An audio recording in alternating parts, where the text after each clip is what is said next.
off the news and talk to someone who actually works in real estate, like a professional real estate agent. And don't settle for average. You need an expert with years of experience, someone who's weathered the storms of many market conditions. Those are the only kind we endorse. We freaking demand excellence from agents before allowing them to be called Ramsey Trusted. That's why Ramsey Trusted Pros have a proven track record for being the top agents in the markets they serve. To find a Ramsey Trusted agent near you, visit RamseySolutions.com/agent. That's RamseySolutions.com/agent. This is WBFG 96.5 FM. Parker's Crossroads, Jackson. Breaking news this hour from townhall.com. I'm John Scott. President Biden has invited congressional leaders to meet with him next week. The Treasury Department is warning of a default as soon as June 1st. Economists have warned of a financial catastrophe if the government of the world's largest economy is unable to pay its bills. It's still unclear how the president and Congress can resolve the matter. Republicans are demanding spending cuts of $4.8 trillion over 10 years. Democratic leaders want to decouple the debt limit from the budget process. Norman Hall, Washington. Also at townhall.com, the Biden administration sending 1,500 troops to the U.S.-Mexico border amid an expected migrant surge following the end of coronavirus pandemic-era restrictions. That's according to 4 administration officials. The troops would be sent to focus on administrative tasks and would not do law enforcement work. Job openings fell in March to the lowest level in nearly 2 years. Postings for U.S. job vacancies dipped to 9.6 million in March. It's a sign that the strong job market may be losing momentum. The Labor Department reports layoffs were also up to the highest level since December of 2020 when the COVID vaccine was introduced. Employers had been posting more than 10 million openings since the summer after the vaccine came out until that streak ended this past February. It's thought that rising interest rates with higher borrowing costs are taking a toll on the economy. Economists forecast the Fed will raise rates by another 1/4 percentage point on Wednesday. Jennifer King, Washington. New mortgage fees have some people crying foul. A change in the structure of a mortgage surcharge for new home buyers took effect May 1st under the revamped system. Some buyers with low credit scores will have lower costs, while some buyers with high credit scores will have higher costs. Stocks remain sharply lower, the Dow off 381 points. More at townhall.com. People ask me sometimes, Lance, I'm worried about my finances and I feel bad because I shouldn't be worried, right? I realize that inflation is going to be eating up money. I've got to do something to get around this crazy stock market and Biden's spending spree. Gold has, since the beginning of time, been the resource that God's people have relied on. The silver is mine and the gold is mine, is what the prophet Haggai said during a time of great shaking. To protect your retirement, I recommend that you diversify your 401k or IRA right out of paper assets and into physical gold. And the best way to do that is with Gold IRA from the Birch Gold Group. I want you to text the words FAITH, F-A-I-T-H, to 989898 and get a free info kit on gold IRAs. There's no strings attached to this, so just text FAITH, F-A-I-T-H, to 989898 and see what I've discovered here about gold and its ability to stabilize your investment and create a storage of wealth for you in unsteady times. A prominent Palestinian prisoner has died in an Israeli jail after 86 days on a hunger strike. Qadir Adnan was a 45-year-old member of Islamic Jihad, which of course is viewed as a terrorist group by Israel and many other countries around the world. He was a senior figure within the organization and had become a kind of household name for many Palestinians, really because over the past 2 decades he'd been in and out of Israeli detention, often held very controversially in the state of administrative detention without charge. BBC correspondent Yolanda Nell. A closed-door summit on Afghanistan has ended in Doha, Qatar, without any formal acknowledgement of the Taliban-controlled government there, though UN Secretary General Antonio Guterres said they would hold another meeting in the future. The Taliban did not attend that meeting. Breaking news and analysis at townhall.com. The state of California is going after some of its cities. It's suing a local government for not approving an apartment complex for people experiencing homelessness. California Attorney General Rob Bonta and Governor Gavin Newsom's administration say state law requires the city of Elk Grove to approve the project. But Mayor Bobby Singh Allen says the city hasn't rejected it. She says Elk Grove found the project was not eligible to be fast-tracked under a state housing law. California officials have been aggressively monitoring enforcement of state housing laws at the local level. California has the nation's largest homeless population. In March, the state sued Huntington Beach for allegedly failing to follow state housing laws. Keith Peters reporting. Television and movie writers staging a strike for the first time in 15 years as Hollywood girded for the walkout with potentially widespread ramifications in a fight over fair pay in the streaming era. More on these stories at townhall.com. I'm John Scott. Flash sale just for mom. Flash sale May 8th through May 12th at King Jewelers. This Mother's Day, show mom some love with sparkling jewelry from King Jewelers. Don't miss out on this 1 week only sale from May 8th to May 12th. Just for mom. Everything in stock is on sale just for mom. Choose from select loose diamonds and stud earrings. Diamond stud earrings a whopping 50% off from May 8th to May 12th. Just for mom. Everything in stock is on sale just for mom. Just for mom. And that's not all. All jewelry 30 to 70% off and watches are 10% off. Give mom the gift she deserves this Mother's Day. It's a flash sale. May 8th through May 12th at King Jewelers, 16B Conrad Drive, Jackson. Just for mom. From May 8th to May 12th. Just for mom. Everything in stock is on sale just for mom. KingJewelersJackson.com. Watch Tennessee Championship Wrestling every Saturday morning at 11 a.m. on NewsTalkWestTennessee.com. See all the Memphis legends, Jerry the King Lawler, Dangerous Doug Gilbert, Superstar Bill Dundee, along with stars of today, The Mid-South Prodigy Bam Bam Bundy, MJ Davis, Mr. Marvelous Mike Mayo, Insane Dane, Big Gravy, The Rocket Josh Benson, Lucky P. Larson, and many, many more. You can also view TCW on the News Talk West Tennessee app for all your Apple and Android devices. Catch Tennessee Championship Wrestling every Saturday at noon on NewsTalkWTN.com. My name's Tommy Bland, and I just received the BioT hormone replacement therapy. For BioT, I was just not hitting on all cylinders. I didn't feel like myself. I was constantly fatigued, brain fog, lack of energy, searching for something natural, something that I could use to help benefit my body and help maybe take me back to where I once was. And while I was waiting in the waiting room, I saw a pop-up advertisement there, and I started reading over all the symptoms. And I went down the list. They all pertain to me. My experience with Miss Kim Nichols, my case manager for BioT, was great.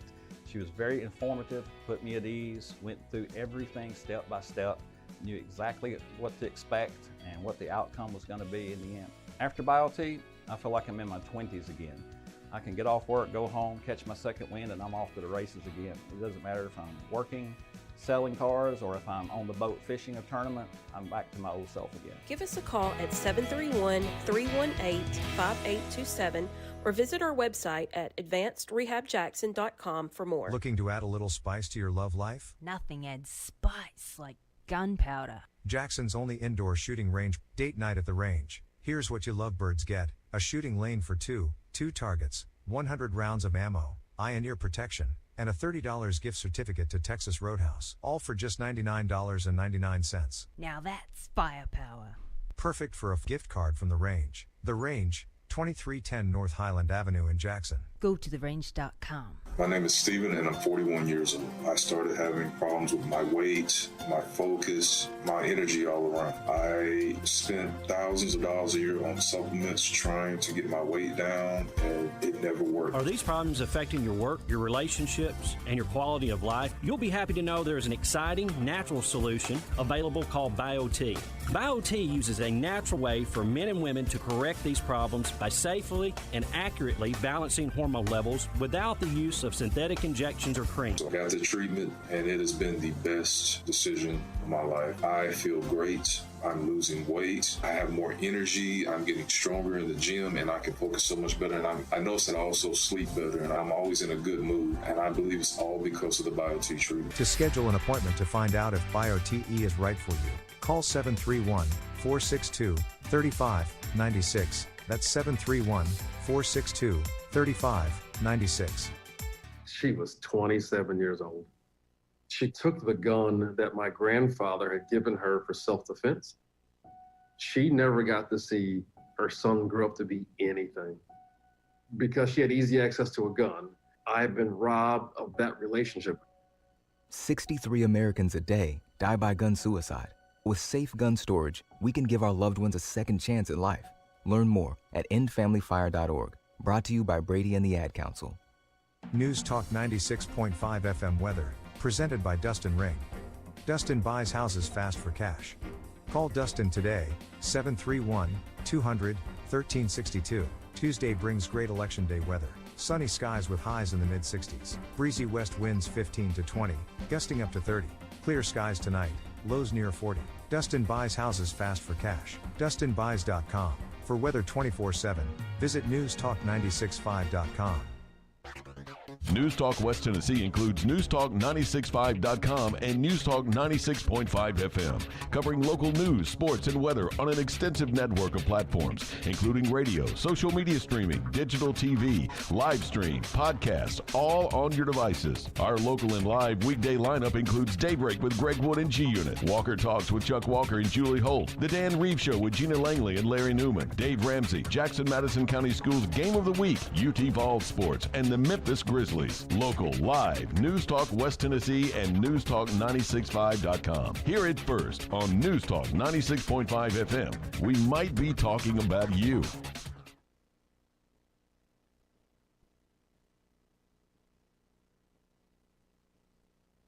Did you hear you can now earn your degree or certificate online at Jackson State Community College with degrees and certificates in criminal justice, business, healthcare, tech, and more? There's never been a better time to pursue your education online from the comfort of your own home. Jackson State also offers remote and hybrid options to cater to your busy schedule. Learn more.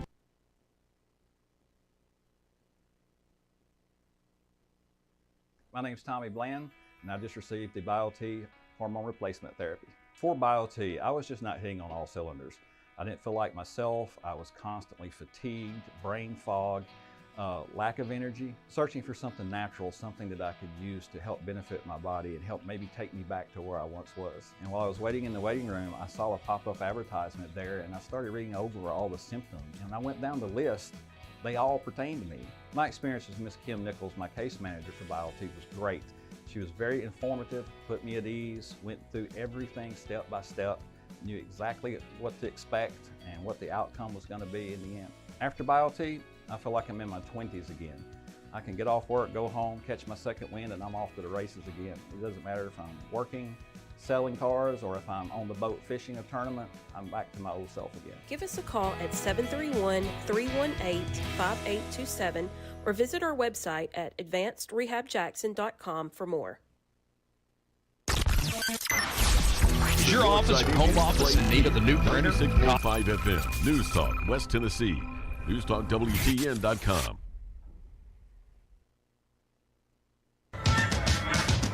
He's a showboat. He's a grandstander. You know that. I know that.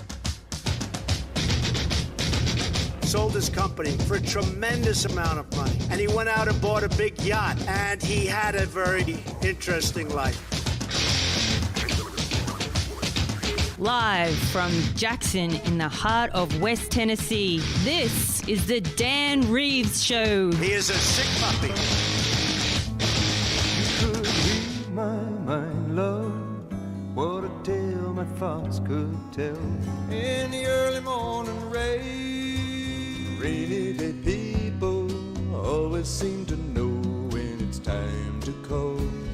Later that night when his lights went out of sight, came the wreck of the Edmund Fitzgerald.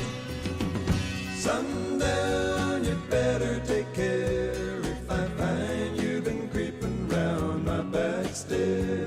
Every highway, let me slip away on you. I'm telling you that you're beautiful.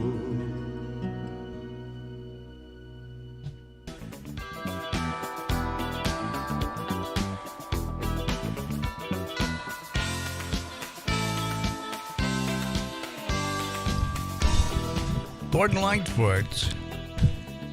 There's a nice little montage of the best of Gordon Lightfoot. Leah, what's your favorite Gordon Lightfoot song? I think this one, because I don't know. This one? Yeah. This is Blondie, for crying out loud. This is Rapture by Blondie. Oh, wow. You don't know who Gordon Lightfoot is? I know. No, I don't. I'm disappointed. Y'all didn't write your names down. What? I forgot your names. I met you one time. You know my name? Dan Reeves. See? I was going to ask you. Okay, what is your name? Anaya. My name's Anaya. Anaya. Playing The Little Mermaid. The Little Mermaid. Ariel in The Little Mermaid. Ariel is in the house. What's your favorite Gordon Lightfoot song? Well, I'm going to stick with Miss W's response. This one. This sounds really nice. No, that's Blondie. That's not Gordon Lightfoot. We're youngins. Leah, okay, you got an excuse. What's your favorite Gordon Lightfoot song? Don't say this one. This is Blondie. I give up.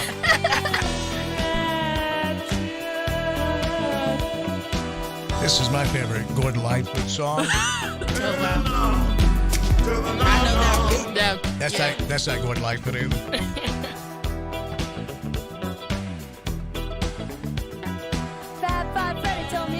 This gets credits as one of the first, maybe the first rap song. You know that? I feel like that's... You feel like what? I feel like that is somehow the best rap song we could ever start with. Yeah. Listen, it's not gangster rap. It's about...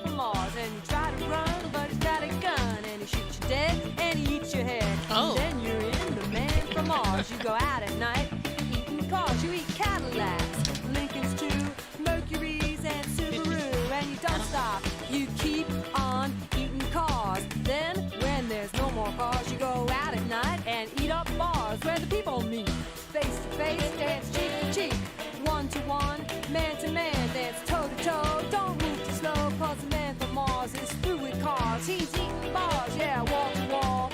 Yeah, it's Man from Mars is eating cars. A Subaru and a Cadillac. It's I think Toyotas it's, are that's what a pimp does. Wait, no, pimp doesn't eat a Cadillac. A pimp drives a Cadillac. That's what a pimp does. Yeah, but it's y'all don't seem impressed by that. Am I boring you? Of course not. Well, you write y'all's names down. Yes, Crying I out do. loud. Do you have a sheet of paper? Jeez. I'm glad Mark Jenkins is not here. He'd be losing his mind. You didn't even bring paper with you? I just brought myself. That should be enough. Like I said, they are divas. Divas to the core. They figured me out. This time they're much more relaxed. Don't take anything seriously. No. Smart kids are fun. Sometimes. Leah, your official title is? Northside theater teacher, and for The Little Mermaid, I am the PR manager and assistant to the technical director, which means I play with all of the sound equipment until it works. Awesome. I do the same thing here.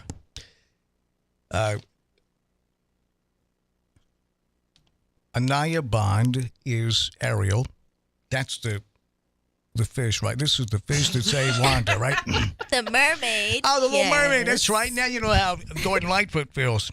And then Jada Payton is Ursula. Hey, Jada, how are you? I'm fine. How are you? It's great to see you young Great ladies to see you again. as well. Good to see you too. You ladies look marvelous. Thank you. And you're a lot of fun. Leo, you're fun too. Oh, thank you. Well, you're not much older than these girls are. But what's your? You don't have. You're young enough though. You ought to say. I am almost 24. You want? That's a great age. Yes, it is. I'm just young enough. I don't take responsibility, but old enough to have authority. It's great. I never looked at it that way. but that's a great way to look at it. By the way, it's I'm getting paid by Gap. Getting paid allegedly. Well, so the show is Thursday. Friday, Saturday, Okay, Sunday. no Thursday. No Thursday. Is there a preview party Thursday? No. Okay. I'm glad to hear that because I thought there was and I didn't get invited. Larry was upset. You know Larry? Poor Larry. Larry Newman? Yeah. He was trying to program me and he said, well, we shouldn't even promote this anymore. They didn't invite me to the preview party. I said, Larry, I don't think they're having one. No, it's so it's Friday 7, Saturday at 7, Sunday matinee 2:30. At 2:30. Yes. The Little Mermaid. It's a musical featuring the music of Gordon Lightfoot. Beautiful. Oh no, not Gordon Lightfoot. But it's fantastic. I have seen these two young ladies perform, and I got to tell you, girls, you are fans, very talented. Thank you. Thank you. What do you think of the rest of the crew? We'll start with you, Anaya, Ariel. You think this is a talented cast? I would say so, definitely. Everyone has brought their own personalities to make the characters come to life and make it their own. So they're definitely very talented, yes. Jada, what about you? I love my cast. They are an exceptional cast for sure. Everybody is very talented. We have some surprises in there. People that you wouldn't normally expect to possess such power have that power in this production. So Well, and Leah, what do you think? I mean, you've been working with in theater for a long time. I think it's so much fun. This is a big cast of all different kinds of kids because we've got all of our Madison academic-minded children. We've got like sports kids from Southside. We've got band kids everywhere. So we have kids from every walk of life who just bring the talent that they already have and just say, okay, we're going to put this all in this one big show. Awesome. Okay, for tickets, how do we get tickets for this show? There are posters posted up around town where you can scan this QR code. It takes you to GoFan. All right, you can go on GoFan. I think through the Madison site. Okay, gofan.com or what? Yes, gofan.co. Gofan.co. Yeah, if you've bought sports tickets this year for any of the high school football games, you already know how to get there. Okay, so can you get to it through the Jackson Madison County School website, amcss.org? There should be a link to GoFan, yes. Okay, all right. And that's Friday and Saturday at 7 p.m. and then Sunday matinee at 2:30. The Little Mermaid at the gorgeous theater. Mm-hmm. What's the official name of that theater? It is the Liberty Technical High School. Oh, wait a minute. Okay, it's going to be at Liberty. Yes. First, I'm thinking North Side. Oh, It's at Liberty. Liberty. It's bigger. Holds 1,000 people. So come, please fill up the seats. Sell us out. Yes. Hey, we will sell you out. There's no doubt. Now, that Liberty Theater is great. So it's about 1,000-seater. I love that North Side Theater as well. Yeah. Love it. Love that theater, yes. Yes, it's got a lot of character. Yeah, well, it's a lot cleaner now. We've had a lot of spring cleaning going on. Is that a direct shot at Mark Jenkins and his crew for leaving a mess? No, never. Mark, she's attacking you. No, they were fantastic. Okay, so do you have a Anaya who plays Ariel? Do you have a favorite song out of the set, or? Ooh, I knew you were gonna ask this question. I knew it. I would say, I feel like people would expect me to say Part of Your World, and that's definitely an amazing song. That's my childhood favorite song, but since I've been a part of this musical, my favorite song is called If Only. It's a quartet, and it's with other characters too, but I have like little solos in there, and that's my favorite song. Awesome. It's beautiful. Yeah, that is. What about you sing as well, don't you? I do. Jada, you have a favorite song? Yes, I enjoy singing Daddy's Little Angel. Ooh. Daddy's Little Angel. Yes. We love a villain song. Larry's favorite song is Raining Men. Hallelujah. You do know that one. Yes. Yeah, it's Little Mermaid, and these young ladies said in here, Jada Payton plays Ursula, and Anaya Bond plays Ariel. And Leah is the theater instructor, and drama teacher is what we used to call them in high school. PR manager and assistant technical director, I guess. Yeah. And drama queen? No. Drama queen every day, yes. Yeah. Not just the show. It's I just love theater. Anaya, the arts is so important, and everything. Surely you ladies haven't gotten into politics yet, but everything is about politics these days. Today's election day, by the way. Mayoral race and city council. I voted at Andrew Jackson School. I love to vote on election day, but it's not the same. There was no one there. I mean, I walked in and you just have 2 votes. I was just like, isn't there something else I could vote on? But that was it. But everything's politicized, and the arts seem to be one of the 2 political parties' favorite whipping boy, where they chop and cut and here and cut that and cut. And Big Bird, and you know, I think it's very, very important, because I know more people did not get involved with the arts in high school, and with that probably never touched it in their entire life. It's one of the best learning tools out there, I think. And Leah, I want all 3 of you to comment on it, but let's start with Anaya. Ariel, you are center stage Friday, Saturday, and Sunday in The Little Mermaid. What would you say about how you've taken theater and it's helped you learn or it's exercised your brain? What do you think? I believe that being just involved in theater, especially in my high school, I didn't have this opportunity when I was in middle school.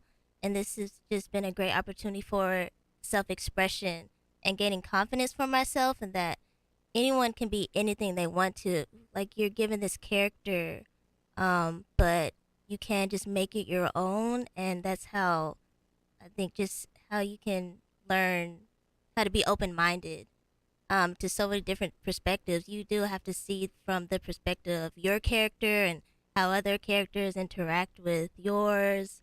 And I think it also makes people put their differences aside. You work together. Theater creates a good team building skills. And that's definitely what it's done for me. How about that for an answer? Beautiful. Couldn't have done better myself. Well done. Well done, Anaya, Ariel. Thank you. Now, for the ruling class, they're going, oh, geez, we have got to cut that budget with answers like that. We got to keep these people divided. Well done. Ariel, Jada Payton plays Ursula. What would you say to that? The way you've taken theater and used that to exercise that muscle in your head, your brain.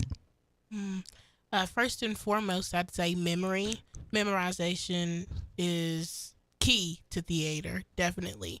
And then I have to adapt. And being able to adapt is essential within your life, definitely, because changing scenes in a play is just as like changing stages in life. You know, you're shifting from one personality or one feeling to another, and you have to navigate through that. So I'd say that theater has really helped me with my navigation for sure.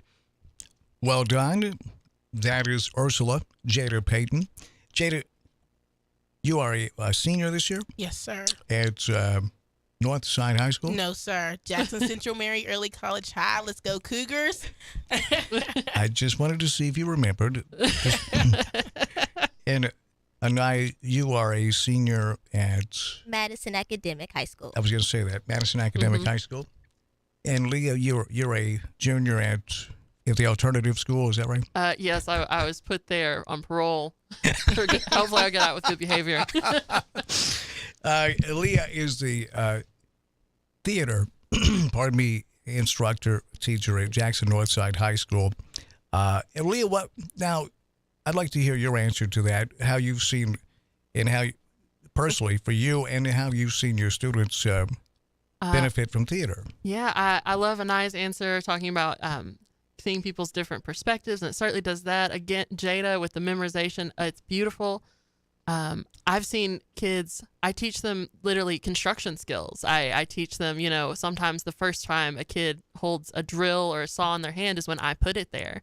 So they're learning technical skills, sound and light equipment. That's like, some people, it's the last thing you learn. With me, it's the first. I want you to see all of the cool technical stuff and learn how to do all of the things that are going to be essential with this technology booming world that we're in. And we go there and we learn this. But truthfully and honestly, put your kids in theater. If you don't want them to have a meltdown in public, they will learn to conceal their emotions and feel them later.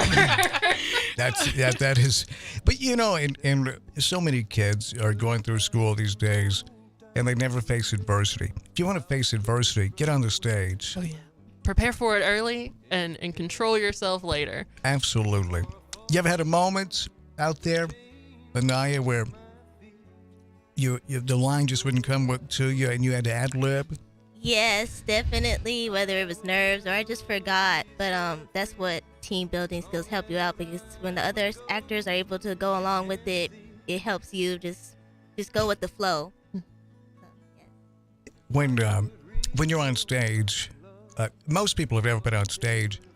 I really can't see. You can't really see the people that well because the lights are on you, right? So, is there a place you go to get into character? You try to make eye contact. I know when you're in a production, you have others on stage, but there are times where you engage the audience, right?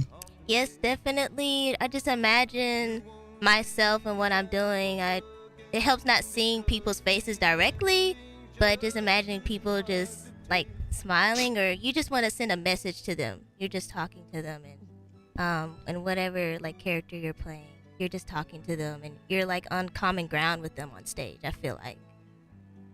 Anaya Bond, she's Ariel. You'll enjoy her Friday, Saturday, or Sunday at 2:30. Friday and Saturday night at 7. Sunday at 2:30. At Liberty Tech High School.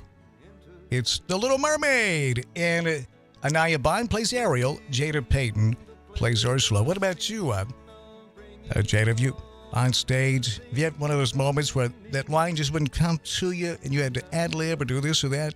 Yes. I'd say, especially in like the second act, I had the worst time ad-libbing, but ad-libs are actually fun and they add on to the character. Mm-hmm.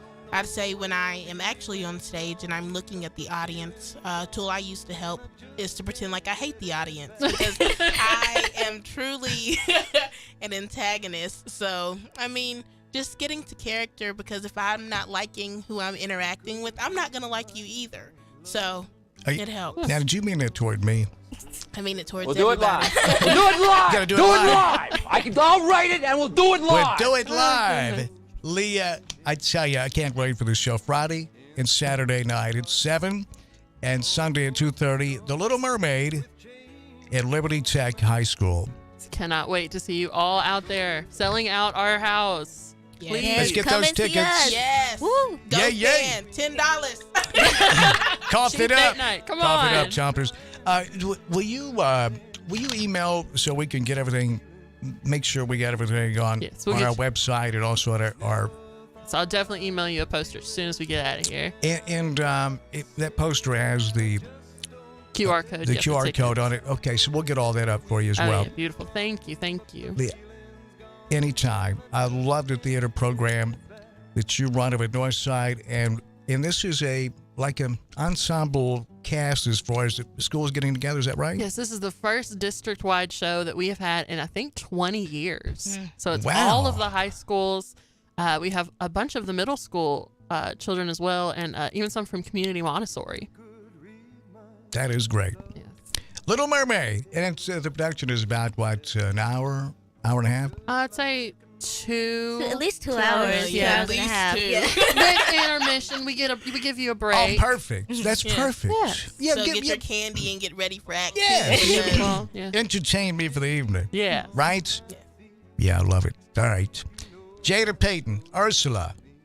Anaya Bond, Ariel, Little Mermaid, and Leah. Seeley. Leah, what's your last name? Wilmoth. Wilma, that's right. Leah Wilma. She's the theater teacher at Jackson Northside High School. Thank you for coming in, ladies. Have you girls voted yet? Not yet. Underage. Yeah, I'm underage as well. Yeah. Yeah. Enjoy your childhood. It'll be over soon. When do you find out what it's really like out here? We've all been told that, right, Leah? Oh, yes, and they weren't lying. It's worse. It's worse than what they told us. No, I'm kidding. And by the way, I'm available for motivational speaking. That's great. No, it's. She's very polite. We love Ariel. She's very polite. No, it's life is grand. I tell you. I heard that's what some people say. I'm having a bad day. Usually, I'm much more upbeat. No. You probably thought that, right? No, I'm totally kidding. I'm giving you some hurdles to clear. Life is too easy, so I try to throw some hurdles in there just to let you know. Hey, you got to clear a hurdle from time to time. I'm totally kidding with you two ladies. You two ladies, well, all three of you are much more mature than I was at your age, and probably you're more mature than I am right now. Oh, definitely. Now, Leah, I want to talk to you. Thank y'all for coming in. Thank you for having us. Yes, let's stay in touch. Okay, you have college plans already? Yes. I plan to go to Rhodes. So Rhodes College. Well, that's exciting. That's now they take academics very seriously there. Do you know that? Just making sure you knew that. Yes. Madison Academic teachers do that. I know that. Anaya, you're right about that. What about you, Jada? Oh, I am attending Murray State University. Awesome. Kentucky. Yeah. Yay. Go Racers. Yeah, go Racers. And take the Pacers with you. Just go. That's an old joke about the Atlanta Braves. Yeah, the baseball team. We love the Braves. I'm an Atlanta Braves fan, but they were really bad back in the day. And this comedian, Hey. That's bad. this comedian said, "Hey, you know what the Atlanta Braves and Michael Jackson have in common? They both wear one glove for no apparent reason." Oh, wow. And there used to be a cheer. He said it was, the Falcons play in Atlanta too. Go Falcons and take the Braves with you. Just go. Y'all a tough crowd, all right? You can't make fun of my team, man. I'm a Braves fan. I'm a big Braves fan. Anaya Bond, Ariel. Thank you, Anaya. Thank you. Great to see you again. Yes. Jada Payton. Yes. Ursula in Little Mermaid. Great to see you again, Great Jada. to see you as well. Leah, it is Leah Wilmoth, the theater instructor at Jackson Northside High School. It's great to see you again. Good to see you, too. And you just keep bringing these kiddos in. And you ladies represent the Jackson Madison County school system really, really well. I met so many wonderful kids. I say kids. Students with Jackson Madison County school system this year. I've been blown away. Thank you. I will see you guys either Friday, Saturday, or Sunday at 2:30. Friday night, Saturday night, 7 o'clock. Sunday at 2:30, Little Mermaid. You can get your tickets. Go to jmcss.org and look for Little Mermaid and the QR code. You can buy right there online. And Leah's going to get it over to us. We're going to get it on our website and our social media platforms as well. And look forward to the show. Hope to see you there. Yes, I will be opening there. Night, Friday at 7. Friday at 7. I will be there. Okay. I'll be there. Let's see. What was... it's not too early to say break a leg, right? No. I don't have legs. I have tentacles, but thank you. They're fish. We don't have to worry about break that. Break a tentacle. Break a fin. Oh, goodness. By the way, it's for those of you in Tiptonville, that's in theater lingo. That means good luck. Right. I don't really want to literally break a leg. You made the cast. That's right. Yeah. That's what. I love these girls. Smart kids are fun. Oh, yeah. You know what? I mean, for a while, so y'all got to go. Oh, yeah. Definitely. It's election day. We got John Avery Emerson. He's a book author coming in. He's also the mayor of Alamo. And Larry Newman is coming in as well. You know Larry? We look there. Yeah. He's out there. He's asleep right now. Oh, no. Gets these little cat naps. We'll be right back, folks. Thank you, ladies. Thank you. Had a great time hanging out with you again. Thanks. See you Friday night. Little Mermaid, Friday night at 7, Saturday night at 7, Sunday at 2:30 at Liberty Tech in the theater, put on by the Jackson-Madison County School System. For tickets, jmcss.org, and look for Little Mermaid there, and the QR code, and we'll have it on our website and our Facebook and all of our social media today as well. We'll be right back. John Avery Emerson, Larry Newman, and we get election return coverage that kicks in at 6 p.m. We'll also have Tony Niehoff at the Election Commission, and when they read those boxes out tonight, you'll hear it first right over the air here on News Talk 96.5 FM. We'll be right back.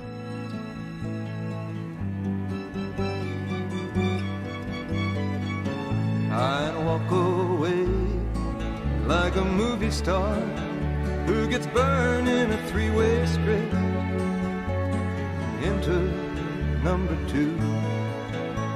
A movie queen to play the scene of bringing all the good things out in me. But for now, love, let's be real. I never thought I could act this way, and I've got to say that I just don't get it. I don't know where we went wrong, but the feeling's gone, and I just can't get it back. Get all the latest news, talk, weather, and sports. NewsTalkWTN.com and 96.5 FM.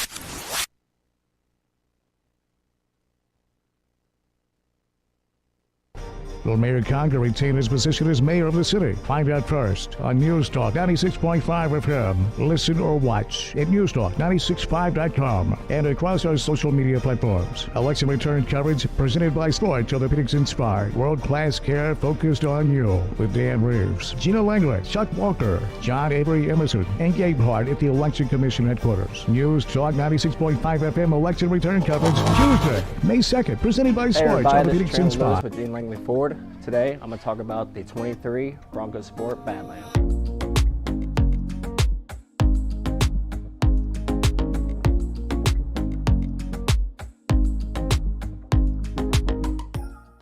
The heart of this beast is a 2.0 EcoBoost, producing 250 horsepower and 277 foot-pounds of torque. And it does power a 4x4 system, which means you can get over any terrain possible. To go over any obstacle you have a 17-inch gray aluminum wheel wrapped in a all-terrain Pirelli tire. Now to the back, you're looking at 65 cubic feet of space, which means you can fit 3 golden retrievers back here, groceries, or even if you're a college student moving boxes. But no matter what, you can celebrate by opening a bottle. Now moving on to the interior, you have an ebony roast with heated front seats. You do have a 8-inch display backed with Android Auto and Apple CarPlay. Now one of my favorite parts is the GOAT modes. So as I was talking about earlier, you have 7 different drive modes. The GOAT modes is what gets you to that different terrain. So if you guys liked anything I spoke about, the horsepower, cargo space, or even the interior, come see me today at Gene Langley Ford. Again, Chandler Lewis.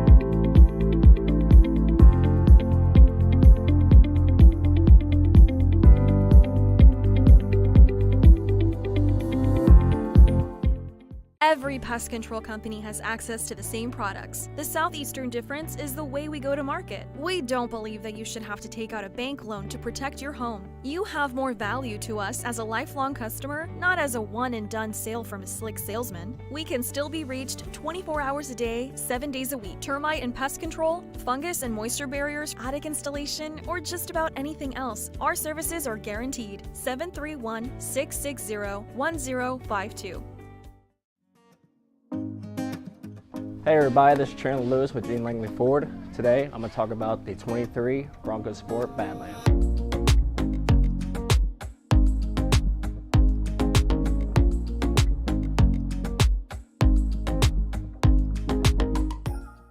The heart of this beast is a 2.0 EcoBoost, producing 250 horsepower and 277 foot-pounds of torque. And it does power a 4x4 system, which means you can get over any terrain possible. To go over any obstacle you have a 17-inch gray aluminum wheel wrapped in a all-terrain Pirelli tire. Now to the back, you're looking at 65 cubic feet of space, which means you can fit 3 golden retrievers back here, groceries, or even if you're a college student, moving boxes. But no matter what, you can celebrate by opening a bottle. Now moving on to the interior, you have an ebony roast with heated front seats. You do have a 8-inch display backed with Android Auto and Apple CarPlay. Now one of my favorite parts is the GOAT modes. So as I was talking about earlier, you have 7 different drive modes. The GOAT modes is what gets you to that different terrain. So if you guys liked anything I spoke about, the horsepower, cargo space, or even the interior, come see me today at Gene Langley Ford. Again, Chandler Lewis.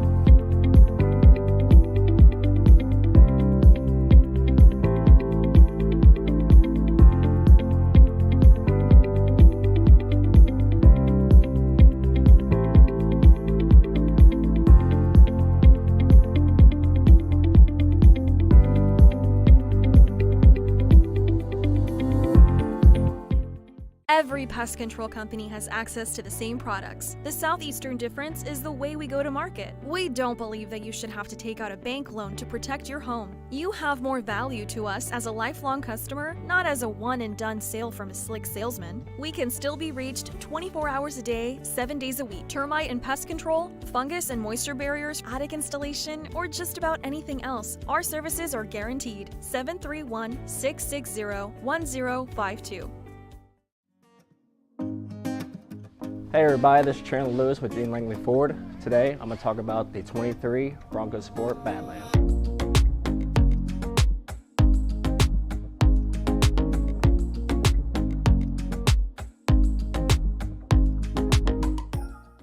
The heart of this beast is a 2.0 EcoBoost, producing 250 horsepower and 277 foot-pounds of torque. And it does power a 4x4 system, which means you can get over any terrain possible.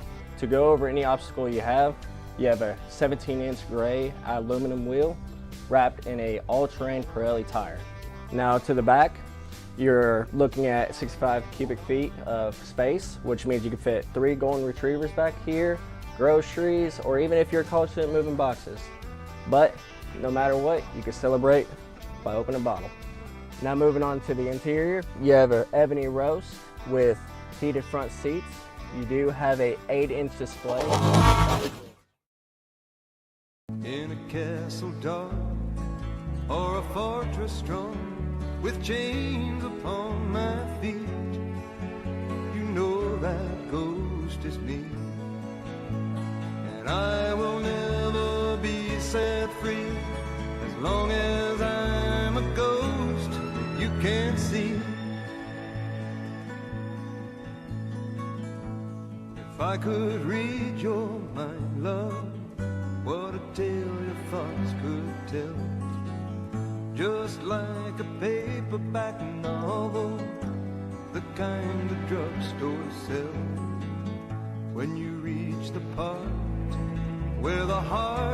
But folks, if you were watching on camera, you just found out I'm not the Rush Limbaugh of Jackson. Those are not, I'm not crushing those and putting them in water. It's all about that pinched nerve in my neck. Still? What do you mean still? They Still don't just got a go away. pinched nerve? You're still talking about that? Good gosh. Oh, I'm going to ride that pinched nerve horse till it falls over. I think I deserve to. That horse fell over and died about a week ago. That's not your horse. It's not your decision. This is, I mean, it's serious, Larry. I may never play basketball again, but I can be compensated. I mean, it's like what I'd heard of. We're going to sue somebody. Okay. And you'll do, by the way. I tell you, John, have you ever had him? John Avery Emerson, folks. Look at that man right there, the great American, the mayor of Alamo, Tennessee, the author of numerous books. Some, have you read your books? Yes. In your review, 2 thumbs up? Pretty good, I thought. Wonderful books. Okay, what about the one you're still working on?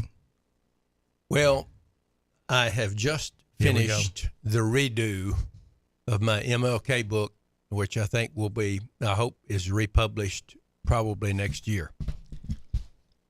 And it's updated with the all of the data dumps from classified documents in 2017, 18, 21, and 22. But I am still working. I'm working on the other one. I'm going to get back to it. It's about 50% done. And the new one is a new book on JFK assassination, right? That's correct.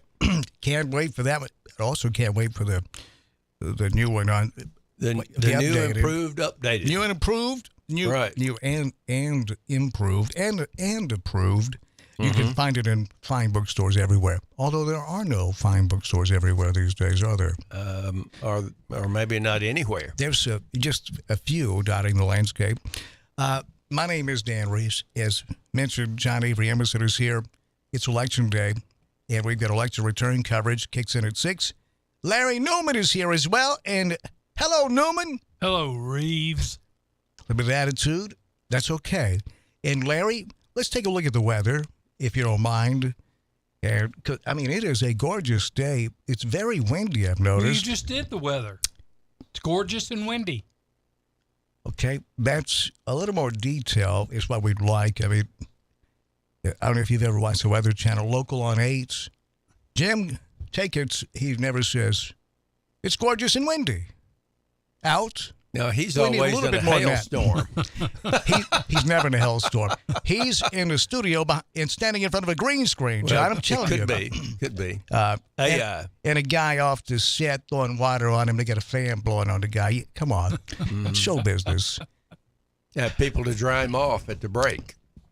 Exactly. That's how we do it here. Larry, can you give us a little bit more detail on the weather presented by Dustin Ring? Dustin buys houses fast for cash. DustinBuys.com, houses, land, and trailers. DustinBuys.com. Okay. Currently in Jackson, Tennessee, it is 64 degrees, and it feels like 64 degrees. Mostly sunny today. Tonight, the low will be 43 degrees, clear. Lows in the mid-40s or the lower 40s. West winds 5 to 10 miles per hour. The humidity, Dan, is 27%. Bemis, the barometric pressure is 29.87. Tomorrow, Wednesday, the high 66 and sunny, the low 44, mostly clear. On Thursday, 70 degrees, partly sunny. And then Thursday night, a 40% chance of rain showers, the low 55. Friday, 60% chance of rain all day, Friday. And then on Saturday, a 30% chance of rain. So that gets us through the rest of the work week, and the weekend it's going to rain. So well, that's not encouraging, Larry. Well, 30%, that's not too bad. It's 30%. So the weekend, let's take it. John, do you have plans this weekend? Not yet. You're waiting on Larry, aren't you? And the weather. And Larry, you just kind of ho-hummed the weekend, just like, so let me run down the weekend. Did you pick up on that, Larry? Just like brushed aside the weekend, said, whatever. I felt like it feels like it's 64. 77 Saturday's high. Okay. Mostly cloudy. And a chance of 30% chance of rain. Yeah. Thunder. Oh, did you get into the weekend? Yeah. Oh, I thought you just like. I did Saturday. I didn't do Sunday. Sunday. I was saving that for the next update.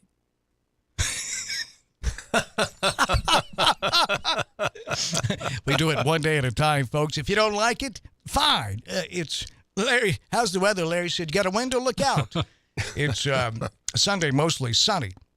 See, this gives them something to look forward to, Larry. You don't want to save Sunday till Sunday. Sunday brings a chance of showers, but mostly sunny early and a slight chance of a thunderstorm. Actually, that thunderstorm, best chance is early Sunday morning, then a chance of a thunderstorm late in the afternoon. Otherwise, a lot of sunshine. Right. Sunday and 79 degrees. Here we go. You know how it is. Didn't you say all this, Larry? Yeah. No, he didn't do Sunday. do Sunday. He didn't do Sunday. Oh, okay. I always Don't know do why. Sunday. Well, I do 3 days because then you're going. Nobody cares, it's Larry. only a 3-hour show. You know what? This is becoming way more complicated than it should be to do the weather. I just don't think the Weather Channel has to put up with this with Cantori. I don't. But we hit the 80s next week. Yeah, yay.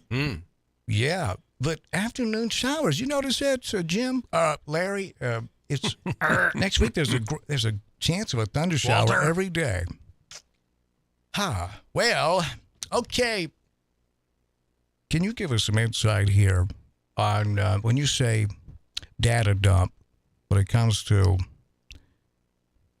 the assassination of Dr. King? Well, both assassinations, both King and President Kennedy, there were tens of thousands of records, many tens of thousands of records. I'm sure there were probably into six figures that were identified by the Assassination Records Review Board in the early 1990s. And those were all supposed to have been released before now. I think it was a 25-year period. So they were supposed to have been all released by 2017. But almost every agency of the federal government, the FBI, CIA, State Department, Defense Department, have all protested the timely release. So these have been released in dribs and drabs over the last 5 years. You know, it amazes me, and I'm going to talk about this on the other side of it, but how do you get a nation of 320-some-odd million people to swallow the jagged little pill of, yeah, I know we said we're going to release the information on the JFK assassination, but we don't think you're ready for it. I want you to address that when we come back. All right. It's 3:59 from the Gene Langley Ford studio in Jackson, Tennessee. Gene Langley Ford is at 3500 Eastern Drive in Humboldt. You can shop online 24/7 at GeneLangleyFord.com and complimentary concierge service for the service department. They'll come pick your vehicle up within a 15-mile radius and take it in for service and deliver it right back to you. Gordon Lightfoot, dead at 84. That'll make you think if it can happen to him, young as he was. This is WBFG 96.5 FM. 96.5 FM. Parker's Crossroads, Jackson. Breaking news this hour from townhall.com. I'm John Scott. President Biden has invited the 4 congressional leaders to the White House next week to discuss raising the debt limit. House Speaker McCarthy has criticized the president for not meeting with him to discuss the debt ceiling. Last week, the GOP-led House passed a bill to raise the debt limit along with spending cuts. But Mr. Biden Hey everybody, has this is Chandler insisted Lewis that with Gene Langley Ford. Today, I'm going to talk about the 23 Bronco Sport Badland.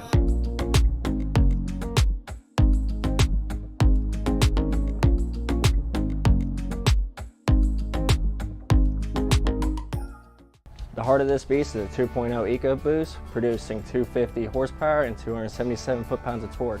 And it does power a 4x4 system, which means you can get over any terrain possible.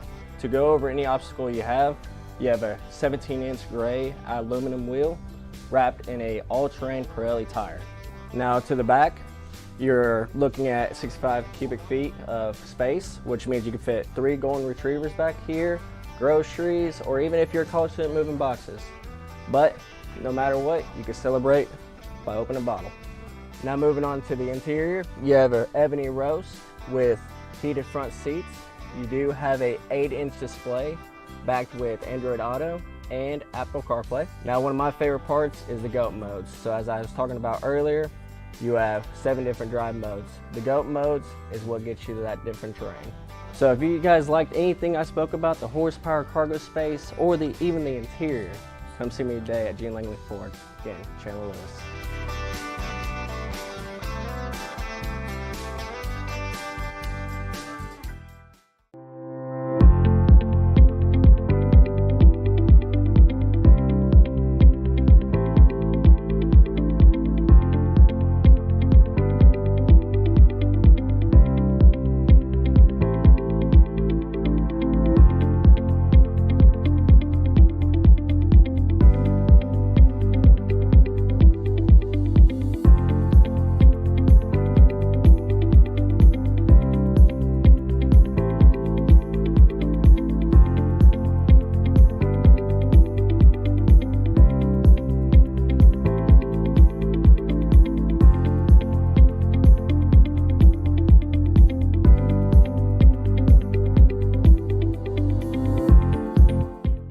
Every pest control company has access to the same products. The southeastern difference is the way we go to market. We don't believe that you should have to take out a bank loan to protect your home. You have more value to us as a lifelong customer, not as a one-and-done sale from a slick salesman. We can still be reached 24 hours a day, 7 days a week. Termite and pest control, fungus and moisture barriers, attic installation, or just about anything else. Our services are guaranteed. 731-660-1052. Hey everybody, this is Chandler Lewis with Gene Langley Ford. Today I'm going to talk about the 23 Bronco Sport Badland.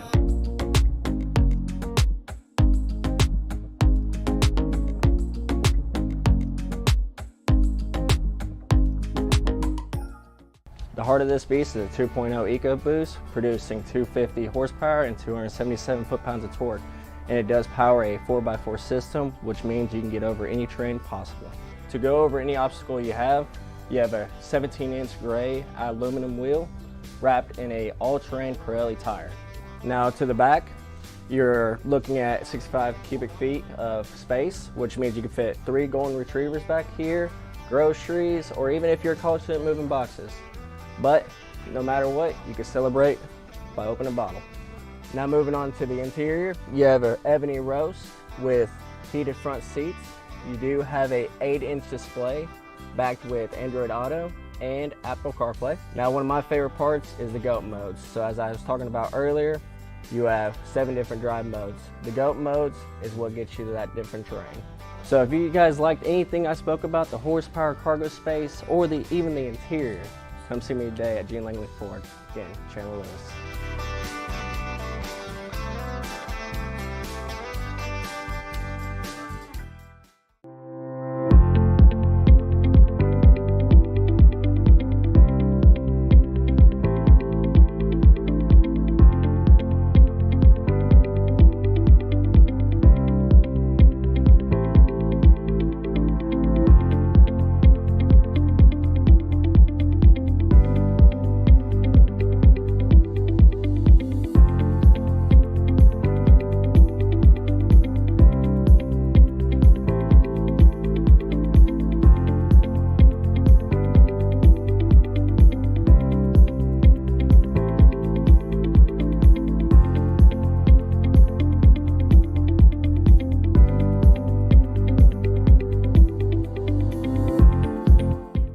Every pest control company has access to the same products. The southeastern difference is the way we go to market. We don't believe that you should have to take out a bank loan to protect your home. You have more value to us as a lifelong customer, not as a one-and-done sale from a slick salesman. We can still be reached 24 hours a day, 7 days a week. Termite and pest control, fungus and moisture barriers, attic installation, or just about anything else. Our services are guaranteed. 731-660-1052.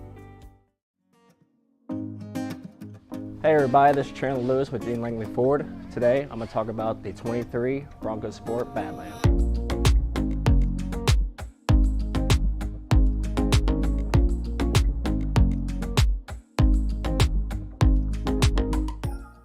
The heart of this beast is a 2.0 EcoBoost, producing 250 horsepower and 277 foot-pounds of torque.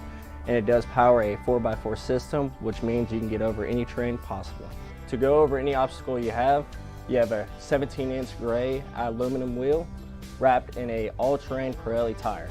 Now to the back, you're looking at 65 cubic feet of space, which means you can fit 3 golden retrievers back here, groceries, or even if you're a college student, moving boxes. But no matter what, you can celebrate by opening a bottle. Now moving on to the interior, you have an ebony roast with heated front seats. You do have a 8-inch display backed with Android Auto and Apple CarPlay. Now one of my favorite parts is the GOAT modes. So as I was talking about earlier, you have 7 different drive modes. The GOAT modes is what gets you to that different terrain.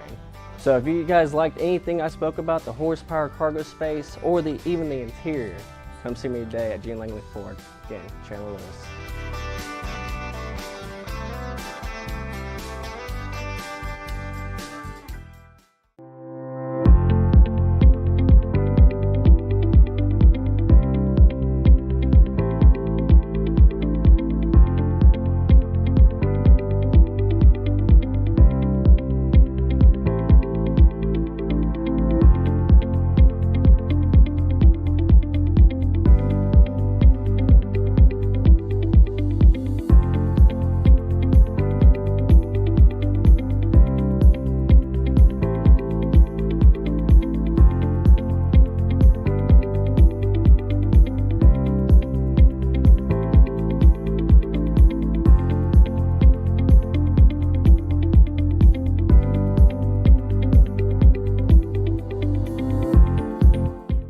Every pest control company has access to the same products. The southeastern difference is the way we go to market. We don't believe that you should have to take out a bank loan to protect your home. You have more value to us as a lifelong customer, not as a one-and-done sale from a slick salesman. We can still be reached 24 hours a day, 7 days a week. Termite and pest control, fungus and moisture barriers, attic installation, or just about anything else. Our services are guaranteed. 731-660-1052.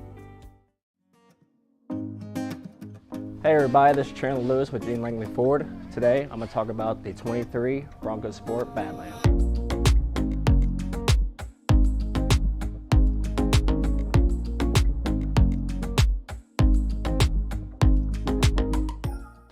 The heart of this beast is a 2.0 EcoBoost, producing 250 horsepower and 277 foot-pounds of torque. And it does power a 4x4 system, which means you can get over any terrain possible. To go over any obstacle you have a 17-inch gray aluminum wheel wrapped in a all-terrain Pirelli tire. Now to the back, you're looking at 65 cubic feet of space, which means you can fit 3 golden retrievers back here, groceries, or even if you're a college student, moving boxes. But no matter what, you can celebrate by opening a bottle. Now moving on to the interior, you have an ebony roast with heated front seats. You do have a 8-inch display backed with Android Auto and Apple CarPlay. Now one of my favorite parts. Know when it's time to call. Later that night when his lights went out of sight, came the wreck of the Edmund Fitzgerald. The greats, now the late greats. Gordon Lightfoot died last night. He was 84 years old. Great song, huh? Great song. One of the great singers, songwriters. Slip away on you, I'm telling you that you're beautiful. Thank you, Gordon.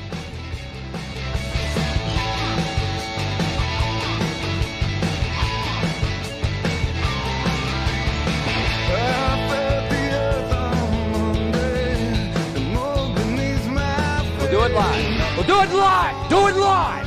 I'll write it and we'll do it live. Yeah, that's our weatherman is a narcissist. He even thinks Gordon Lightfoot's singing a hymn. Thank you, Gordon. My name's Dan Reeves, along with Larry Newman. Hello, Newman. Hello, Reeves. Never gets old, does it? Oh, yes, it does, I promise. John Avery Emerson is here as well. He's one of my favorite writers. The man writes books, folks. You can find him in fine bookstores everywhere. The bookstores are going away, aren't they, John? Unfortunately, that seems that way. Yeah, I tell you, I loved going down to, when Davis Kidd was down there on, North Parkway, on the corner of North Parkway and Highland. Remember that? Mm-hmm. Mm-hmm. And why don't you, Larry? You just go down there. Just go down there and have some coffee. I'd love to do this and read papers. The Atlanta Journal-Constitution. Yeah. Boston, L.A. They had all those newspapers. Right. Before you could read them online. Mm-hmm. You know, so Yeah. they had them right there in Davis Kidd. I used to do that. Used to go Is to that weird? Barnes and Noble. Yeah, but you That like was our big you one in like to look at Texas. Sears insert with women's undergarments. I didn't have Yeah, that. they kicked you out of there. I heard about it. you and your crew ruined it for everybody. They said, you know what? Let's put this stuff online to keep them out of here. Way to go, Larry. I think that was you and Richard, the narrator barber. Well, I tell you this. I talked with a narrator earlier today. He's going to come in later this week. Good. They're now expanding Asthma Recovery Center into Yes, they are. Henderson County. Apparently, I said, are you sure that people are going to continue to abuse drugs and alcohol? Because I just kept waiting for them just saying no to kick in, and I think they've given up on it. I think humans have proven since day one on planet Earth, they're looking for something to help blur the vision, help them get through the day. Whether it's the church lady with her nerve pills, remember that? Yeah. Right? Wonder what that really was. Church lady had nerve pills? Oh, yeah. In the Pentecostal church I I'd grew up in, forgotten yeah. that. Well, if you're talking about the lady at your church or the one on Saturday Night Live? the proverbial church lady, well, in Saturday Night Live too, but at my church when I was a kid, the nervous pills, I still don't know what they were. Probably, hydros Probably or caffeine. No, that would just make them more nervous, Might wouldn't have it? been Sugar pill. placebos. Pardon? Placebos. They're just giving her something to shut her up. Could have been that. Well, too. that is a bit misogynistic, I got to tell you. Well, they could have given her diamonds. That'll shut her up. And folks, that's an ad for King Jewelers. Did you know that Ron, what was the guy's name? Ron, the comedian. Ron White. Ron White. Yeah, he had a great line in one of his shows, what Larry was referencing. He said, I was watching these jewelry store advertisements, and they almost told the truth. They said diamonds. That'll render her speechless. They nearly told the truth. What they meant was diamonds. That'll shut her up. Well. Hello to Tommy and Lisa listening in Murray City, which is a long way from Kansas, isn't it, John? It is. Long way from Kansas. You can join us, the Gene Langley Ford Studio in Jackson, Tennessee. That's where we broadcast from, and we are pleased to have you along with us on Election Day. It's the mayoral election and city council election. It was weird voting today. You walk in, there's 2 votes. And that's it. Then I got back in line again, of course, but it's only, I'm kidding. I think our system, John, where you have, like, Lori, that's over the Madison Sure. County Election Commission. Right. Where you have people like Lori and good people like that working on the election commission, that they've got friends and family in this city, in this county, and they are not going to let anything happen untoward on Election Day. I think it's a beautiful system. I really do. Now, I think Tennessee has a pretty good system. I do. You don't agree, Larry? I agree. I have a great deal of confidence in the election process in Tennessee. Absolutely. I went down there today, and had a conversation with him and had a really good time. And I still do. You still do? Great deal of confidence in it. You still do? Wait, what's it like? You know, you're one of the few that know. You were just elected to your second term as mayor of your hometown, and they say you're never really appreciated in your own hometown. You've heard that, right, Larry? Yeah, I've heard that. And you certainly are not. And, that's okay. And Larry said, it's not only that, in your own home you're not appreciated, but what's it like on election day when you know that you're out there? I mean, even if you feel good about it, you still, it's your name out there. Well, of course. You there's a great deal of anxiety until the final count is announced. And then it's time to get the keg out, right? The beer helmet. Time to party. Larry and I, we normally tailgate, on election day. During COVID, we would tailgate, because there was no sports, right? Mm-hmm. Larry and I used to get out in the parking lot and tailgate before a rerun of a spelling bee. Yeah, I see. That's how bad it was. But we had a great time, didn't we? Yes, we did. We were unable to attract a lot of girls. We'll admit that. It was just me and Larry for the most part. But yeah, well, that's never mind. John's ready to lose a vote. I think he was going to say, at least, I'm not surprised about that. Well, Gene Langley Ford in Humboldt, 3500 East End Drive. And now you can shop online 24/7 at GeneLangleyFord.com.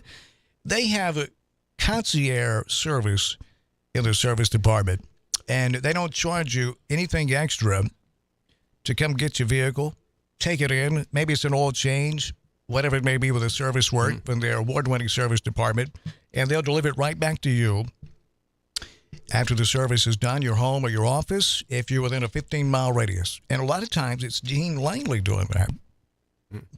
And I heard that he was being asked for autographs. Well, do you know Gene? Great guy. I have not met him. Wonderful human being. Great, family-owned and operated business. And that's the backbone of America, isn't it, John? It is. John, Gene, Richard, Sarah Beth, they all work right there. Gene Langley Ford in Humboldt, GeneLangleyFord.com. You can join us. Let's open the phone lines up. You can get in with us at 731-265-6496. 731-265-6496. That's the phone number. Pardon me. Get up in here. Who'd you vote for today? We'll kind of do it on the air. An exit poll. I voted earlier today. And everything was smooth. I voted Andrew Jackson School. And was Andrew Jackson on the ballot? It's just a school. Just a school, and I voted for years out. Pardon me. Pollen is bad today, isn't it? It is. It's voted out out on North Highland at the VFW. Now, I love to vote out there because I'd bump into Gary Deaton and everybody out there, but there's just nobody at Andrew Jackson hardly at all. But you couldn't get in. I couldn't get in. The doors were locked. I thought, wait a minute. The Democrats have locked the doors. It's a school. I didn't know. You just knocked on the door and they let you in to vote. And wonderful people volunteer to help on election day. Yes, they do. Sure do. You ever hear that phone ringing? Oh, Melissa's. Hey, if you're trying to call the front office, just call us on the air here. If you will place your order, Larry will jot it down. And you got a pen? Larry. And some paper? I've got it, John. Will you please come prepared at least every once in a while? I forget. I have to make sure I have my Doppler. You're going to be wearing a Doppler pretty soon, big guy. I tell you, I've been going to anger management. It's all about him. Talking about an ego out of control. You don't have anything to do with it. I don't have anything to do with it. No. Right. No normally I'm very, I'm moderate as far as mine. I like to make that vein pop out on his forehead. You can see it right now. We'll put that on your tombstone. You got to be very proud of that.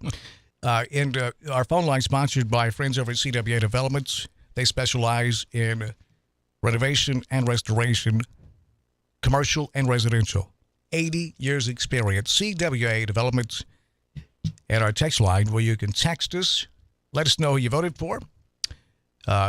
Anonymity reigns. We will not reveal who you, like for example, J.P. Stovall. Call in, let us know who you voted for today. Nothing. He was on the ballot. Yeah. Council. I'm sure he City voted Council. for himself. Right. I don't know. He knows himself better than JP. No, and JP's a great guy. How many members are there of the Jackson City Council? What is it, 9?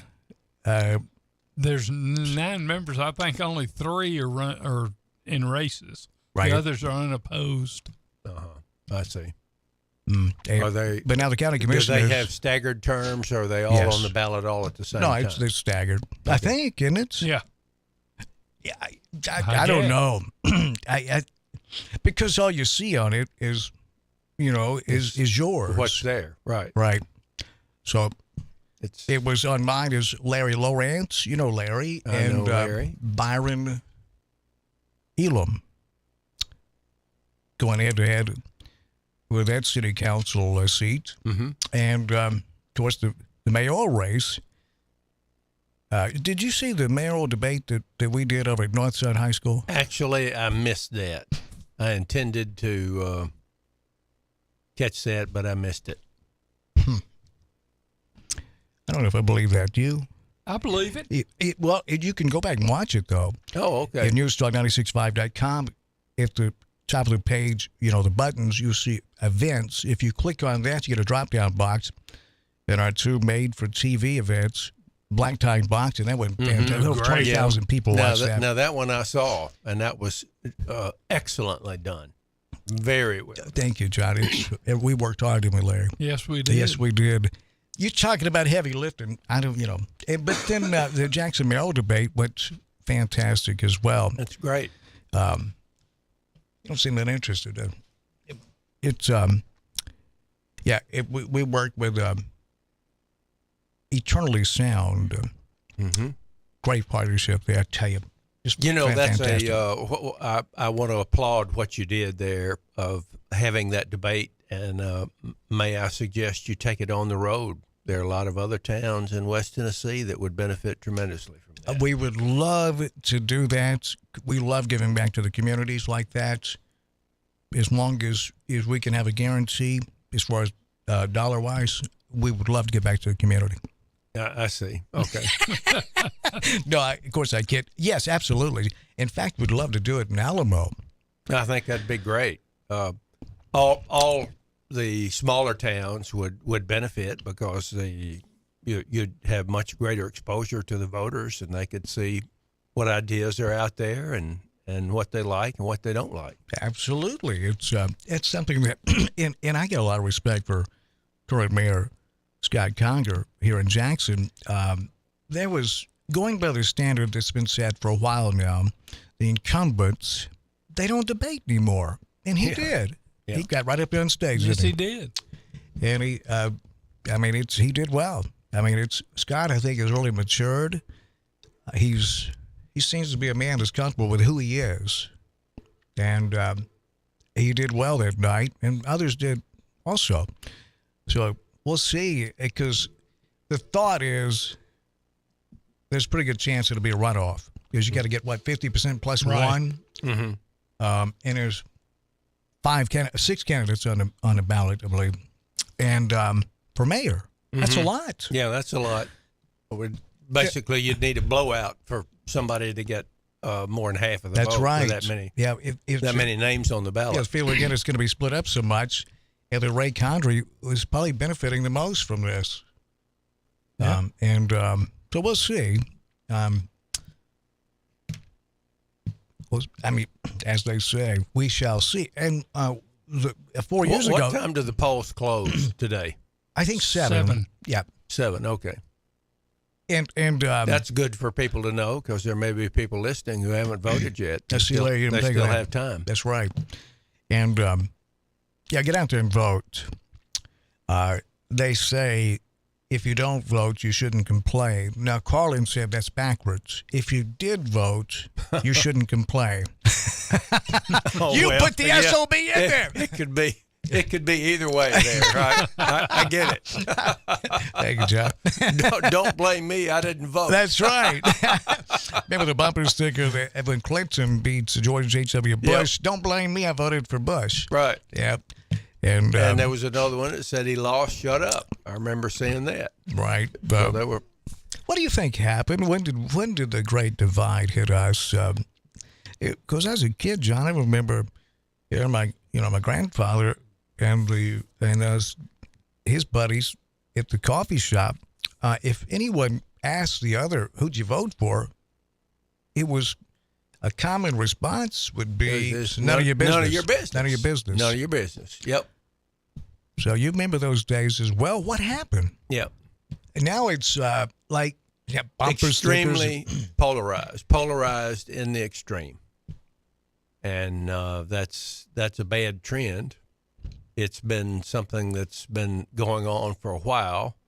Part of it was went back a number of years ago to the more or less gradual polarization of the parties when the conservative Democrats left the Democrat Party and joined the Republican Party, and when liberal Republicans and moderate Republicans went over to the Democrat side. And I'm not talking about necessarily just office holders. We're talking about general popular voters, the rank and file That's voters, right. And so you don't have. Was it mostly about the civil rights? Oh, no, I think it's a lot. I think it's a lot deeper than that.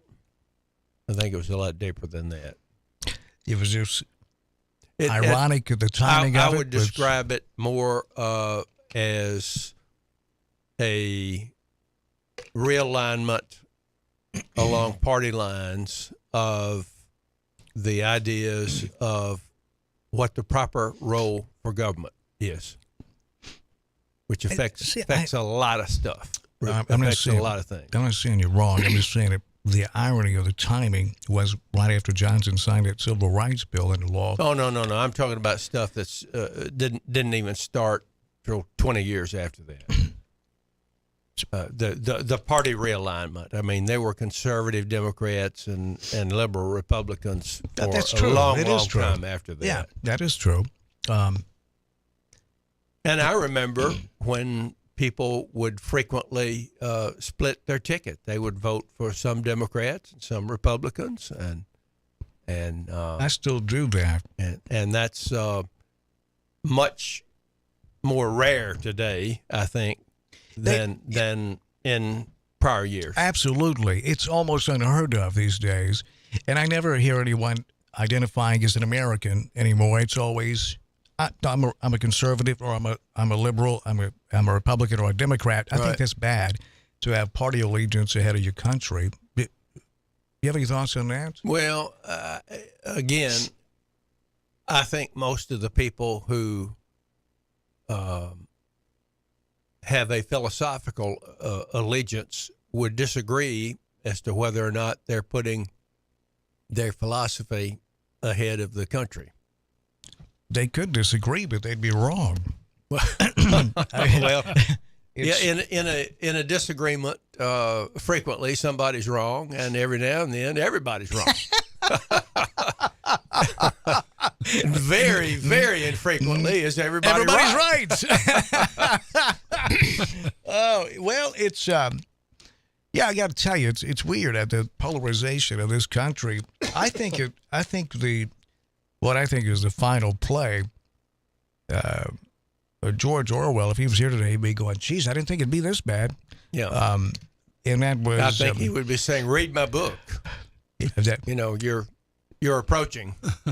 It's the irony of the title of that book, 1984, and that's just about the time the Reagan administration took the Fairness Doctrine out back, put a bullet in it, and I believe that they knew that there was no other outcome possible than what we have today, because the fairness doctrine was in place to keep propaganda from lifting off, getting off the ground. Rush Limbaugh could have said all that gibberish, but he'd had somebody on the other side of that desk with facts, and he'd have looked foolish. It never would have lifted off the ground. Well, there were alternative radio programs. I'm not saying I'm not picking on him. They didn't go anywhere. You know, Cuomo, Absolutely. Mario Cuomo. Oh, absolutely, yeah. Tried, and you know, he had once his 3 listeners quit. You know, don't attack his family. One.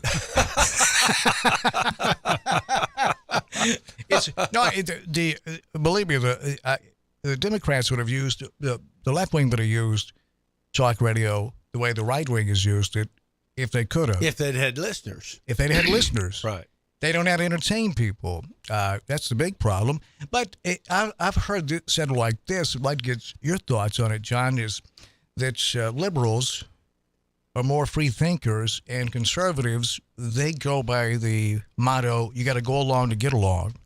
It's a little, in other words, they say it's easier to herd conservatives because they're in the Christian conservatives because that's a flock mentality. I've heard it said like that. It's a little more difficult to, it's almost as it'd be easier to herd cats, as they say. Well, we had a straight party line vote yesterday or day before, I think, in the U.S. House of Representatives.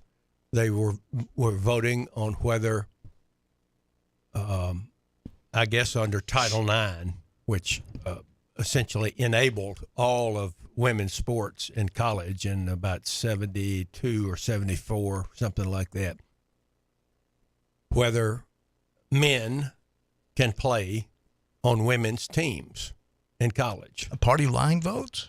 Every Democrat voted against restrictions.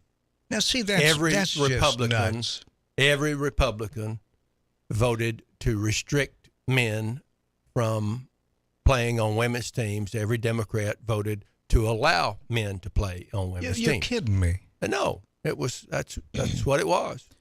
Well, it was a 3 or 4 or 5 vote difference. I tell you this, I'm out of here. I send my shoulder heels up. I'm going straight to the WNBA. Pardon me, WNBA. I'll dominate. You'll rip them up. Yep. When I drive the lane, they'll remember that. They'll be like, "Did you get the license plate number?" It's, right. I saw the net move, but where was the guy? And I will trot down the court with the 2 thumbs up. Yeah. The little trot. Right. Pointing at your ring finger. That's right. Yeah. Doing it. 3, baby, 3. Well, in your face, girl. No. What if LeBron James decided he wanted to go to the WNBA? 150 points a night. I don't know. I don't get that. Do you? No, I do not. I don't understand it. I don't agree with it. I think it's going to be. I think the ruination of women's college sports is on the horizon in the next couple of years. I really do. That's my fear. What do you think about it? I'd hate to see the Lady Vols go out on the court and they've got a 6'8" guy that they got to defend on the other team. I mean, it's over. Named Sophia. Named whatever. Named okay, Alice. Let me stop you. Who's Sophia? Go ahead and tell us. It's just a female name. Yeah, whatever. Who is she? He's identifying as. Okay. No one in particular. Dan, I suspect there's something deeper here. Yeah, I do too. Larry. Yeah, you just vomited up some information here. Now spit it out. That's up. Sophia's texting him saying, I'm not ready to go public. Do not go public with this. So, what do you think of it, Larry? What's I feel the same way John does. It's just going to ruin women's sports. I mean, it doesn't make any sense at all to me. What about one of the big things going on nationally right now is the conversation, pardon me, over the debt ceiling. Yeah. To raise or not to raise? It'll be raised. Yeah. There's politics. It'll be raised. It's just scaring the snot out of everybody right now. Yeah, sure. I Yeah. mean, that's what you're seeing is ridiculous and false statements about who's for it and who's against it and what the consequences are. Because in the final analysis, it's going to be raised. No way around it, right? But look, they're going to do it. Some of the headlines today, John. Mayday, another bank collapse, second biggest in history. What will the Fed do? What do you expect the Fed to do about this? Yeah, well, I read they have a just press. a couple of paragraphs of that article, and I was so disappointed in it. I quit. I went on to something else because it wasn't even beginning to answer the question in the headline. Of course, the headline writer might not have even read the story that they wrote the headline to, so it might not be about that at all. Yeah, it's clickbait.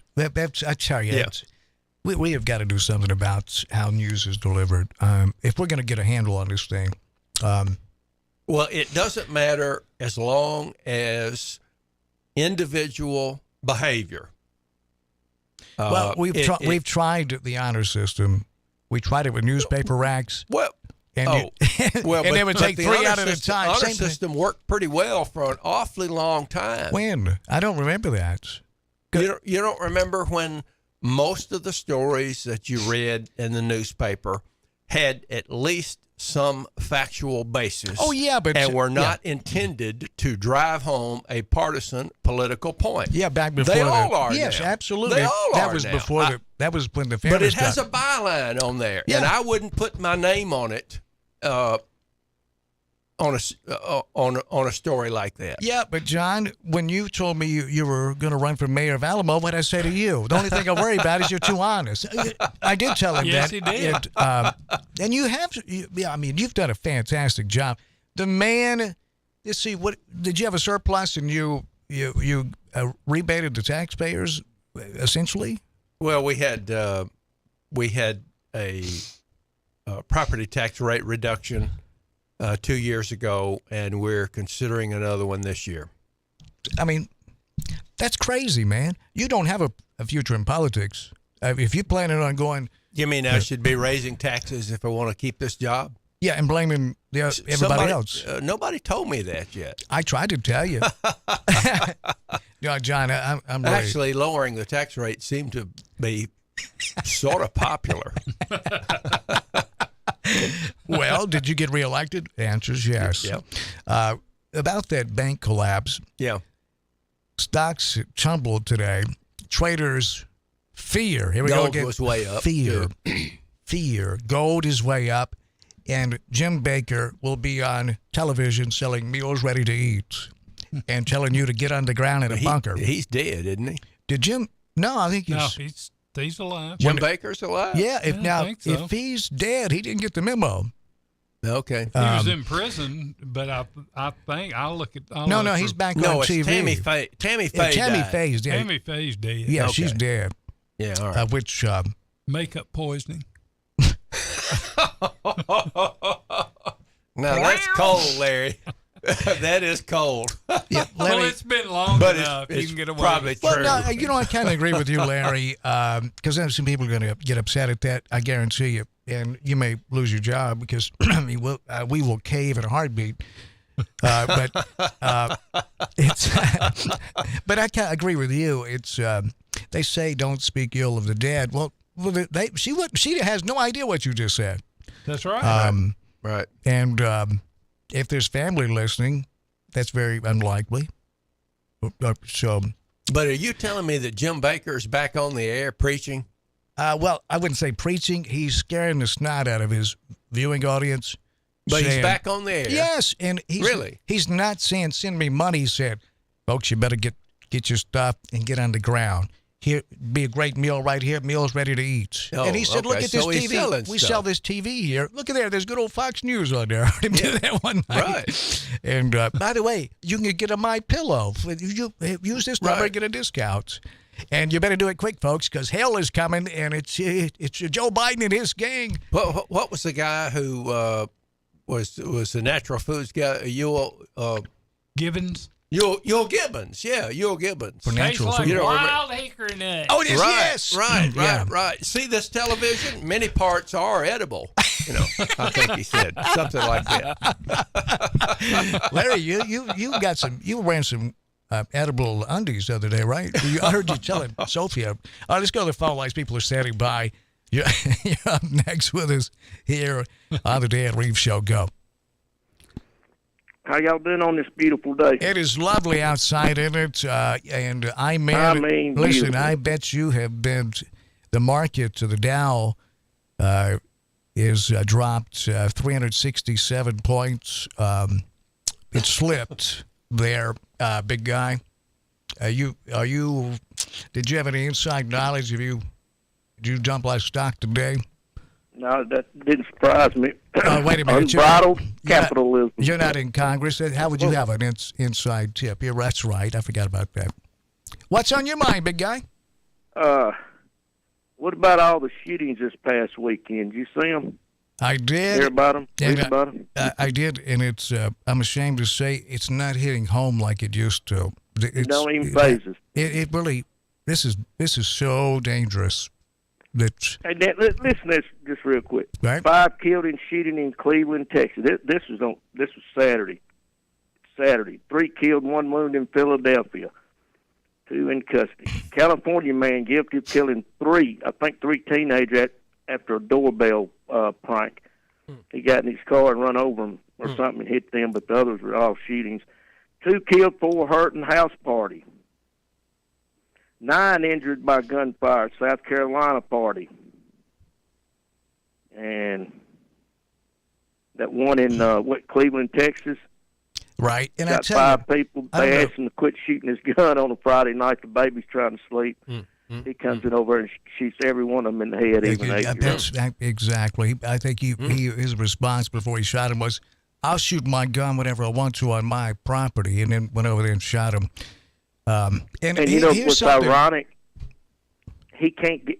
I think he's from Mexico. You cannot buy those AR-15s in Mexico, but you can here. So he went and got him one. Yep. Isn't that some?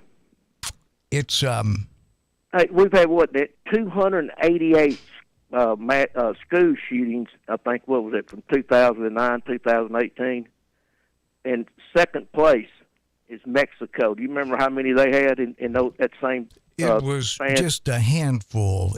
We are 6. We've had 288. The next closest is Mexico. Of course, Mexico has a similar Second Amendment like we do, but there's only 3 countries that even have a Second Amendment, and we're the only one that has it like ours. We're the only country that has a secular constitution. Now, I know that there are people today that want to talk you out of that as they tell us how we're a Christian nation. Yep, and the founding fathers did not set it up like that, and people even. I even take a risk telling you the truth about it. People get upset about that because they've been, I think our brains have been rewired in many ways. And I compare it to a relationship with someone that's got a narcissistic personality disorder.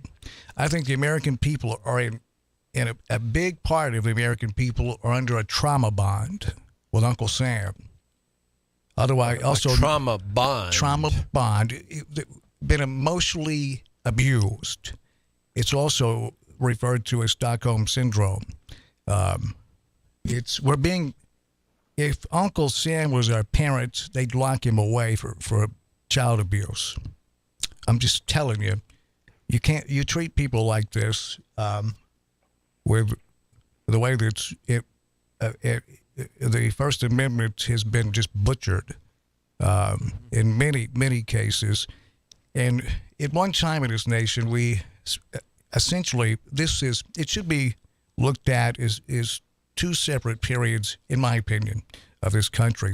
One, before the Fairness Doctrine was killed, and then AF after the Fairness, AFD after the Fairness Doctrine. 2 different nations all together. And again, the people that put a bullet in the Fairness Doctrine, I'm telling you, they knew there was no other alternative with the way this was going to play out. Now, what year was that? During the Reagan administration. What year? I'll look to see whether. That's been the 80s. Yeah, it's been the 80s. Did Congress vote on that, or was that the FCC? That's a good question. Let me see how that went down. Do you recall, I-Man? No, not the years or anything. Hey, Dad, I wanted to ask y'all about this real quick while you're looking that up to see if John knows it. Do you know that John F. Kennedy was getting shots of amphetamine? And, yeah. By Max Jacobson. They called him Dr. Feelgood, but he gave, I was reading this article, Anthony Quinn, the actor, was it Cecil DeMille, even Tennessee Williams. Mickey Mantle was even getting some shots, but he got an infection from the Dr. Feelgood injection, it said. He had to sit out Well, a game. Kennedy was, and John, you've written a book about JFK. He had a terrible. No, I'm writing one about him. Oh, okay. Pardon me. Yeah. But he had. He was kind of ill. He had some terrible health issues back. Yeah, and Addison's disease, which I think is a fairly serious thyroid condition. Right. Yes, adrenal gland problem. Adrenal. Okay. Yep. But yeah, isn't that something? All these people are running up meth, and also, methamphetamine was the number one or the most prescribed drugs in the 50s, I believe. But just shows the way things are. But yeah, these guns. What do y'all think? 288 mass shootings, and second place is 6. Well, I think that a lot of these people are on some really powerful psychoactive drugs, and that's been shown. Well, time and time again. I don't know. Well, to me, it could it's be, but I think it's mental. A lot of it's mental illness, Well, of course. personality disorders, and Well, John, of course, we wrecked out the whole mental health system. When was that? 1980s. 1985, by the way, is when it 70s and 80s. No, this is 80s. Reagan administration opened the doors and said, "Get out of here." Well, now wait a minute. Reagan administration didn't close the psychiatric hospitals in Tennessee. Tennessee did that, and most of the psychiatric hospitals. Don't make me were- fact check you. It's no. I look. I'll stand corrected on that, John. Because but they had a big. There was a big deal about fairly the rapid federal period money. of time, just a few years, where virtually all of the states closed all the mental hospitals. Now, one of the reasons for that is and they did hand out empty pizza boxes and said, "Hey guys, this will make a great briefcase. Now get out of here." Why'd they do that? Why'd they close them down? It was well, they use a lot of money. It saved a lot of money. They Not really. They spent money on something else. What, like the military? Dan? Part of the rationale, whether it was truly presented or whether it was just a ruse, and I will leave it to anybody who wants to choose either one of those, and I won't argue with them. But one of the major rationale for closing the system is that there were a lot of people who were sentenced or committed to mental hospitals improperly and wrongly, and were essentially incarcerated.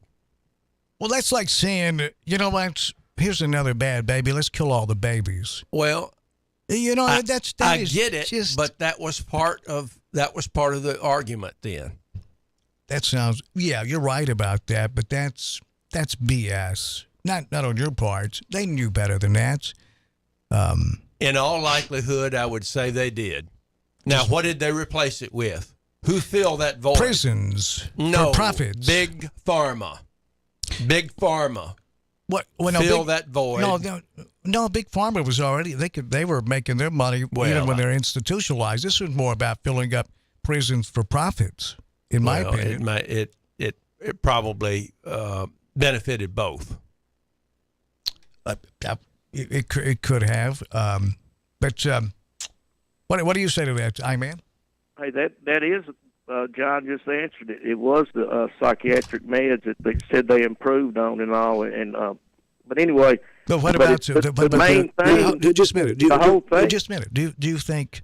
And then you go right ahead. But what do you think about because they found a new home in a prison though, with prison for profits, right? Well, some of them did. Well, they were doing it even before prison for profits because the for-profit prisons today, they only house like 10% of all inmates.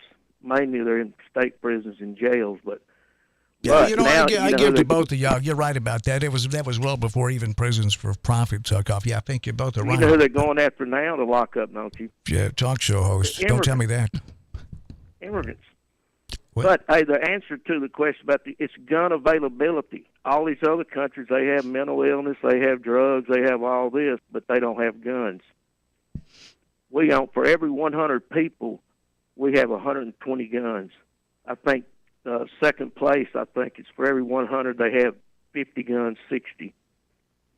Okay, let me ask you a question. Can you hold it just Sure. for a second? I mean, will you stay right there? We've got to get a quick timeout. And John wants to ask you a direct question. If I were you, I would open up at least Google because there's no telling what he's going to. John, it's great to have you here. It's good to be here. Always, I know. Larry, are you we about to have a test? Yes. You're I was going to pulling say, out a file will you hand this out to the classroom? It is multiple choice. I hate those. Well, multiple guess. Yeah. That's what it should be called, right? Multiple choice. We've dumbed it down. Staff co-hosts kept failing the test.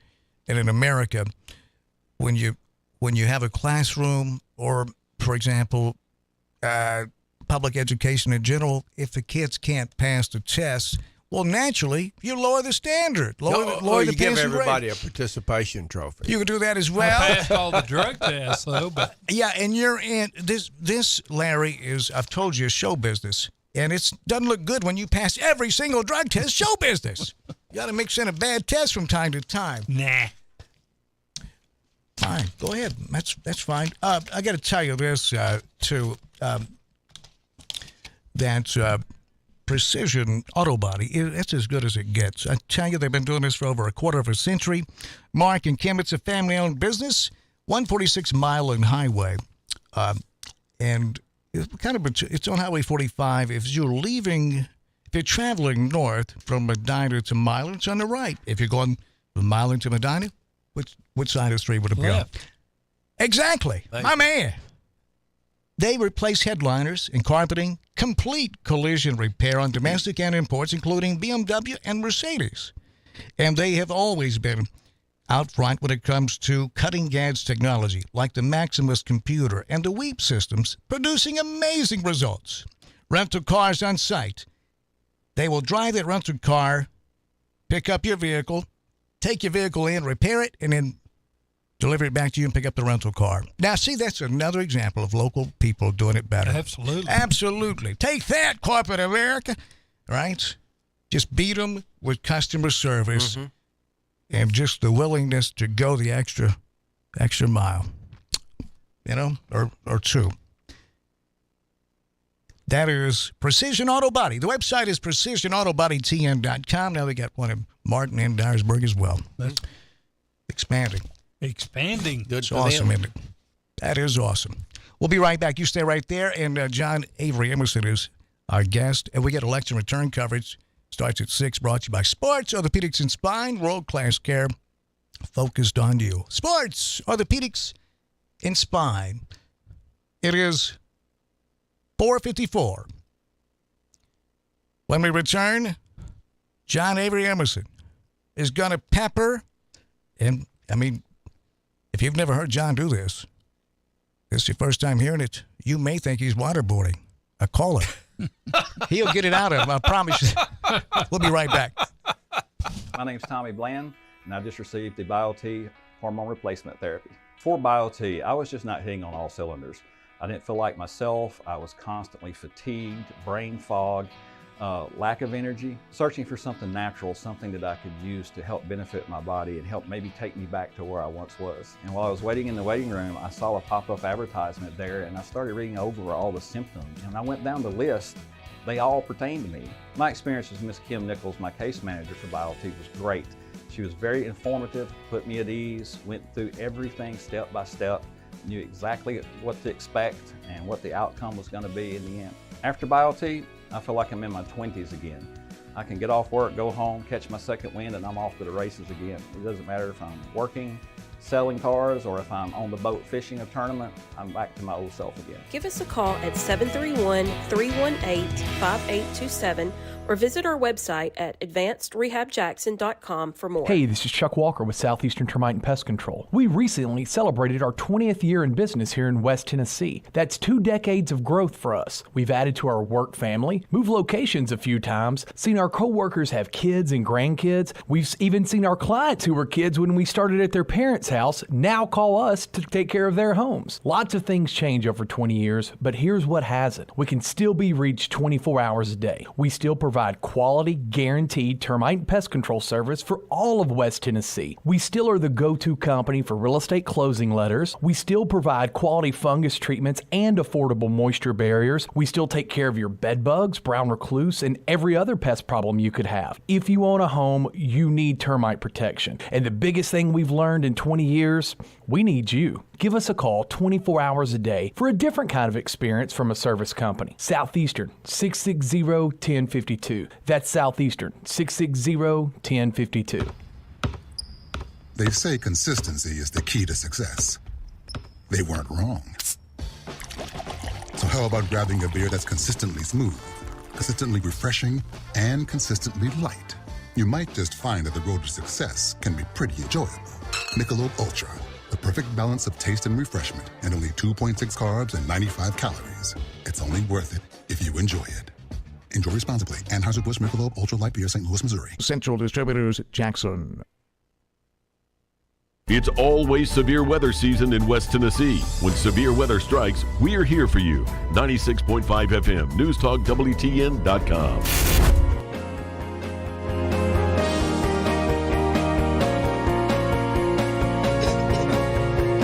To Langley Floyd Studio in Jackson, Tennessee. My name's Dan Reeves, along with Larry Newman. Hello, Newman. Hello, Reeves. And John Avery Emerson in the I-Man is on the phone. I-Man, I hope you put on body armor. Now, John Avery Emerson wanted to present you a direct question, I believe. John? Yeah, I-Man, would you agree that my guns are no threat to you? No. You wouldn't. Is that your final answer? Well, That is not correct. You want to phone a friend? You are incorrect, because I don't even know who you are. I've never threatened anybody with a gun. I don't intend to. I've never pulled a gun on anybody. So, oh, dude, you got to start running with me and my having fun. guns. Well, yeah, I know you're kind of a rough crowd there, Dan. I know. That's just me. Yeah, I'm considered a rough crowd. No, it's but see, so if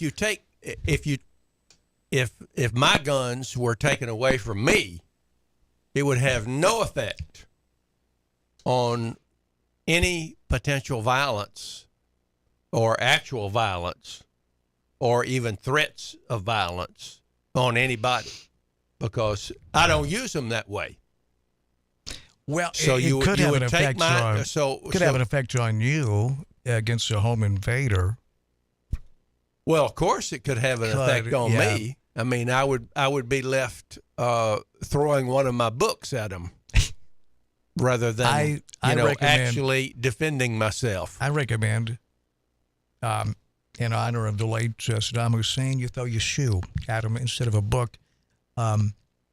Plus, if anyone from Alabama would not recognize, educational material, but what do you say to what John just hit you with there? It's well, what it the reason why your guns could kill me is somebody could break in your house and steal your gun and shoot me with it. But nobody can break in my house and steal my gun and shoot you with it. Because I don't own one. Don't want one. Never owned a gun. Okay. Does that make you more virtuous than those of us who do? Yeah, it sounded kind of snooty. But no, it just makes it a whole lot safer because a gun cannot accidentally go off over here. A kid can't get my gun and shoot somebody with it. But you like recognize that Impossible. there are many gun owners, including myself. Everybody around me, whether we go skeet shooting or deer hunting or plinking or whatever, they know that I am very insistent on gun safety to the point of sometimes almost being a wet blanket. Yeah, John. Yeah, now you're I not the problem. understand all that. You're not the problem, John. And I'm not, Larry. This is my point. Yep. So if you take my guns away from me, you've done nothing about inner city violence, school shootings, or any of the other things that you really don't like. But we're not just done going zero. What would I say? It has zero effect. What would if I said to you, we're not just going to focus on you? Yeah. No, we're not just going to take your guns. Because you're right. If we just took your guns, it wouldn't have any effect on anyone other than you and your family and your ability to protect your homestand. That's correct. But now, we can't even get something done like background checks. No. Background checks are required. Not for mental illness. Yeah, it's against the law in Tennessee already. Well, if you have been adjudged mentally ill, not if you've been accused. No, a lot of people say, "Well, you're crazy." I mean, that's an accusation. But why'd you bring that up? Yeah, they do say that about me a lot. No, but that's like, to me, that's almost like saying, John, we can't legalize marijuana because we don't want our cardiovascular surgeon doing open heart surgery on me while he's high. Well, that's just ridiculous because... Yeah, I agree. That's a ridiculous proposition. Yeah. So, to me, that's similar to say, because... Well, the shooter in Nashville, mental illness condition, bought the gun legally.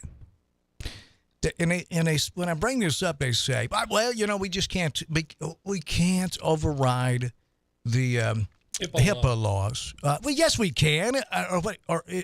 Well, HIPAA law is not a right, and a lot of HIPAA law is stupid, because if you have a parent in the hospital who really is not quite to the point where they cannot make rational judgments of themselves, but they want input of trusted children. There's still barriers, paperwork, and all kinds of stuff for the doctor to say, well, your dad wasn't doing very good today, Larry, and blah, blah, blah. You should think about blah, blah, blah, blah, blah. That he probably committed a felony doing that, which is stupid. Yeah. You can join us on the phone line, 731-265-6496. The phone sponsored by CWA Development. They specialize in residential and commercial restoration and renovation. Our phone number, get up in here. 731-265-6496. You can text the program. The Advanced Rehab and Medical text line is 731-800-TEXT, 731-800-8398. Sponsored by Advanced Rehab and Medical. Dr. Shannon Bone ranked in the top 10 for chiropractors on planet Earth. That's stout. AdvancedRehabJackson.com. Well, now, let me say this about that. It seemed like the focus was much more on drag queen legislation and making sure drag queens had to at least loosen their grip on brunch. Because how many times have you gone to brunch and there's a bunch of drag queens sitting around talking drag queen shop? Like, that's never happened. I've never run into a drag queen brunch, but, hey, it's outlawed now. Well, I mean, it's... Huh? If I'd been in the legislature, I would have been a part of the majority that voted for that. Why? Because I think it is repulsive and sick for a grown man who is either pretending to be a woman or just put on a bunch of stupid-looking makeup and act like a woman. You're not going to check Larry when he said right here. You can't even go to brunch anymore. You're interrupting me. Go right ahead, sir. Because shaking their junk. Hello. Where I'll explain it later, Larry. Children can see is but sick. there is no drag. You're still protecting children. That's the point, right? Yeah. But what about guns? I mean, because how many kids have been killed at a drag queen brunch? Zero. And how many kids have been killed? It's the number one killer. Dr. Kirkland's he's gonna jump in and start trying to define adolescent. But I love Dr. Kirkland, by the way. You know Dr. Kirkland? Yeah, of course. Dr. Ryan Kirkland. The man's a big fan. He gave me a great book and I read it. On brunch? No. I got to call him have lunch again. We're going to talk about that book. I love Dr. Kirkland, wonderful human being. I mean, how could it not be that's the number one killer of the K through 12 guns? Well, but that's suicide. No, because about 2/3 of guns fatalities are suicide. With kids? No, that's across the board. Across the board. We're talking just the number one killer for the kids. Guns. I mean, you don't understand, John. You're saying the number one. Go ahead, man. I'm sorry. You were saying something? No, you were saying the guns. Yeah, it's suicide for adults, but not kids. But anyway, yeah, they're not nervous enough. Wait till you get to be an adult. When you find out how life really is, turn your guns in. Yeah, go ahead. Hey, John, when you said that again, stolen guns. A gun is stolen, estimated every 90 seconds in the United States. About 400,000, 300-some thousand guns stolen every year. And then it still that's just comes to gun 300,000 availability. Hold on, just a minute. Finish it up. Yep. It still comes to gun availability. No matter what you say, this does not happen in any other wealthy nation or really any other nation. Nobody compares. That number should have blown you away. 288 shootings in schools in the United States. Second is Mexico. Lawless Mexico with 6. John, it's and I certainly understand how you feel. I mean, I carry 2. I have guns at home. I hear that it's said many times the well-regulated militia. We don't have a well-regulated militia. Right.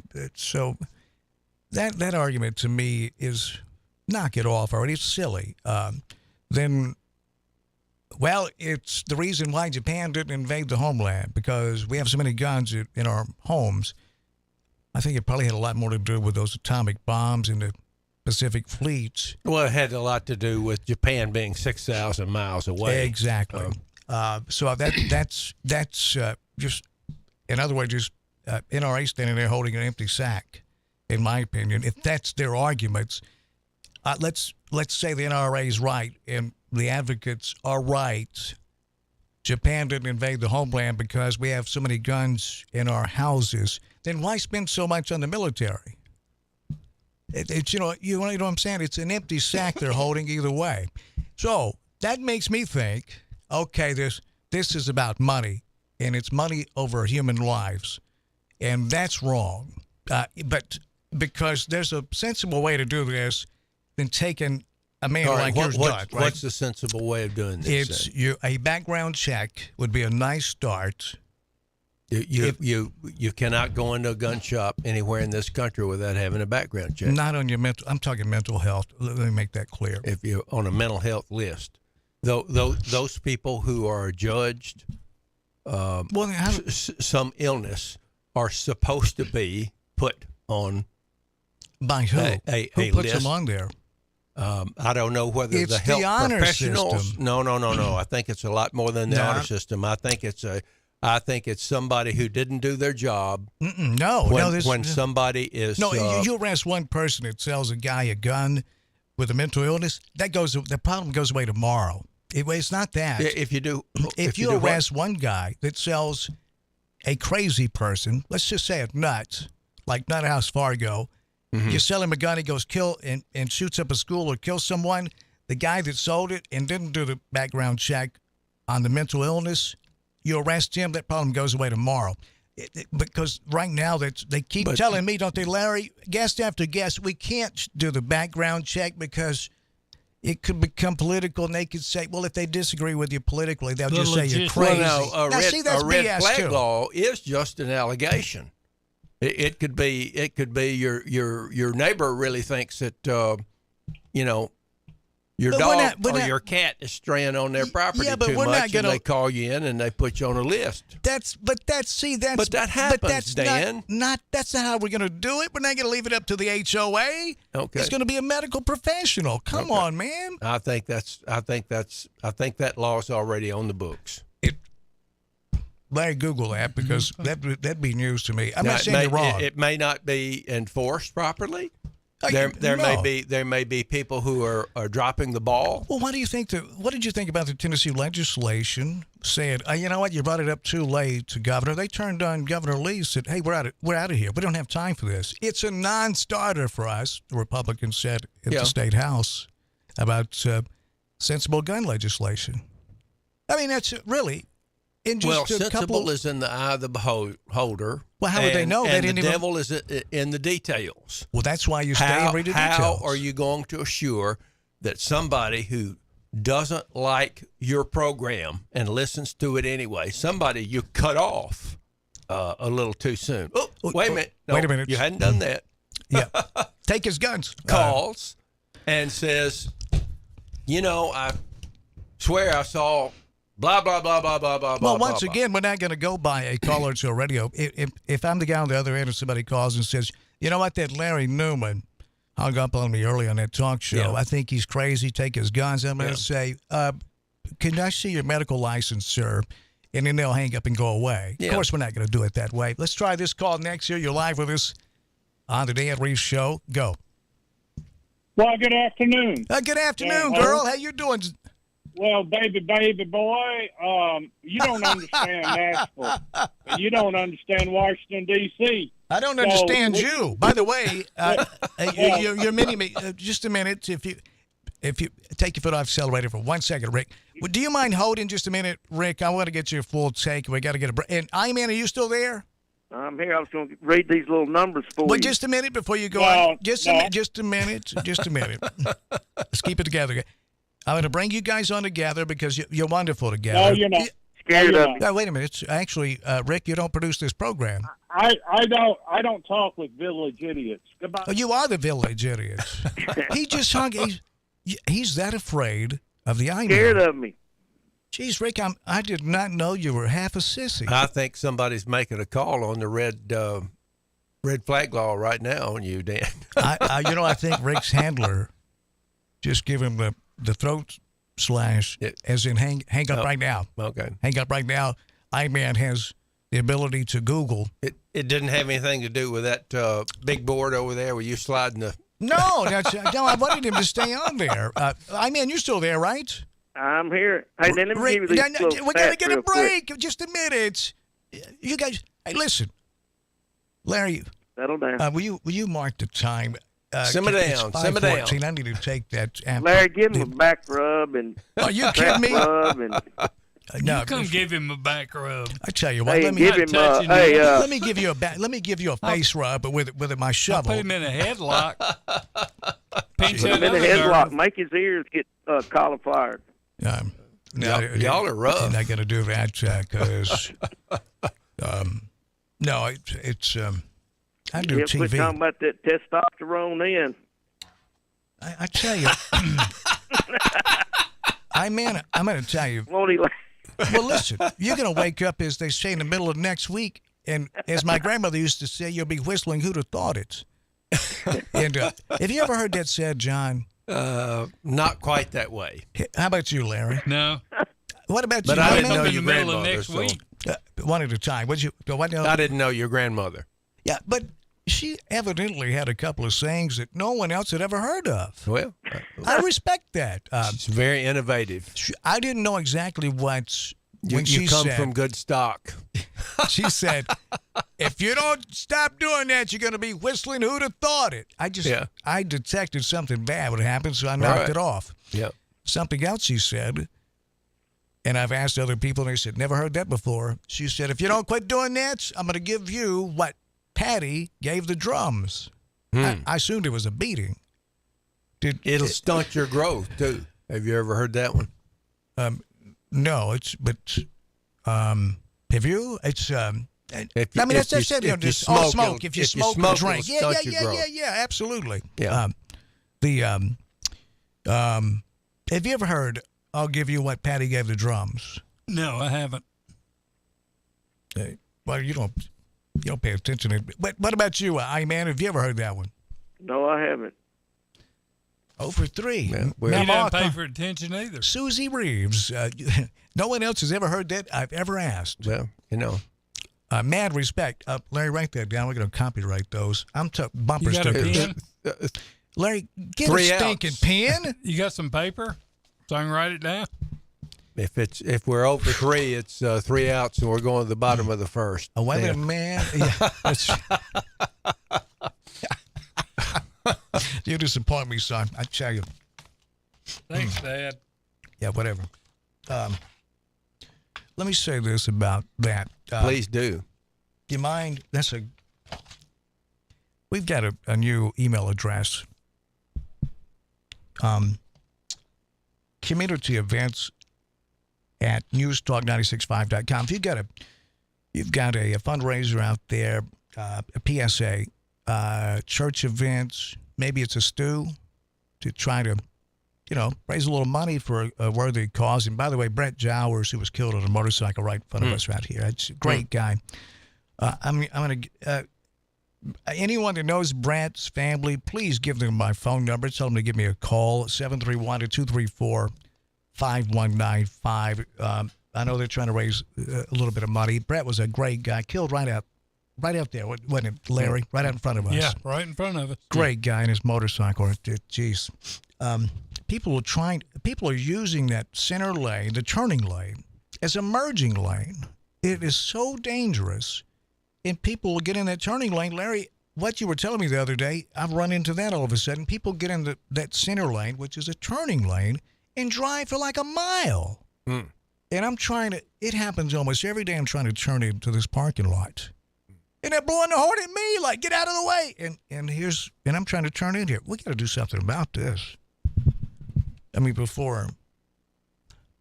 want, if I go into the windmill mode, that's nothing but haymakers. I don't want it. Johnny, it diminishes my threat when you laugh at it like that.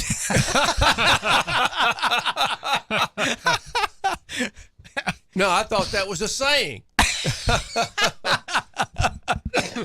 Rapid fire haymakers. Yeah. Community events at newstalk965.com. We hate that about Brett Jowers. He was a wonderful person. Did want to say this to you also, that Watson's Cleaning Service, commercial cleaning at its absolute best. They picked up some more big buildings. I forgot what Carlita said. I'll check my phone. But that big, beautiful building set at the corner of the bypass and Airways, they cleaned that.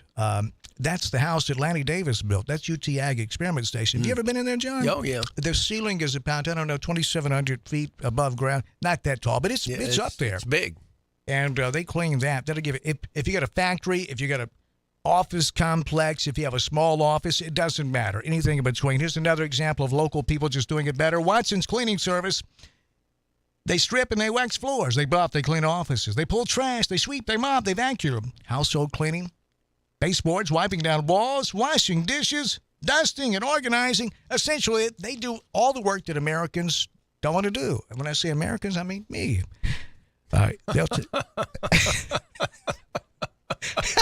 John.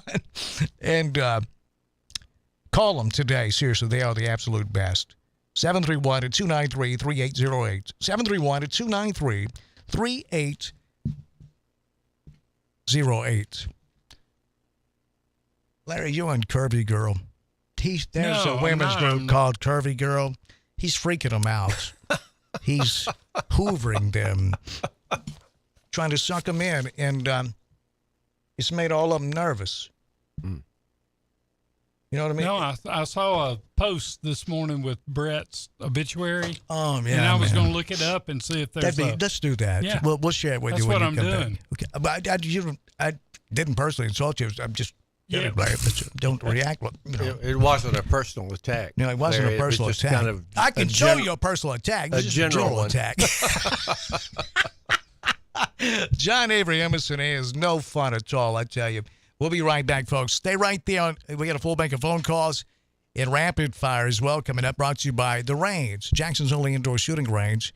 They have handgun safety courses. If you mention the Dan Reeves Show or Chuck Walker or News Talk 96.5, they're going to give you that handgun course. It's $45 value, free of charge. They want you need to be trained. You need a safety course. And you don't have to do it by law anymore.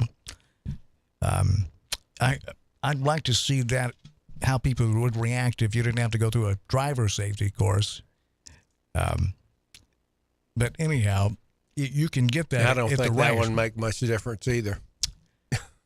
You may be right. Larry, write that down. You jot that down? I know you don't have a pen. But the range. Go to the range.com.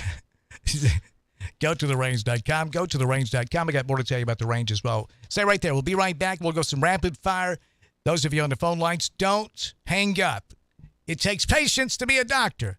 That may not be your goal, but still you should benefit from it. This is WBFG 96.5 FM. Parker's Crossroads, Jackson. News this hour from townhall.com. I'm Keith Peters reporting. President Biden is planning to send 1,500 active duty troops to the southern border in anticipation of Title 42 immigration restrictions lifting next week. White House Press Secretary Karine Jean-Pierre says the troops will support Customs and Border Protection. These personnel will be performing administrative tasks like data entry and warehouse support. They will not be performing law enforcement functions or interacting with immigrants or migrants. This will free up Border Patrol agents to perform their critical law enforcement duties. The administration has been scrambling to prepare for what they expect will be a significant surge Hey of everybody, this migrants is Trent as the Lewis Title with 42 Union Ford. policy. Today, I'm going to talk about the 23 Bronco Sport Badland.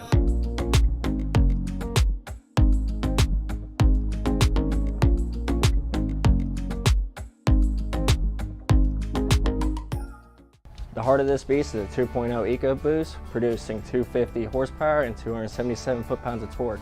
And it does power a 4x4 system, which means you can get over any terrain possible. To go over any obstacle you have a 17-inch gray aluminum wheel wrapped in a all-terrain Pirelli tire. Now to the back, you're looking at 65 cubic feet of space, which means you can fit 3 golden retrievers back here, groceries, or even if you're a college student moving boxes. But no matter what, you can celebrate by opening a bottle. Now moving on to the interior, you have an ebony roast with heated front seats. You do have a 8-inch display backed with Android Auto and Apple CarPlay. Now one of my favorite parts is the GOAT modes. So as I was talking about earlier, you have 7 different drive modes. The GOAT modes is what gets you to that different terrain.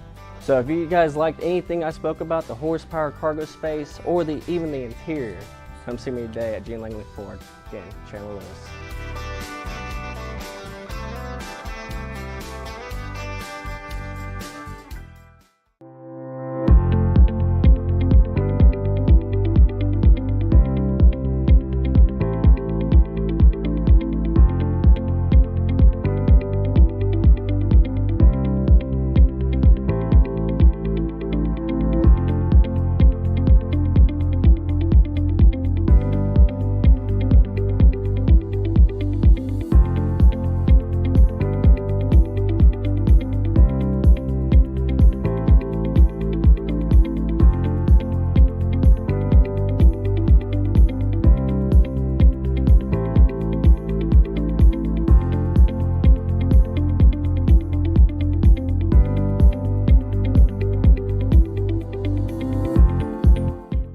Every pest control company has access to the same products. The southeastern difference is the way we go to market. We don't believe that you should have to take out a bank loan to protect your home. You have more value to us as a lifelong customer, not as a one-and-done sale from a slick salesman. We can still be reached 24 hours a day, 7 days a week. Termite and pest control, fungus and moisture barriers, attic installation, or just about anything else. Our services are guaranteed. 731-660-1052. Hey everybody, this is Chandler Lewis with Dean Langley Ford. Today I'm going to talk about the 23 Bronco Sport Badland.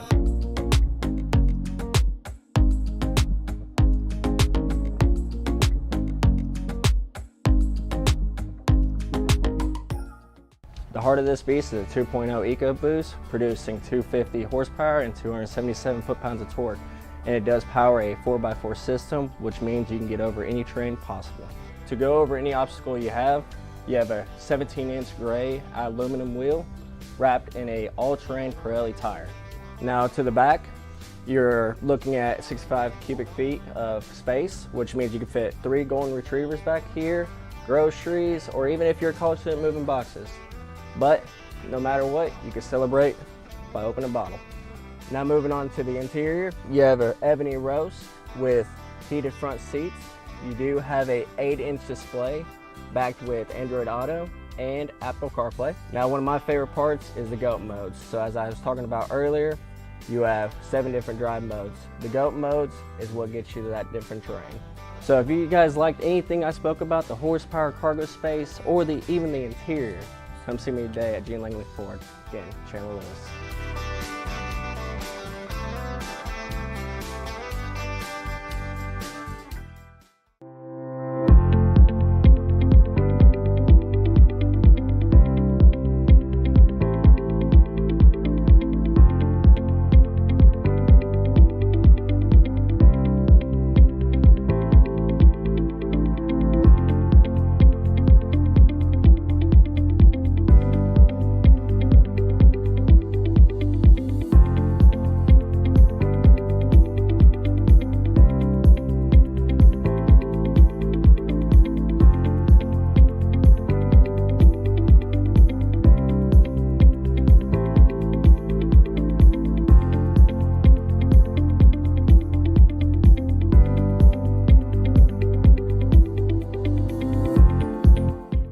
Every pest control company has access to the same products. The southeastern difference is the way we go to market. We don't believe that you should have to take out a bank loan to protect your home. You have more value to us as a lifelong customer, not as a one-and-done sale from a slick salesman. We can still be reached 24 hours a day, 7 days a week. Termite and pest control, fungus and moisture barriers, attic installation, or just about anything else. Our services are guaranteed. 731-660-1052.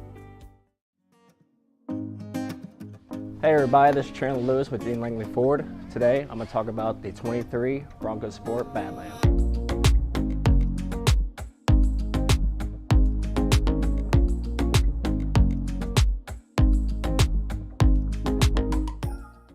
The heart of this beast is a 2.0 EcoBoost, producing 250 horsepower and 277 foot-pounds of torque. And it does power a 4x4 system, which means you can get over any terrain possible.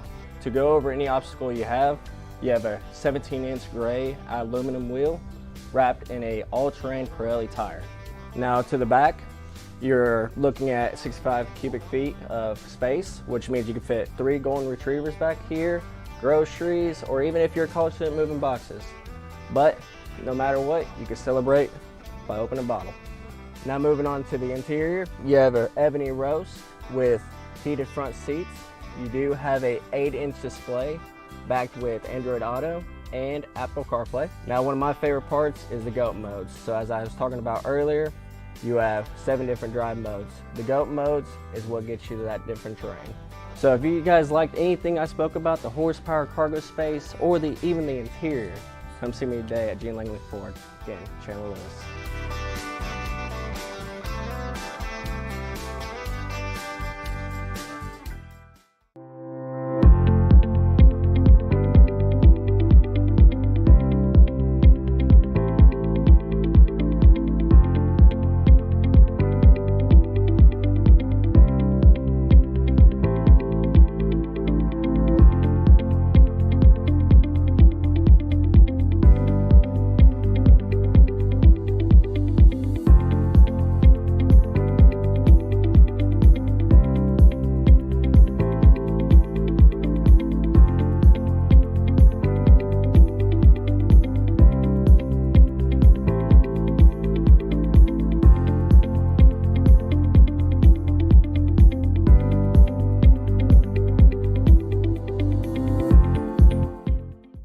every pest control company has access to the same products. The southeastern difference is the way we go to market. We don't believe that you should have to take out a bank loan to protect your home. You have more value to us as a lifelong customer, not as a one-and-done sale from a slick salesman. We can still be reached 24 hours a day, 7 days a week. Termite and pest control, fungus and moisture barriers, attic installation, or just about anything else. Our services are guaranteed. 731-660-1052. Hey everybody, this is Chandler Lewis with Dean Langley Ford. Today I'm going to talk about the 23 Bronco Sport Badland.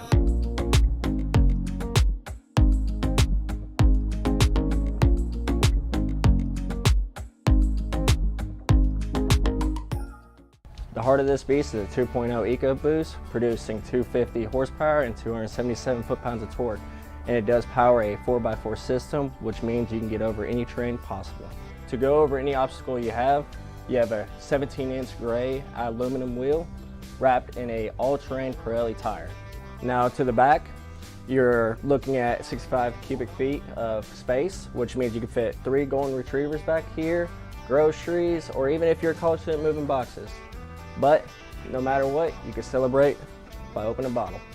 Now moving on to the interior, you have an ebony roast with heated front seats. You do have a 8-inch display backed with Android Auto and Apple CarPlay. Now one of my favorite parts is the GOAT modes. So as I was talking about earlier, and his mic went on. He said, "Give me some mic! Give me some mic!" And that was a thing for like. I talked to Keith today for a little bit. Everybody's really concerned.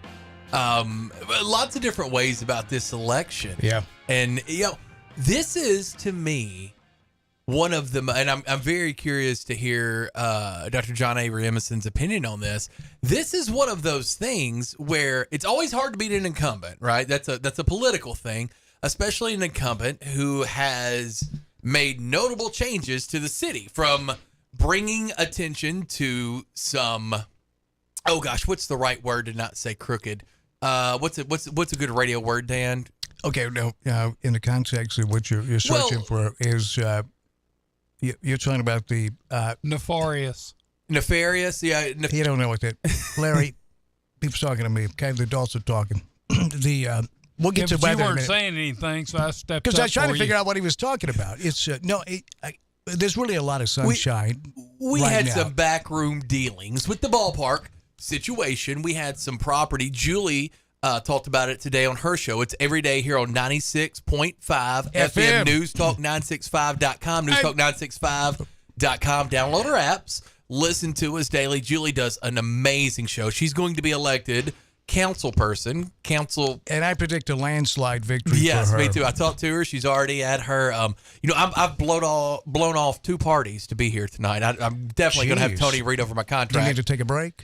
I'm going to have Tony read over my contract. Just 2 parties? Yeah, well, I mean, that's usually it. Tony, there you go. Sorry about that. That's okay. I was just saying just 2 parties. There's 4 or 5 out there. I'm surprised. I can't believe I got invited to that many. How many were in the party?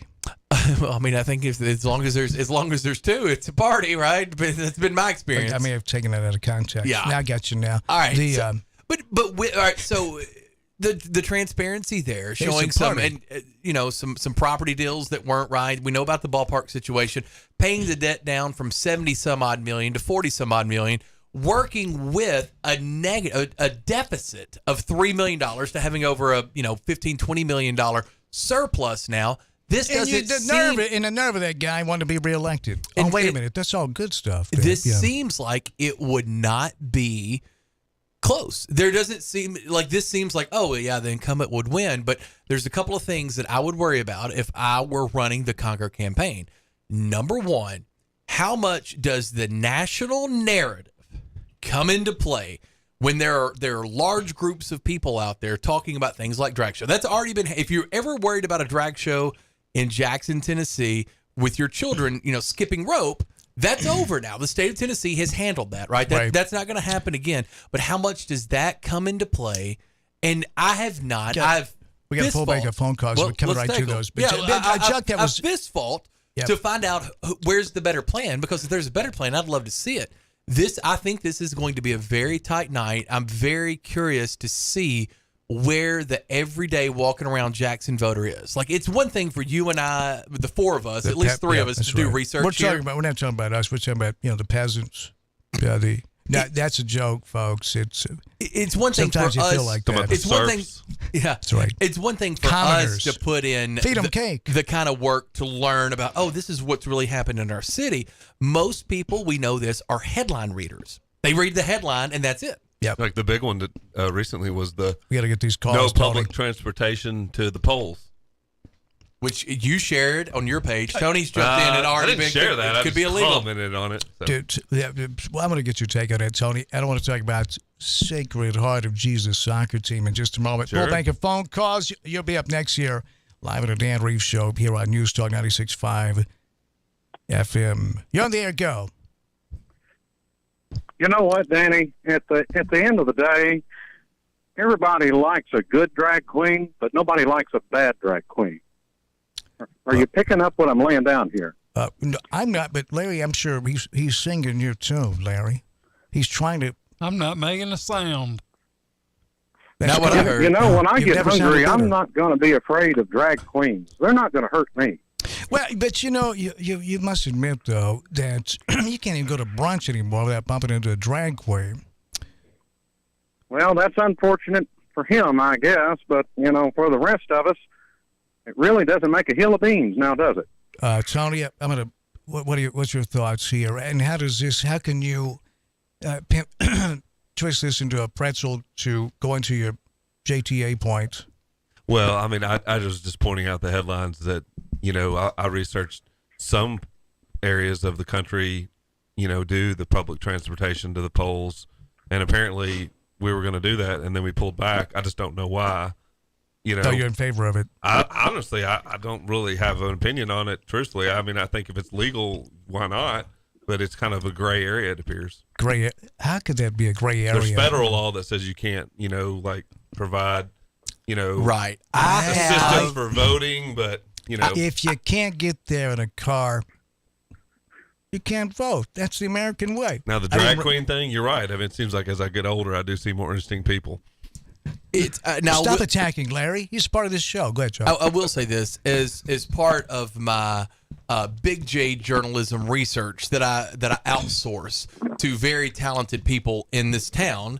Not me, not anybody that hosts a show here, but people Talking that we to me. do. I get you talking to me. You're talking to me. People that we respect out there. There have been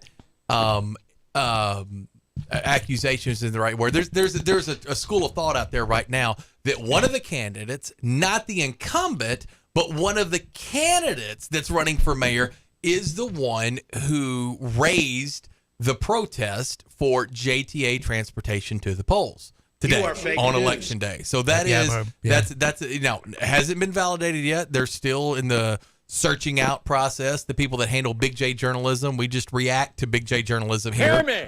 But yeah, that's that is the newest information as I have about 8 minutes ago. Right. Sir, I'll give you a last word. We got a full bank of phone calls. Anything you want to add to that? Was it my understanding that they're going to put drag queens on the JTA buses? Is that what I heard? We got to drum up business somehow, right? Well, Larry, let's go to Larry on that one. What's the word around the drag queen campfire? No, they're going to... What I heard was they were going to be riding in your car with you. 3 of them. And y'all were going to Muse Park first. What happens at Muse Park? It's Weenie roast. Oh, geez. What does that mean? Larry, knock it off. Canadians go to Muse Park. Oh, yeah. I'm out on Canadians. They're a bunch of wiener schnitzels. I'm out on Canadians. Yeah, Muse Park is a really cool park. I don't... A drag queen once told me that was in on the program, and I was Quit like, hitting on me. It was a drag queen. His dad was a pastor. Chuck, you may remember this. I remember this vividly. In Gadsden, right? Yep. Well, stomping grounds in Crockett County. His dad, the pastor, kicked him and his boyfriend out of church. And so I was talking about, it was back when the Jackson Sun was a newspaper, and I shouldn't say that because they're local people that did a great job over there. Gannett, thanks a lot for torpedoing the newspapers all over the country.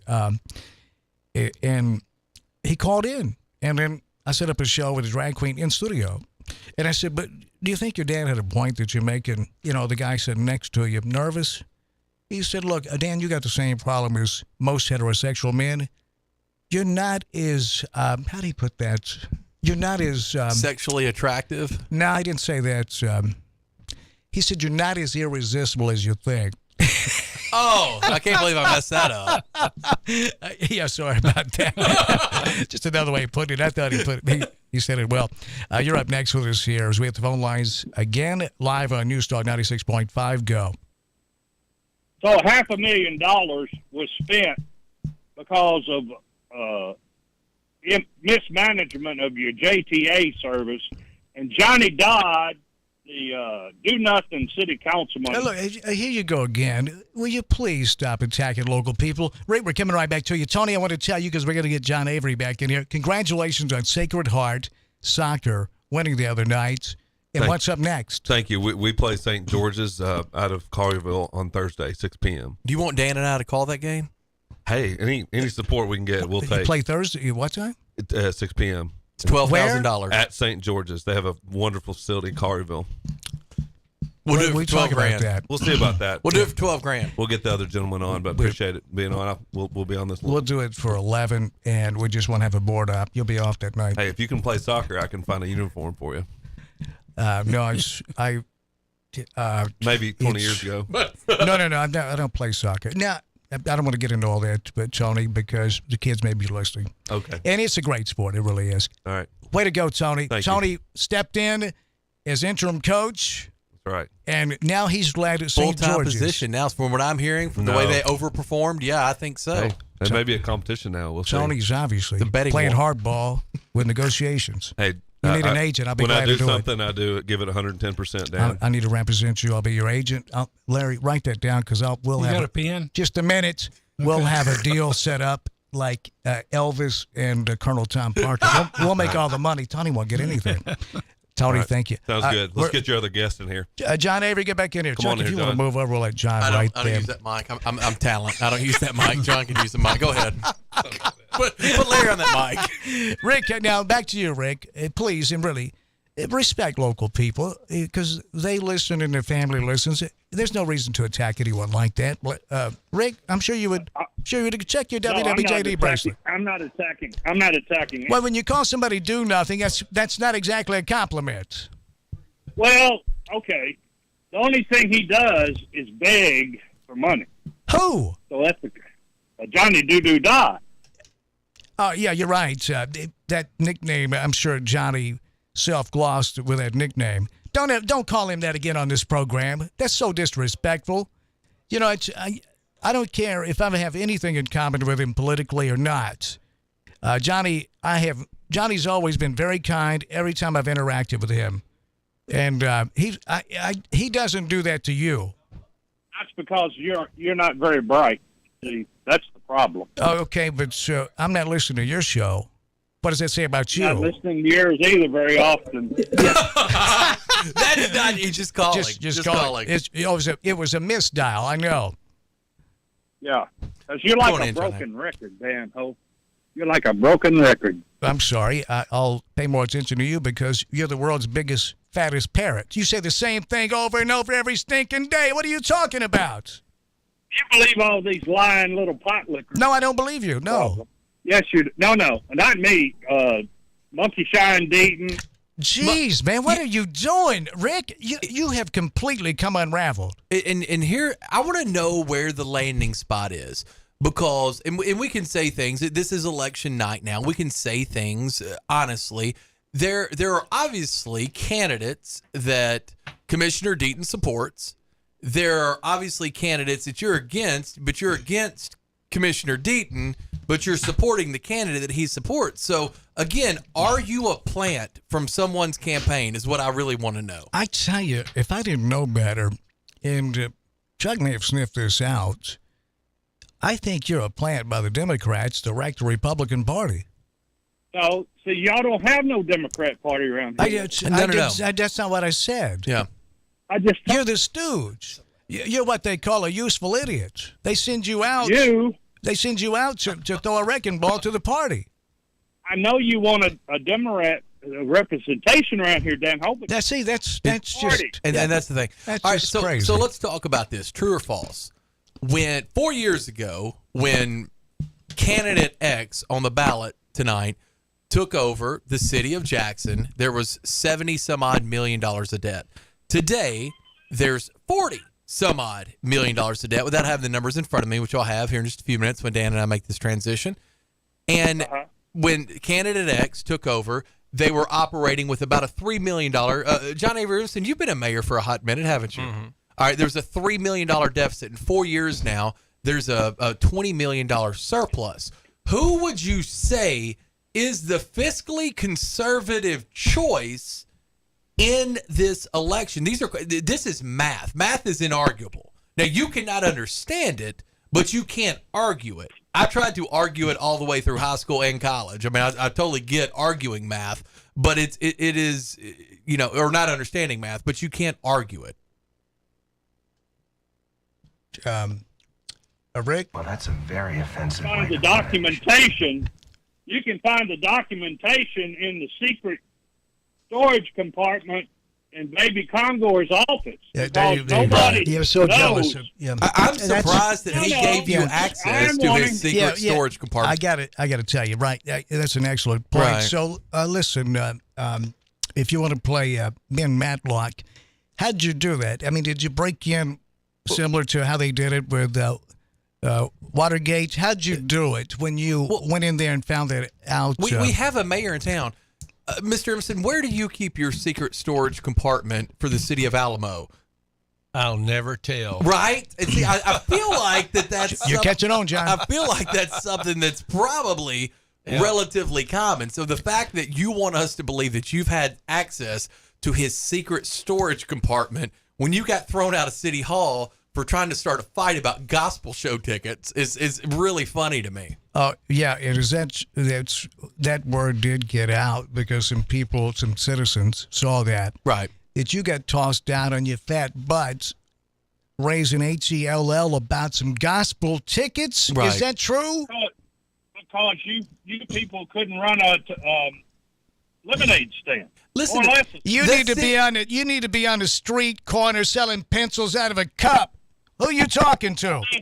If you want the city of Jackson mayor to sling gospel tickets on the side, if that's what you think the job is, there's a reason that this town's existed 200 years without Georgia Pacific making a large investment in this town, and now that it is, there's no reasonable way that we can say that I mean, again, you look at these investments from existing plants, existing industry expanding, from the battery plant coming here, which probably is going to be a feeder plant, obviously, to Louisville City, to Georgia Pacific making a $200 million investment here in our town, from what Dan brings up all the time, and I think it's very poignant, with the fact that in this town for the 25 plus years I've been paying attention to politics in this town, there has never been a good relationship between city, county, Chamber of Commerce, and the educational system.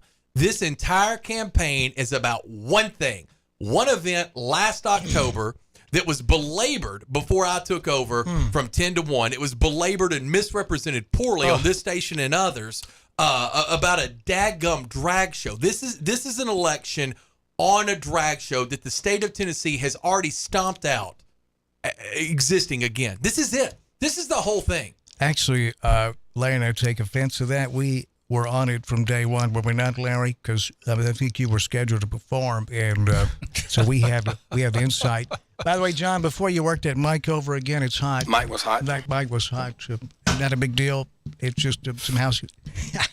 Rick, what do you have to say about that? Because I'm going to tell you what Chuck just did was, I mean, it was an open hand slap. It's something that only a pimp and one of his workers have ever experienced. You just experienced it live on the radio. Oh, that's bull sugar. See, That's a little boy. That's bull sugar. Oh, what See, language? You know, You got some lip on you, tell man. me, hey, man, don't tell me nothing because I don't believe nothing y'all I have know. to say. Show me, man. They've broken documentation. ground where Georgia Pacific is making the investment.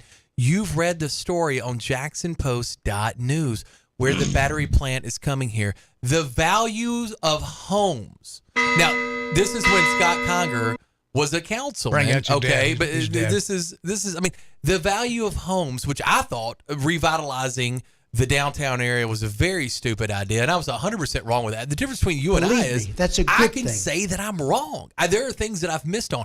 This has been a slow but steady progression. We have sniffed out poor leadership.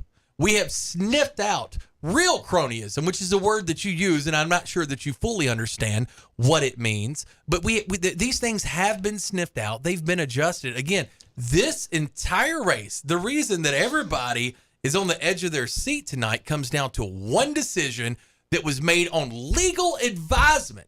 It wasn't a decision made by a mayor. It was made, can this legally proceed, yes or no?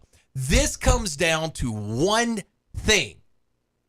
Was a drag show in a park legal? That's it. That's what this mayor's race is about. I've waited until tonight to say it. That is what we are voting on. Should there ever existed a drag show in this town, which, by the way, just for all you out there may not know, there's been tons of drag shows in this town at private businesses for years and years and years. The problem with it is your kids never gone to it. My kids have never gone to it. I've never gone to it. You've never gone to it. So do we continue to move forward in this town? You just nailed it, Chuck. This is a single issue for some of the candidates, at least one of the candidates here, and it's the drag show stuff. That the mayor had no rights. He could have stepped in and said, "You're not going to have it," and then the city would have been sued for violation of civil rights. And so, ACLU was waiting. If you love the Constitution like you say you do, but that's all you do is say you do, then you would have understood that. Rick, are you there? Did you? I'm listening to your garbage, but the bottom line is... Yeah, it's the Constitution you're calling garbage. No, your little mayor has never publicized or printed out or documented or told the public exactly this little secret plan that eliminated $30 million. From your... Okay, it's the same old garbage. How would one what is he hide talking 30 about? Do million? you have any idea what he's talking about? The mayor hiding $30 million in Jackson, Tennessee. Again, I've been out of Crockett County since 1999. Mayor Emerson, how do we do it in Crockett County now? How do we hide $30 million? We don't have $30 million. You may have it in Jackson, but we don't. Yeah. We'd like some. You don't want to ask him. This guy here won't even use a tool out of the city's garage. I guess my point is, we know what's true and what's not. And by the way, there's a true story on John, by the way. We're an hour and 5 minutes away from the polls being closed. And so I've waited for a long time to say this. We know what tonight is. We know what tonight is. We know what it's about. It is curious because this really takes the temperature of our town. There is hard factual evidence of growth, of investment, of different agencies working together. These are hard, palatable things that we can see, feel, and touch. Now, there's a bigger idea. Should we have fought the ACLU?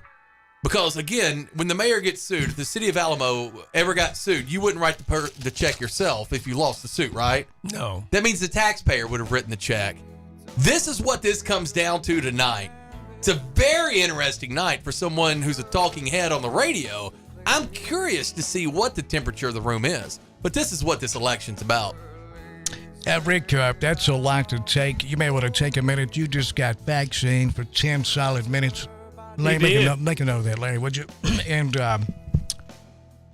you just walked right into it. Yeah, you really did, Chuck dropping J-Dams. You got a pen. Look at you. Pardon me. I tell you, the pollen is terrible today, isn't it? It is rough.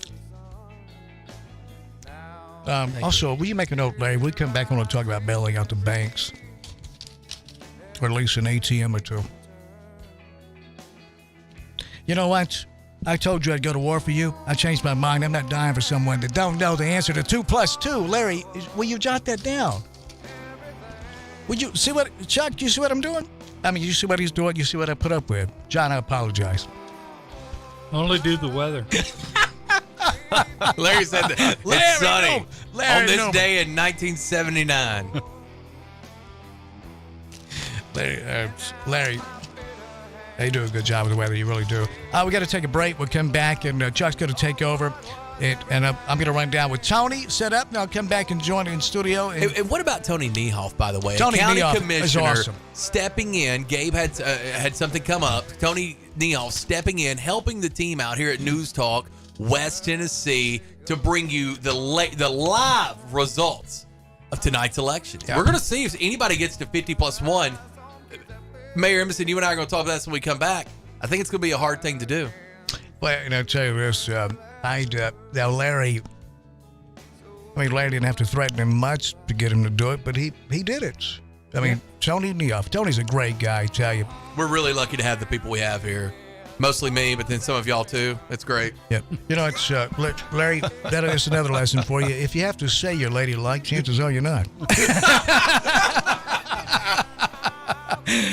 Chuck is doing a wonderful job. Do you listen to Walker Talks?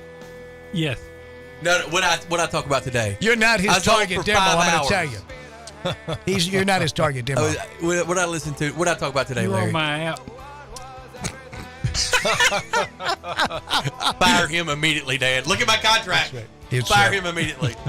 It's we did a couple of weeks ago. We'll be right back. Stay right there. Election return coverage presented by Sports Orthopedics and Spine. Also presented by, have you been down to Baker Brothers Barbecue lately? I had went down there the other day. They had some brisket and baked beans. I don't usually combine my food. I'm a Thanksgiving guy that uses like the little cutouts in his plate. I'm going to tell you something right now. It was amazing. I put it all together, made a soup of it. Have you been up in a pinball? No. I've seen it, but I'm much younger than y'all. I didn't play pinball. Yeah, but they don't say if you didn't play when you were a kid, you can't play. So I think he just took a shot directly at you, Mayor. And you're the mayor of his hometown. Yes. I grew up in Bells. Alamo's the Beverly Hills of Crockett County. I've said that a million times. People with money lived in Alamo. People like me lived in Bells. Here we go again. It's if you have to say you're ladylike, but in reality, and Larry said it very well, Bells is Alamo's New Jersey. Let's be honest. All right. Bells, I did not say that. I disown these people. I'm disavowed, Dan Reeves. I'm going to tell you, I love Bells. I really do. And Crockett County's awesome. It's a beautiful I have place. chosen not to accept this assignment, Mr. Phelps. First time ever. You know what's really sad about that? If somebody from New Jersey is listening, because y'all got that right off the bat. You did, but that's all right. I mean, New Jersey sucks. We can say that out loud. I mean, it's not Arkansas, but it's close. Which exit? Exactly. Yeah. It's not Arkansas, but it's close. Yeah, we'll be right. Stay right there, folks.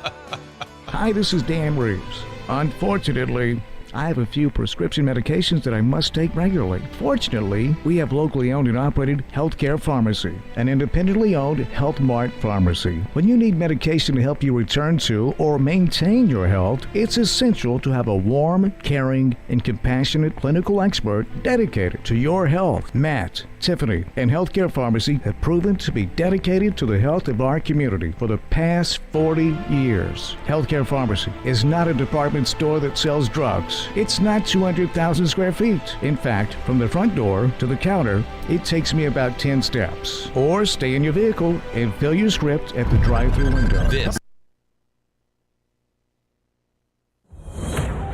News this hour from townhall.com. I'm Keith Peters reporting. President Biden is planning to send 1,500 active duty troops to the southern border in anticipation of Title 42 immigration restrictions lifting next week. White House Press Secretary Karine Jean-Pierre says the troops will support Customs and Border Protection. These personnel will be performing administrative tasks like data entry and warehouse support.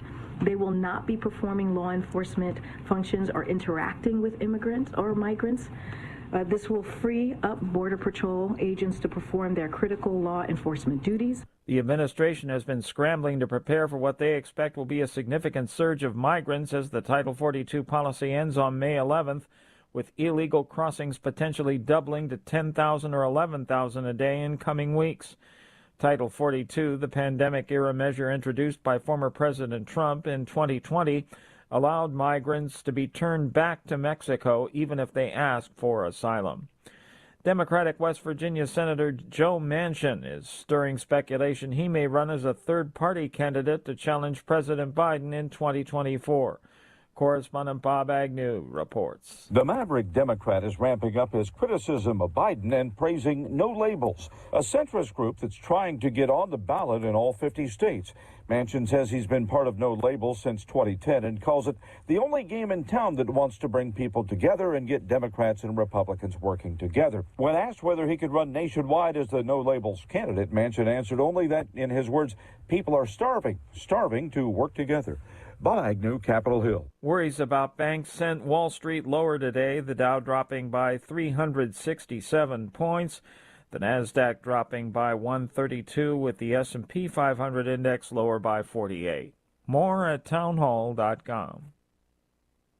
Factor pain relief that's natural, pain relief that works, and pain relief that attacks the source of the pain. That's the experience of tens of thousands of Americans who are taking Relief Factor right now. See their incredible video endorsements at relieffactor.com and then order your 3-week quick starter pack for just $19.95. That's less than $1 a day. Find out if it can work for you like it works for me by ordering your 3-week quick starter pack today. relieffactor.com, relieffactor.com. Be the next success story. My name is Jason Hansen. I'm a former CIA officer and New York Times bestselling author. You can protect your hard-earned retirement assets with a tax-free loophole that allows you to convert your retirement into physical gold and silver. Advantage Gold is the nation's highest-rated gold company. They have the best process, pricing, and service. If you want to get your free gold and silver investment kit, please contact Advantage Gold right now. Call 800-900-8000. That's 800-900-8000. Advantage Gold is not an investment advisor or a tax advisor. Consult with your financial advisor before investing. Call 800-900-8000. Here's the Wall Street Business Report. Stocks closed lower as shares of banks tumbled again and worries about the economy worsened. The rising fears sent yields sinking in the bond market while Wall Street waited for the Federal Reserve's latest move on interest rates, and Washington edges closer to what would be a catastrophic default on U.S. government debt. Some of the sharpest drops came from smaller and mid-sized banks. They've been under heavy scrutiny as the banking system shows cracks under the weight of much higher interest rates. The Dow was down 367 points to close at 33,684. The Nasdaq lost 132 to 12,080. The S&P 500 dropped 48 points to 41.19. New York oil fell $4 to $71.66 a barrel. For the Wall Street Business Report, I'm John Scott. News and analysis at townhall.com. I'm Keith Peters. Before his coronation weekend, King Charles III has visited Parliament, getting a reminder that the monarch's power has limits. We hear more from correspondent Charles de Ledesma, reporting from London. King Charles and Camilla, the Queen Consort, are applauded after meeting party leaders, members of Parliament and other officials in Westminster Hall. The royal couple also had the chance to see a 300-year-old gilded coach that ferried the speakers of the House of Commons to coronations and royal events, but not anymore. On Saturday, the carriage will remain in Parliament's Westminster Hall, where it's on public display. While Britain's elected lawmakers take a back seat during royal events, the monarch faces restrictions in Parliament. The King can visit Westminster Hall, the oldest part of the House of Commons, but he may not enter the House of Commons. Charles de Ledesma, London. More on these stories at townhall.com. This is WBFG 96.5 FM, 96.5 FM, Parker's Crossroads, Jackson. News this hour from townhall.com. I'm Keith Peters reporting. President Biden is planning to send 1,500 active duty troops to the southern border in anticipation of Title 42 immigration restrictions lifting next week. White House Press Secretary Karine Jean-Pierre says the troops will support Customs and Border Protection. These personnel will be performing administrative tasks like data entry and warehouse support. They will not be performing law enforcement functions or interacting with immigrants or migrants. This will free up Border Patrol agents to perform their critical law enforcement duties. The administration has been scrambling to prepare for what they expect will be a significant surge of migrants as the Title 42 policy ends on May 11th, with illegal crossings potentially doubling to 10,000 or 11,000 a day in coming weeks. Title 42, the pandemic-era measure introduced.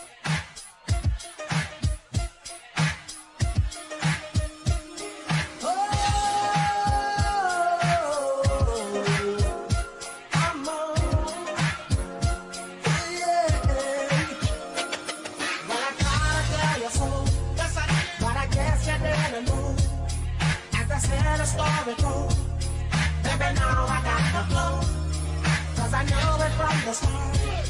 Baby, when you broke my heart, that I had it on my game, and show you that I'm winning. You lied to me. All those times I said that I love you, you lied to me. Yes, I tried, yes, I tried. You lied to me. Even though you knew I'd die for you.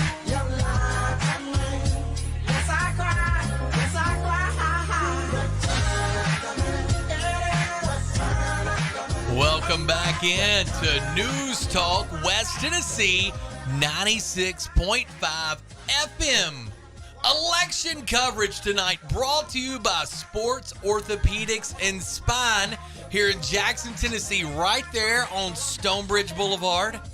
The neighbors of Southeastern Termite and Pest Control, they bought that new building and completely renovated it. Have you seen their new building since they moved from the hospital area over to Stonebridge Boulevard? I've been in it, I believe. Yes. You've been in it, yes. Yeah. They bought that building, I want to say a year or two ago, and completely redid it. It's a beautiful, beautiful building. Very good for our property value. We're very happy to have them as neighbors at Southeastern Termite and Pest Control. Some of the very best specialists, orthopedic specialists here in our town. Go see them at Sports Orthopedics and Spine. Got a big night ahead of us tonight.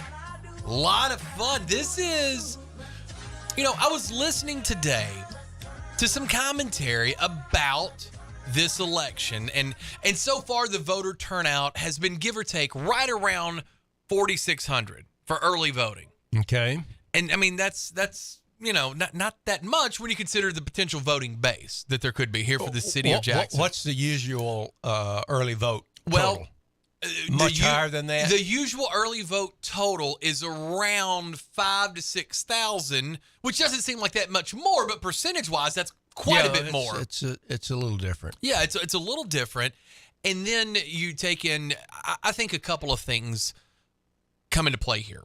And that's what I want to ask you about. Number one, we have the city council races. There's 9 positions, but only 2 of them are really contested. Okay. Sam Turner is on the ballot for District 1, but he's already made public that he is going to move. And so he's, it was too late to pull him off the ballot. Yeah. But I don't know why that. I mean, do they print these things? Like, why can't you get pulled off the ballot? Do you know that reason? Well, the ballot is set quite some time before the election. By law, the ballot is set. In addition to which, you have military ballots that go out. Oh, okay, so like early voting, mail-in voting, things like that could come into play. Right. Okay, because I was curious about that because Mr. Turner made it known weeks ago now. Yeah. At this point, so I was like, is it not digital? Can we not just pull them off? But it's weeks not that ago way. is far too compressed time to get off the ballot. I got you. Okay, Yeah. so that one is contested, but not really, right? So you got JB. So then you come to District 6 and District 5. Larry Lawrence and Byron Elam are running against one another for city council position, and the only other contested city council race is Tara Skinner and Frank McMean. And so the other 7, for the most part, it's either one candidate running or there's 2 on the ballot, but one of them's moving. Right. Are all the council members by district? Yes. There's no at large. That is correct. Yeah, Okay, and so I they're all by learned district. I learned this the other day because I was trying to negotiate a city car through the city of Jackson, but that's not even a real thing for council members. But I thought maybe I could at least get free tags or something. I said, write me in. But even for a write-in, you have to qualify. You have to qualify for a write-in ballot. They changed that, I don't know, 10, 15 years ago, maybe 20 years ago. I think that's I didn't agree with that move at that time. Because at that point, you've essentially eliminated the real write-in candidates. You did. When that happens. You did. You have to declare as a write-in candidate. Then I think you have to get 5%, or at least there has to be some sort of credible something or other that you might get at least 5% in order for them to even count the ballots. It's one of the things I'm curious about. Hey, Dan, will you close that door? Dan, we close that door. One of the things that I'm curious about, has a write-in, I'm sure it's happened somewhere in America, but has a write-in candidate ever won? Probably. I mean, you would have to, right? Otherwise, they would, and maybe that's why they, qualified it. I'm curious if a write-in candidate has ever won. I can't think of one in Tennessee. It's probably happened. I'm sure, but I don't know of one. Yeah, I don't either. So that's one thing. And then getting back here to Jackson, the big race. But I'm curious how big it is with 4,600 votes. The big race is this mayor's election, which is infinitely more heated than it was 4 years ago. Right. And if we look back in time, 4 years ago, Mayor Conger getting to the runoff with Dr. Jerry Woods was a huge surprise. A lot of people around here, myself included, thought that Jimmy Eldridge, Representative Eldridge, would be a shoo-in for the position. Yep. A lot of people out there did, and Mayor Conger ran a good campaign. Dr. Woods ran a good campaign, and the two of them were in a runoff. There was also Mark Johnstone in that campaign, and then there was another candidate that I'm drawing a blank because it's been 4 years ago. Right. But that particular race was very, what's the right way to put it? There was a lot of, there wasn't the negative attacking tone that this race seems to have. There wasn't a lot of, I remember that race. I know Jimmy Eldridge reasonably well and talked to him a time or two during the early voting. And I think there was not, the word I think you're looking for is there wasn't a lot of emotion in that race. No, it was very much, this is what I've done, this is why I'm qualified. Sort of straight up, and but you had 3 or 4 pretty serious candidates. Right. Who ran pretty serious races and had support and marshaled their supporters and got them to the polls. So that's why there was a good turnout. Now, there are a couple of interesting elements just from a very technical standpoint to this this race. Number one, conventional wisdom would say that when you have a less than average turnout or anything approaching what you might consider a light turnout. Right. It ordinarily, and you have an incumbent in the race, ordinarily that means there are not a lot of people who are mad at him. Okay. Because I can see that. Somebody is, if the voters are really, really mad about something, they're going to come out. Okay, that makes sense. Yeah. That makes sense. Right. And then the number would be up from what it was in the past. Right. Well, let me ask now, you. Secondly, okay, you what you're telling me here, a virtual lack of, with one or two exceptions, a lack of certainly across the board council races, because those generate turnout too. Of course. When you have no opponent, you can ask all of your people to come out and give you a complimentary vote.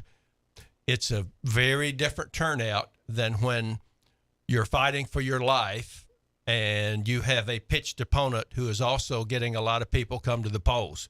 That means the turnout gets way, way up. And of course, if you have enough of those contested council races, that's going to turn out a whole bunch of more voters in the mayoral. Right, because if you're contest. there, you're going to go ahead and vote for the mayor's race, too. Exactly. What do you think? I want to go back. And Vicky, someone just texted us in. It was the late Vicky Foote. She was the other person who was on the ballot 4 years ago when it seemed to be a much the mudslinging was not there. A much calmer, professional, like what you would expect in a small town. I understand that Jackson's a big town for, the counties that are around it, but Jackson's still a small town in the grand scheme of things. It has not surprised me, the amount of mudslinging that's happened, but it has disappointed me because at some point, and I said this when I was on the other station, when the drag show, which again, we come back to it, but at some point we have to address it. It's become a huge deal in our area. We've passed state legislation because of what happened in Jackson, Tennessee. It's one thing, I've never been to Washington, D.C., so I don't know that it's real. I can see the moon, but I can't see Washington, D.C. Do you know what I mean? Like, I'm assuming it's real, but I don't really know. So it's one thing for me to say Joe Biden has done an absolutely important job as leader of our country. I can say that unequivocally. He probably doesn't care, although he should listen every day 10 to 1 on newstalk965.com, News Talk of West Tennessee, 96.5 FM. But assuming he's busy and he does not, that's one thing. But when I'm at the grocery store with you, and I'm calling in talk radio stations, and I'm making my social media post, and I'm saying these national talking points, but you and I may be pumping gas together. You know what I mean? You may be on the other side. Like that's a whole other thing. And so I do believe that I grew up in Crockett County. How long? I know a ton of Emersons. Like, are you related to April Emerson? By chance, Gary? I'm sure. Yes. You got to be, right? We're all related. We all go back to the original John Emerson from Ireland, who's buried at Cyprus at an unmarked grave. In Bells, and he died in like 1840 something. So you've got to be. Your family goes there. We moved there when I was in third grade. Yeah. But regardless, the one thing about places like Crockett County that make it so special, and Jackson and New Bern and Dyersburg and like there is a sense of community pride and civic pride, and the whole reason that Friday nights are so special here is because even if you disagree, it's a community. It is a community. But when there is no community about Washington. I mean, what community are you in if you're connected to Washington? Well, that's kind of. It's tough. It becomes 30 minutes to talk about it, and you still won't say anything. It becomes positional, right? So then, I'm going to agree with my position. But in communities, you don't have that. That's right. And you've probably never passed. And there's more accountability personally, because the guy across the pump at the co-op or wherever it is who's filling up his car, right? If you just dump on somebody unnecessarily, the way you would expect national politics to be done, right? Then you find out it's his brother-in-law. Right. So there's just there's so many reasons why this stuff ordinarily doesn't get translated down at the local level. Are you concerned? And I know Crockett County is different than Jackson. And I'm not asking about Jackson politics. I'm asking you about community politics in West Tennessee. Are you concerned that this national way of doing things is going to leach in to our municipal races? I'm not so much concerned about that as I am the polarization generally of the two parties, and the identification with one or the other, and it's and the fact that, in fact, we talked about this an hour or so ago.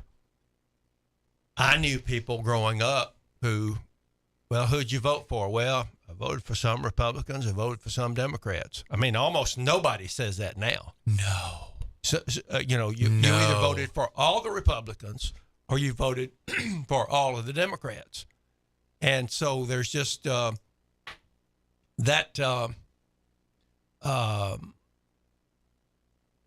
loggerheads is not a good thing. it's not a good thing. Now, I'm a Republican, Right. and I vote Republican. Right. And Trump carried Crockett County with 82% of the vote. I cannot believe it was that low. I'll be honest with you. Seriously, I'm not being funny. I'm serious. Yet, having said that, the emotion and the heat generated by all of that, and when you look at each segment of the issues, yeah, I can understand there's a lot of heat on this one and a lot of heat on that one and a lot of heat on the other one, but it's also this polemic nationally is corroding our civility. Yes, It yes, absolutely is. All right, let me ask you why. It really is, because we're sort of separating into two irreconcilable groups. I'm so glad I've got you in here for a few minutes. I want to hold you hostage because I do want to ask you. I've been wanting to do radio. You promised. I know. You and promised. just two more questions and we're done. If you want to get in with us, our CWA development call-in phone numbers are 731-265-6496. Our advanced rehab text line is 731-800-8398. It's just so rare that people get to hear intellectual radio this late in the day when Dan's on. But all right, so let me ask you your opinion of this. Representative Todd, who I think has done a yeoman's job for our area, there are some things that I wish he would have done differently. Not necessarily changed his position on, but his reaching out across the aisle. I've told Representative Todd that to his credit. He's come on with me. I ask him hard questions. I don't let anybody have a cakewalk. Sure. Because I'm like, explain it to me, right? Maybe I misunderstand. Now, there's lots of things that go over my head. And to his credit, he has always been a gentleman on here, and he's given me his position. Even if he and I don't land in the same spot, he's done that. And that's all I want, right? He is pushing for legislation now, and I don't know that it's passed, but we have a supermajority, so you kind of feel like it's going to pass, for municipal elections to be partisan. Our county elections are partisan. Our school board races are partisan. Right. He is pushing for legislation for a municipal in the city of Jackson for you to declare. Have you ever in Alamo made any decisions on abortion, border control, money to Ukraine, anything like that? No. Smaller towns are more glorified utility districts than they are anything else. We have a water and a sewer system. We have a school system. You know, we provide the stuff that helps make a community run. Right. I guess, and that's a great point because it may not be a fair comparison. I guess here's my only thought process with it, and this may be controversial, but I say it on the air sometimes. I think that every single American citizen has the right to vote. I think every single American citizen has the right to operate a vehicle safely on the road. Yeah, well, of course. With passing a test and things. But if you don't know how to drive, you haven't done the research, you haven't done the training, you haven't done the test, I don't know that I don't want you out there because I have my children on the road. Okay, Right. I have my family on the road. It's the same way with voting. Your vote affects me. I think sometimes the most patriotic thing to do, if you don't know anything about anything, it's not vote. You don't need to be especially at a local state, like you don't need to be what I would call a lazy voter and just vote for somebody because of that. I think that it is a right, but with every right, I think you could take the IGHT out and put a responsibility to learn about the candidate. I think it's a responsibility to vote, so you have to do your homework. That's the only part of that I don't love is I think it makes a lazy voter. I'm just going to vote Republican.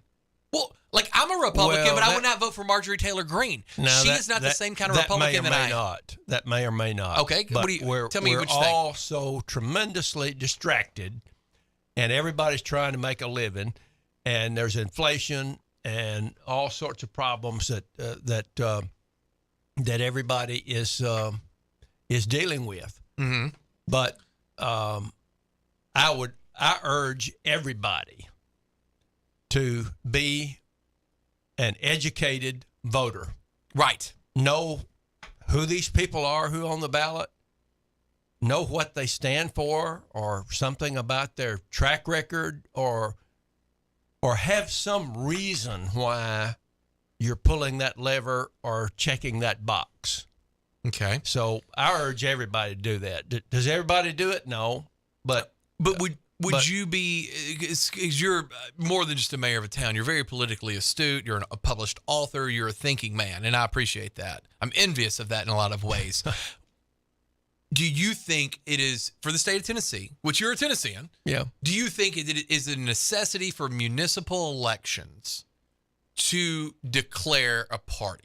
I wouldn't want that in Alamo, and if the legislature passes that, I would certainly hope that they enable each municipality to make that decision. In Alamo, that would seem very. It's not an issue. Yeah. It would be a burden to us, right? Because it would be a cost to us. You have to have a primary. Okay, it's a great point too. We're 50. I heard that doubles the cost. I heard Commissioner Deaton say $56,000 for the election today. Right. Ours is not that much, but still, ours it's a cost. is a tenth of that. Still a cost, or it may be closer to $10,000. Mm-hmm. But so you'd be doubling the cost of the election process, and for smaller communities, I can see the logic for larger communities where there is less community cohesiveness, more people moving in, more people moving out, more people going back and growth forth. of certain towns, a certain amount of growth, a lot of change. Yeah, maybe I can understand the argument that party affiliation could help be some guidance to voters in those circumstances. I think in smaller communities, that's not necessary at all. I'm so glad I got to pick your brain. I've been waiting for years. I've listened to you come on with Dan through multiple stations for multiple years. I was like, you know what? This guy's from my town. He's from Crockett County. Yeah, I want to talk to him one time. Right. I'm very proud. I've read your book. Love your book. I'm very proud of it. Tell us about, what book are you working on now? Well, my book on the King assassination is out of print and has been pulped, and I have 2 copies. I was not even advised. I would have bought a few cases of them if I'd known that. So I got my rights restored to me from the previous publisher. Okay. And I'm in the process of submitting an updated and more complete book to a publisher who I hope will have that book out next year. When I say updated, I mentioned this on Dan's program. There were classified document data dumps in 2017, 18, 21, and 22 that pertain to the collection of documents that have been declassified, known as the JFK selection for President John F. Kennedy. Mm-hmm. But there are a lot of Martin Luther King related documents that, for whatever reason, are in that collection. And really, and oh yeah, because the CIA did them both. Right. That's my theory. Right. Well, yes, and so I looked through those more recent data dumps, and it's just amazing the stuff that's in there that the American public hadn't been told for all these years. I'll give you one example. Yeah, please. And every time this has happened, whether it's a Republican or Democrat administration, well, this has happened under Trump and Biden in 2017, 18, 2020, and 2021. Mm-hmm. The most recent in 2021, the Secretary of State, it must have been 22, because Anthony Blinken, Biden's Secretary of State, wrote the president, as did Christopher Wray, the director of FBI, the head of CIA, the Secretary of Austin of Department of Defense. Mm-hmm. And I'm sure they did this. The Trump's counterparts, no doubt, did this as well, urging the president to exercise his authority in that law that mandates these disclosures, the president's given certain authority to withhold certain documents. Right. Kind of like the way you could declassify them with your mind even. Right. I mean, it's a thing. I mean, it sounds nuts, but Right. it's a thing. So the letter that Secretary Austin, Secretary of Defense, wrote the president in the December before, so that would have been, I guess it was, it's 2021, 2022 releases. So the letter was October, November, December 2021 to the president saying, we have 400 and something documents or whatever that we've identified that we think would be a mistake for you to release at least now. And part of the justification for that, and these are... We're going back 60 years. Yeah, right. I mean, come on. Right. And some of these documents pertain to the Martin Luther King assassination. Which was how many years ago? Well, That would have been 68. 60. Okay, there we go. As opposed to 63. Right. So, and the justification was that in some of these documents, the Secretary of Defense told President Biden, please don't release. He said there are elements of active U.S. war plans. Now, how did some of the most secret, closely guarded secrets that the federal government has, which is war plans, how did they get involved? How did they get caught up into documents pertaining to the Martin Luther King assassination and the Kennedy assassination? Yeah. It's mind-boggling. Was it merely incompetence? Was it something deliberate? Is there some big iceberg, gigantic iceberg, and we're just seeing the tip of it. The tip of it, and there's Yes. much more than anybody can. How Convoluted. do elements of active U.S. war plans, not old war plans, of attacking the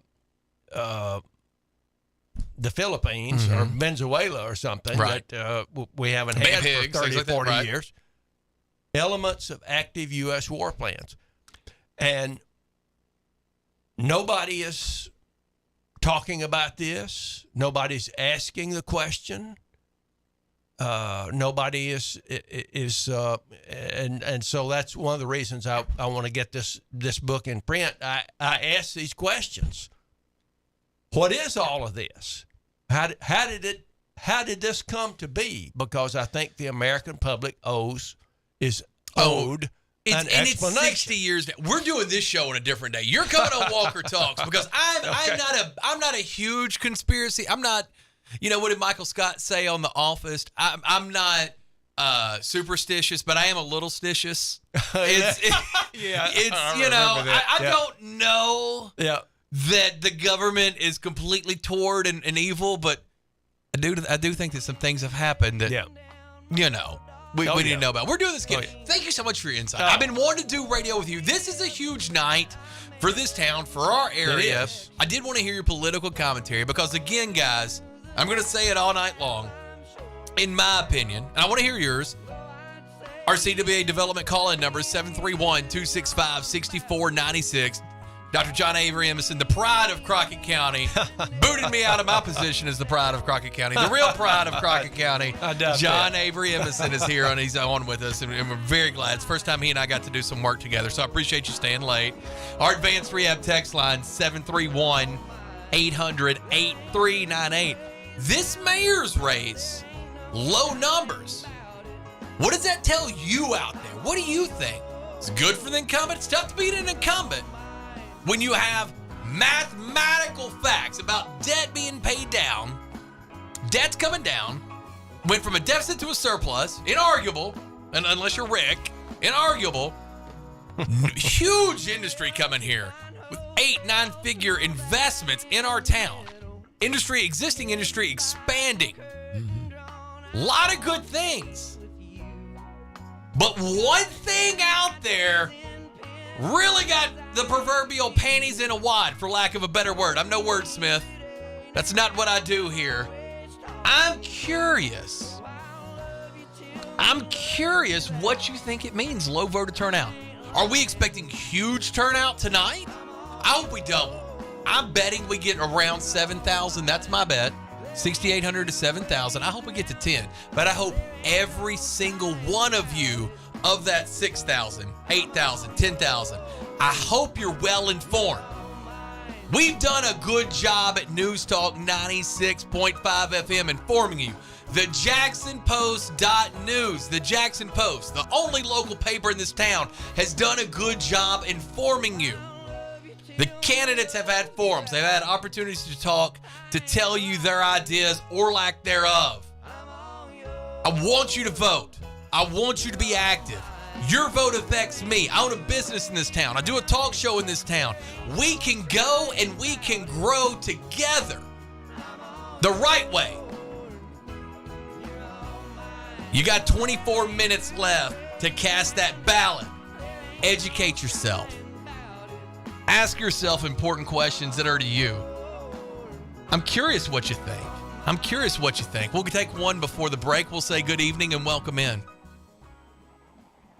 Hey, this is Julia.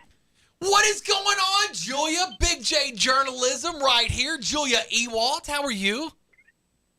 Good. I just heard you plug the Jackson Post, and I wanted to call in and let y'all know about what we're doing for election night and kind of how I'm not going to make any predictions, but I'm talking about general, like how we foresee the night going, how you should expect your results, and like what's going to be going on. Yes, please do. So, there's two of us who work on the staff, so I'm currently making the rounds and saying hi to a lot of the candidates that I can make it to before I go park it at Mayor Scott Conger's campaign before the early voting results come in. Okay. Brandon is at the Election Commission. Nice. And he will be getting those results live for us, as well as JEA.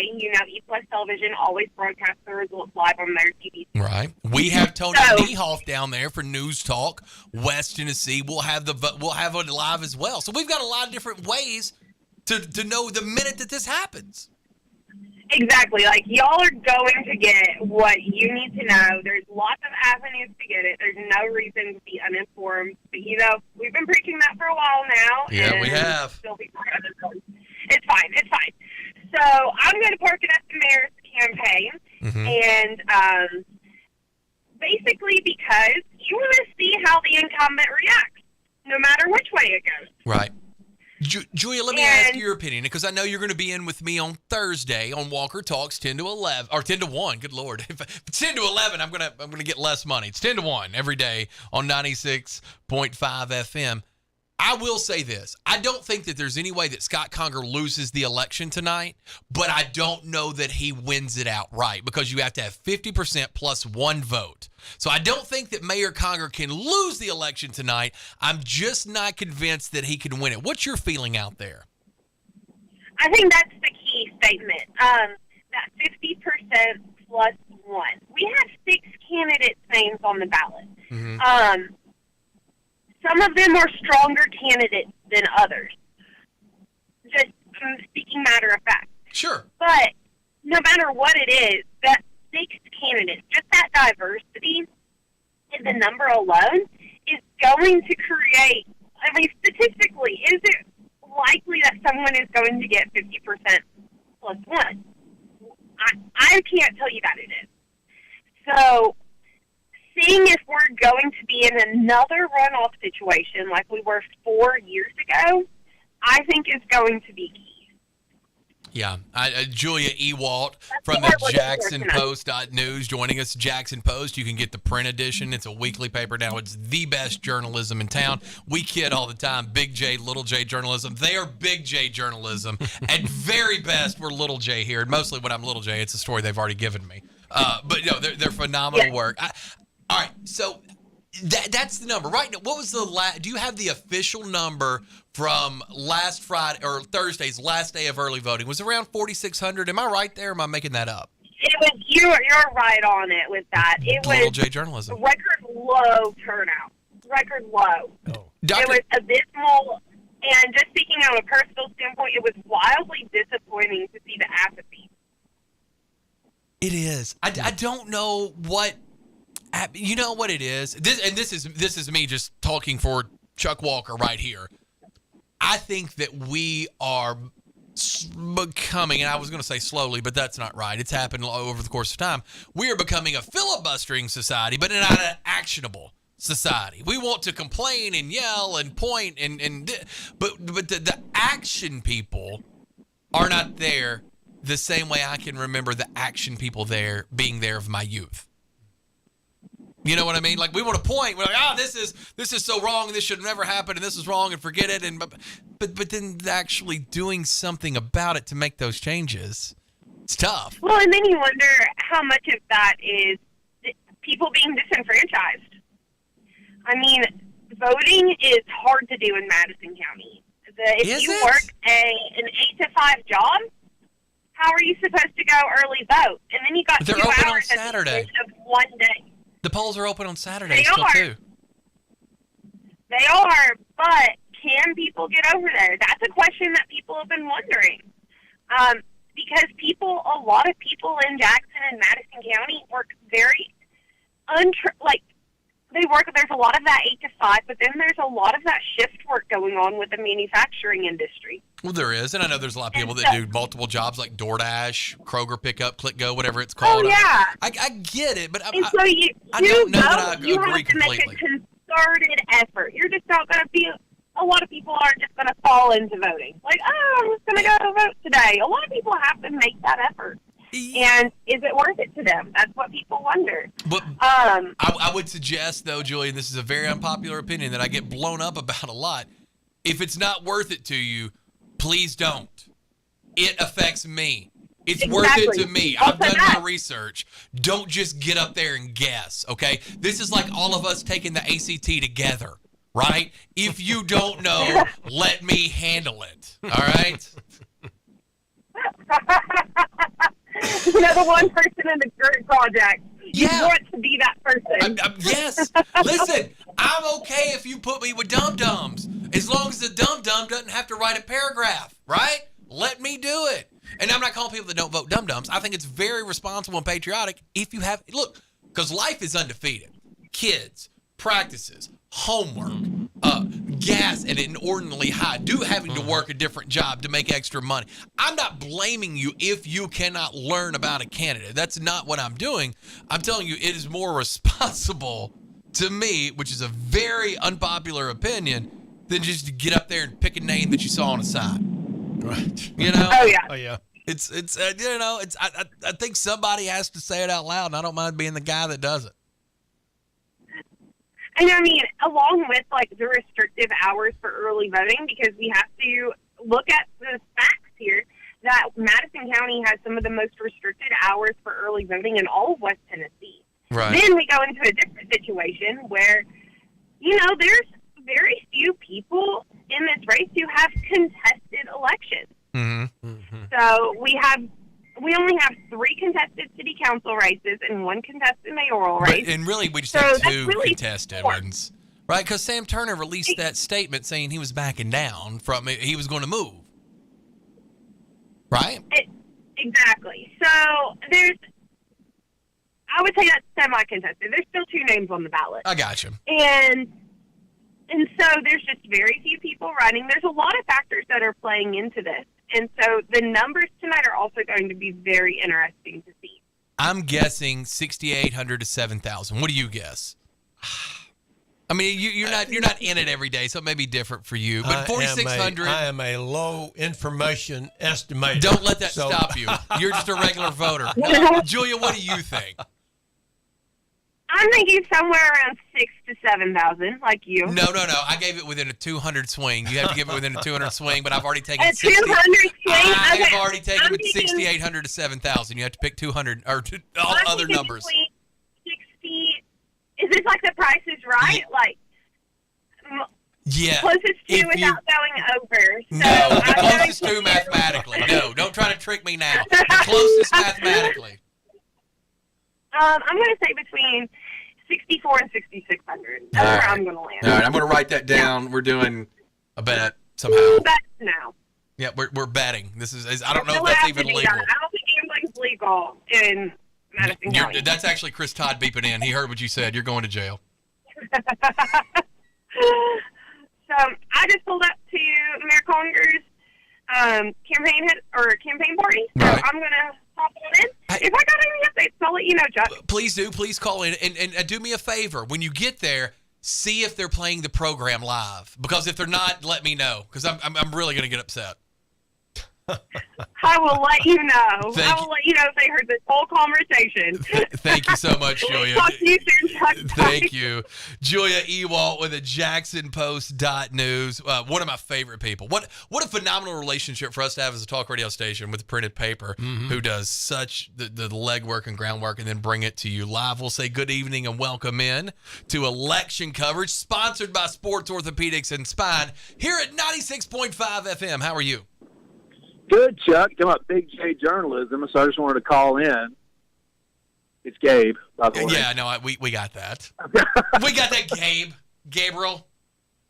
Yeah, so this is y'all giving the over/under on voting numbers tonight. Like we could make this it's a some drinking kind of monetary wager. I'm going to be a little optimistic. I'm going to say we're going to get over 8,000. Oh, God. Yeah. Yeah. How much money do you want to bet? I'm guessing 6,800 to 7K. Julia's landing around the 64 to 66. You're saying over 8,000. Yeah, I'm going to go not much over. I'm going to go 8K to 8,200. Right, it's going to be on the low end of that, but yeah, that's what I think. I think that's what we're going to end up. Early numbers today. I know some people that were at the polls, like they were those freaks that hold signs and wave them when you go there to vote, like that's going to change anyone's mind. Which it actually, at this point, it actually may. So I shouldn't make fun of those people. But you know, the freaks that hold the signs at the election polling places. And they were like, yeah, like 1 o'clock, they had seen, like, I know at St. Mary's, they'd seen like 8 people at 1 o'clock. But once people get off, I think it ramps up. Yeah, and I would like to think Election Day still does mean something to people. And I'm not a traditionalist by any stretch. No, of the really? word. Really, I know, shocker, right? And I early voted this time. But I do think people like to have that ritual of voting on the actual day. Right. And I do think that probably more people who vote in Jackson, Madison County, maybe people who are a little bit older, and maybe they have that tradition. They like to do it on Election Day. So I'm thinking 8,000, man. And like I said, maybe I'm optimistic, but I hope so. I hope it's 8,000 the right way. You know, and I'm getting messages in here said, I bet $1 Price is Right style. Everybody thinks we're all going to be over. Well, here's what's interesting, though. I'm sitting here saying optimism is 8,000 voters. Right. And that's still pretty dang sad because we have about 45,000 eligible voters in the city of Jackson for this race, and we're getting excited about 8,000. So that's a whole other conversation, I guess, and how to get people engaged and active in this process. And I don't know what the answer is. I think I heard Julia say earlier something about people feeling disenfranchised, and I do think there's a point to that. And of course, we've had the early voting conversation before, and I've written 3 different articles about it over the last 4 years. You have? I think that's an issue as well. But in the end, I just don't know that I agree with that. But it makes for fun conversation in this type of practice. See, I think that this has been. Where does the disenfranchisement come from? I think that there's a couple of things that we could do to change this. You could put the mayor's race on, and I don't know the feasibility of this, but if this were with a national election as well, obviously the turnout would be infinitely higher than it is now. I mean, you have to be pretty motivated to go vote for your council person when 7 races, for the most part, are uncontested. 6.5. The one guy's moving. He said it on air. And he's written a letter saying, hey, guys, I'm moving. And then you got the mayor's race. So unless you are so fired up one way or the next, apathy is a thing nationally anyway when it comes to voting, but especially something like this, you got to have a dog in the hunt to get out and vote. I think that early voting not being extended long enough, I think that that's the last thing on the list. I think that if it were extended till midnight, we may have 500 more votes, and that's probably high. Yeah, maybe. But I think, and of course, my whole argument has been, like, it's all hypothetical. The thing that we know is our voting numbers are declining and have been for a while, and they're getting worse and worse and worse. So why not try something? Like, if we can try it, why not try it? So that's sort of my... Do you have any thoughts on that, Dr. Emerson? Well, it comes down mostly with turnout to enthusiasm about the race. It really does. And the more enthusiasm, more people are going to vote. Less enthusiasm, fewer people are going to vote. Now, the one thing that I would caution, and I would be totally opposed to moving municipal elections in with a general election, because then you're going to get national issues that swamp local issues and skew all of those races. I hate to break this to everybody, but I think we're here. Have you seen the social media posts that are out there? I think national influences have already infiltrated municipal elections. Well, they have, but not to the extent of the turnout. And, and you know, when you have the governors, when you have the governor on the ballot, the president on the ballot, the senator or congressman on the ballot, and you have the mayor of Alamo, Bells, or Murray City, or Friendship, people typically are going to connect those lower tier with some sort of thread upward. Okay. Now, this comes in. Here's an idea. This comes in our advanced rehab text line, 731-800-8398, 731-800-8398. This says the city election should move to the same schedule as the county and state elections. Well, do you think you run into the same dangers there? Yes. That's why that is precisely the reason why virtually every city election in the state, 355 cities, have an election other than during a county, state, or federal election, is because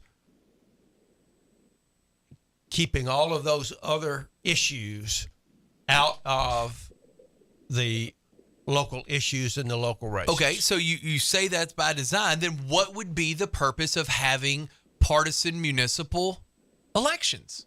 Why would we be pushing in the state of Tennessee to make municipal elections partisan? I mean, I know you already answered that question. Who is we? Well, so I think that's the answer. We, your representative in Nashville, Chris Todd.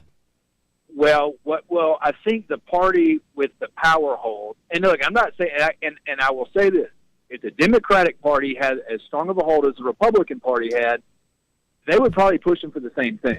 So it's the party in power who pushes for that. So I guess that's what I mean by we. It's not a we thing. It's the party in power that pushes for that. Mm-hmm. Right? I mean, that's what that is. Right. Like, I don't necessarily disagree with that. Yeah. I mean, in Tennessee, they are running roughshod over everything. So as long as they see a way to grab more of that power, of course they want to make school board elections partisan. Check. And we saw what happened in Rutherford County with the charter school situation this week.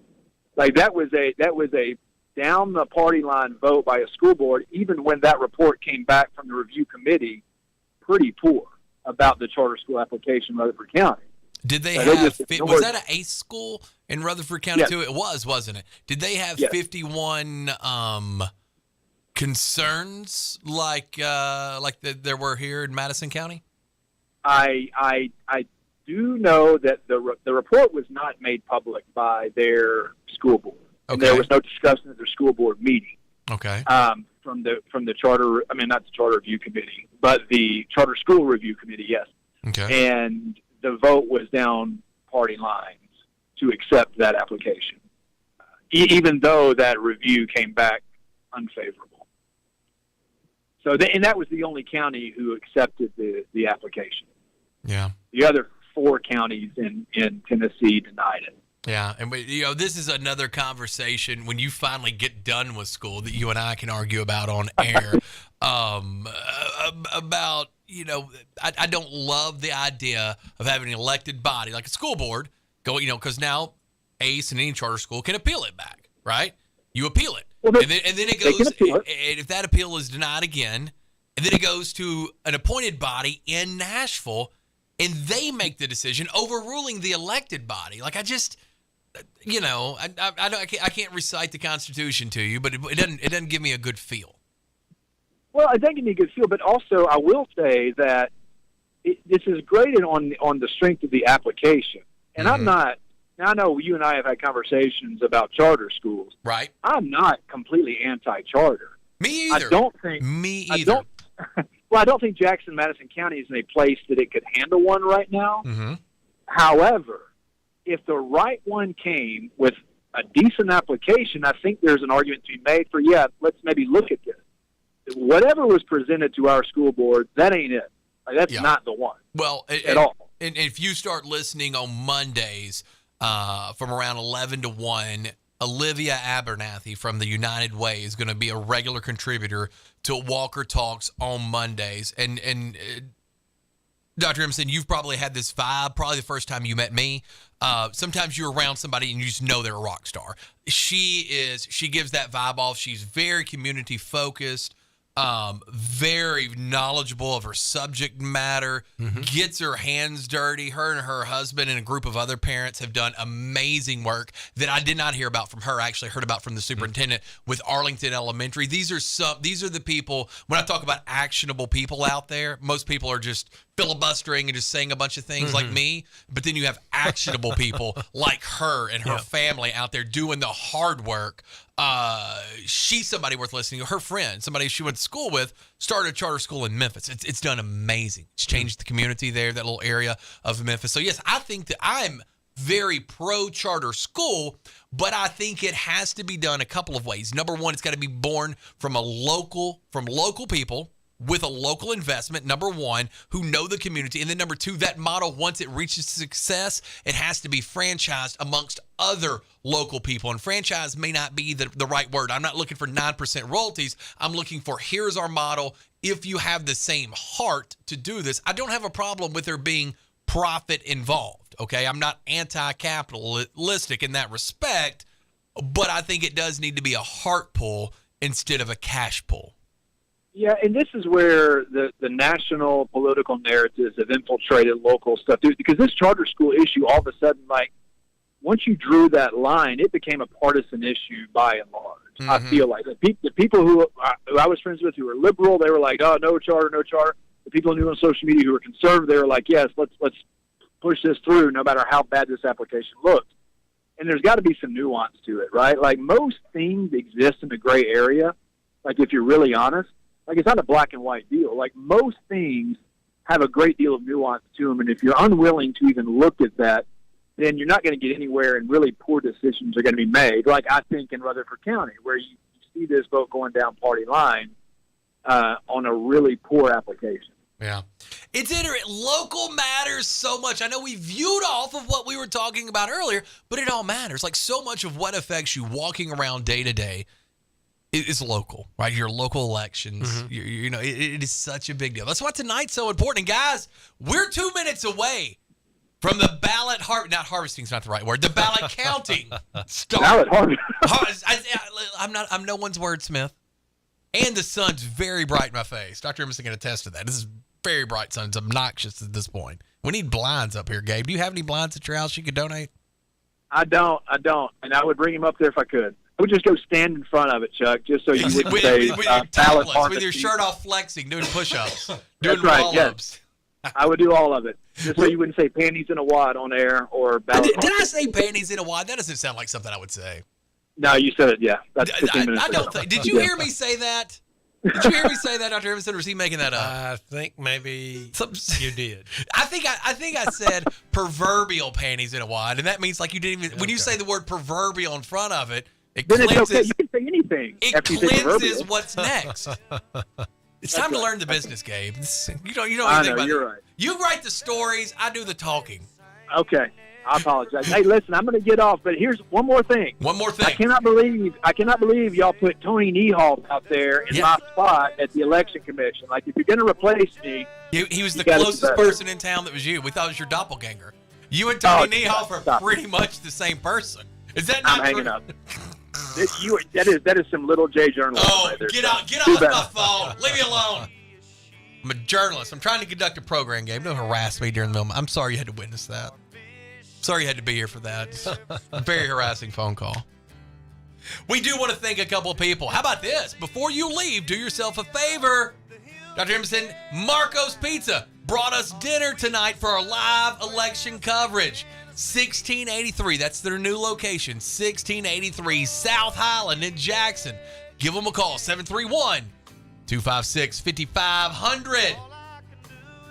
And of course, you already know this, but tonight's election live return coverage is brought to you by Sports Orthopedics and Spine. They're at 111 Stonebridge Boulevard in Jackson. Give them a call, 731-427-7888. World-class care focused on you. Sports Orthopedics and Spine. And what about Baker Brothers Barbecue? They're the known barbecue purist. There's no need for small sauce smothering the meat. They do the slow smoking. The meat speaks for itself. That was, I'm not going to say that's what my nickname was in Crockett County. It's not true, but it is true at Baker Brothers Barbecue. We got to get a quick break. You and I have been on air for over an hour. Did it feel like an hour? Because you said 15 minutes. Yeah. It was an hour. It was an hour. I know. You gotta go. I I appreciate gotta you run. so much. You go do your thing. We're going to take a quick break, and we'll be right back on News Talk West Tennessee 96.5 FM. I can see the concrete. They demanded tighter ethics rules on the Supreme Court, but ran into resistance from Republicans who accused them of being bitter over recent conservative rulings. During a Senate Judiciary Committee hearing, Chairman Dick Durbin says it's time for Congress to take action. The Supreme Court should step up and fix this themselves. For years, they've refused. And because the court will not act, Congress must. While Ranking Member Lindsey Graham says Democrats are simply going after Justice Clarence Thomas. This assault on Justice Thomas is well beyond ethics.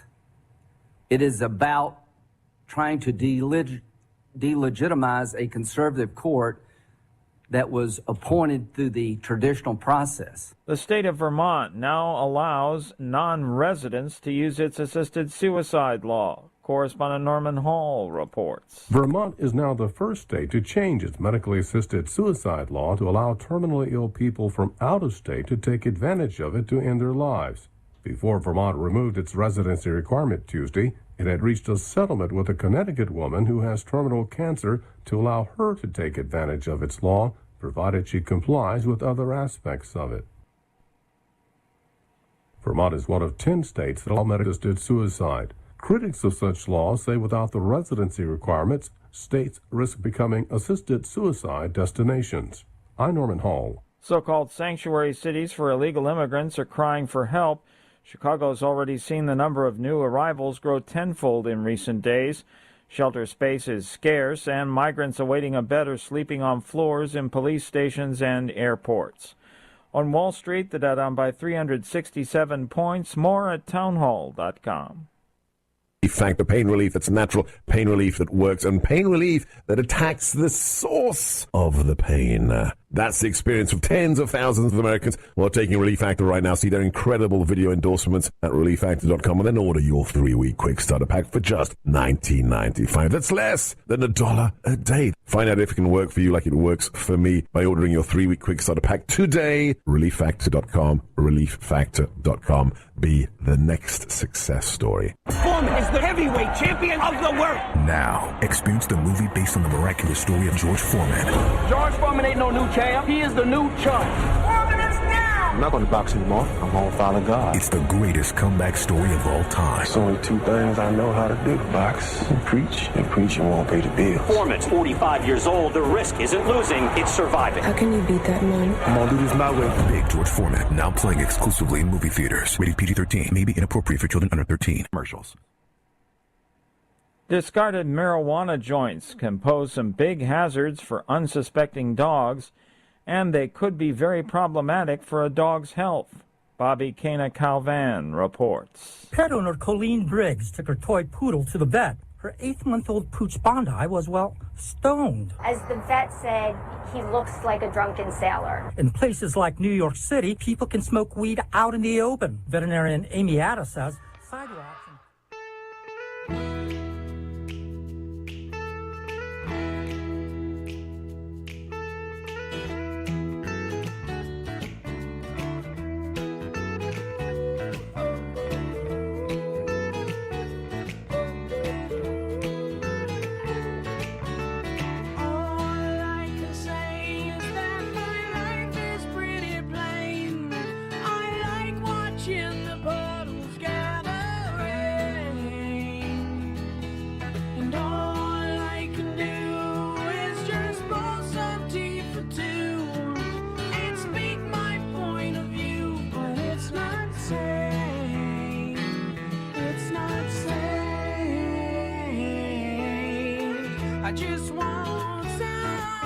Welcome back into News Talk of West Tennessee's live coverage, brought to you by Sports Orthopedics and Spine. Election night here in our fair city. Big election. It's going to affect a lot of us. Early voting right around 4,600 votes. We got some text. We got some calls. You know what to do if you want to get in with us. Our CWA Development phone line number, 731-265-6496. That's how you call us, 731-265-6496.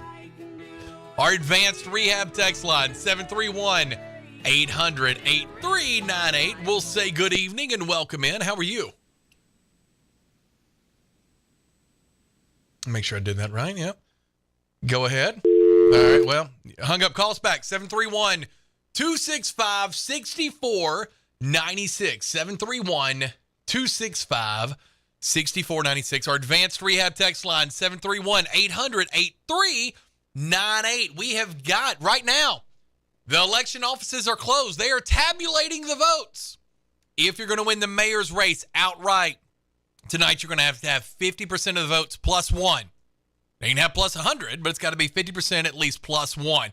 Otherwise, the top two go to a runoff in about 6 weeks.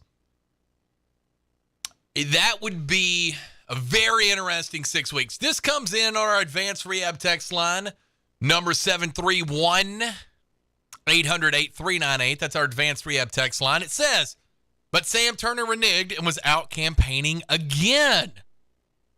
Wow. I did not know that. Again. All right, this comes in and says, Lori Lott confirmed she contacted the state election board and local district attorney, and basically she asked to close down the JTA bus ride fiasco.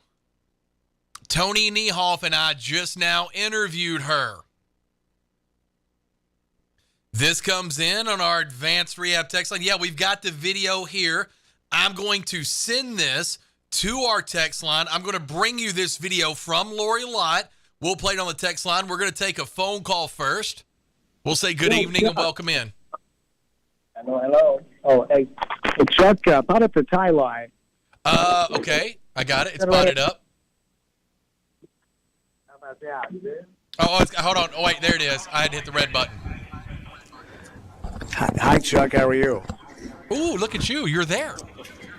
Okay, now there's an echo, and the reason for that echo is just push at the top there. Number 2, turn that off. Just 1 should be hot. And I do. Tony loves the sound of his own voice. Understand it, but when it's an echo, it makes it kind of tough. All right, is there an echo now?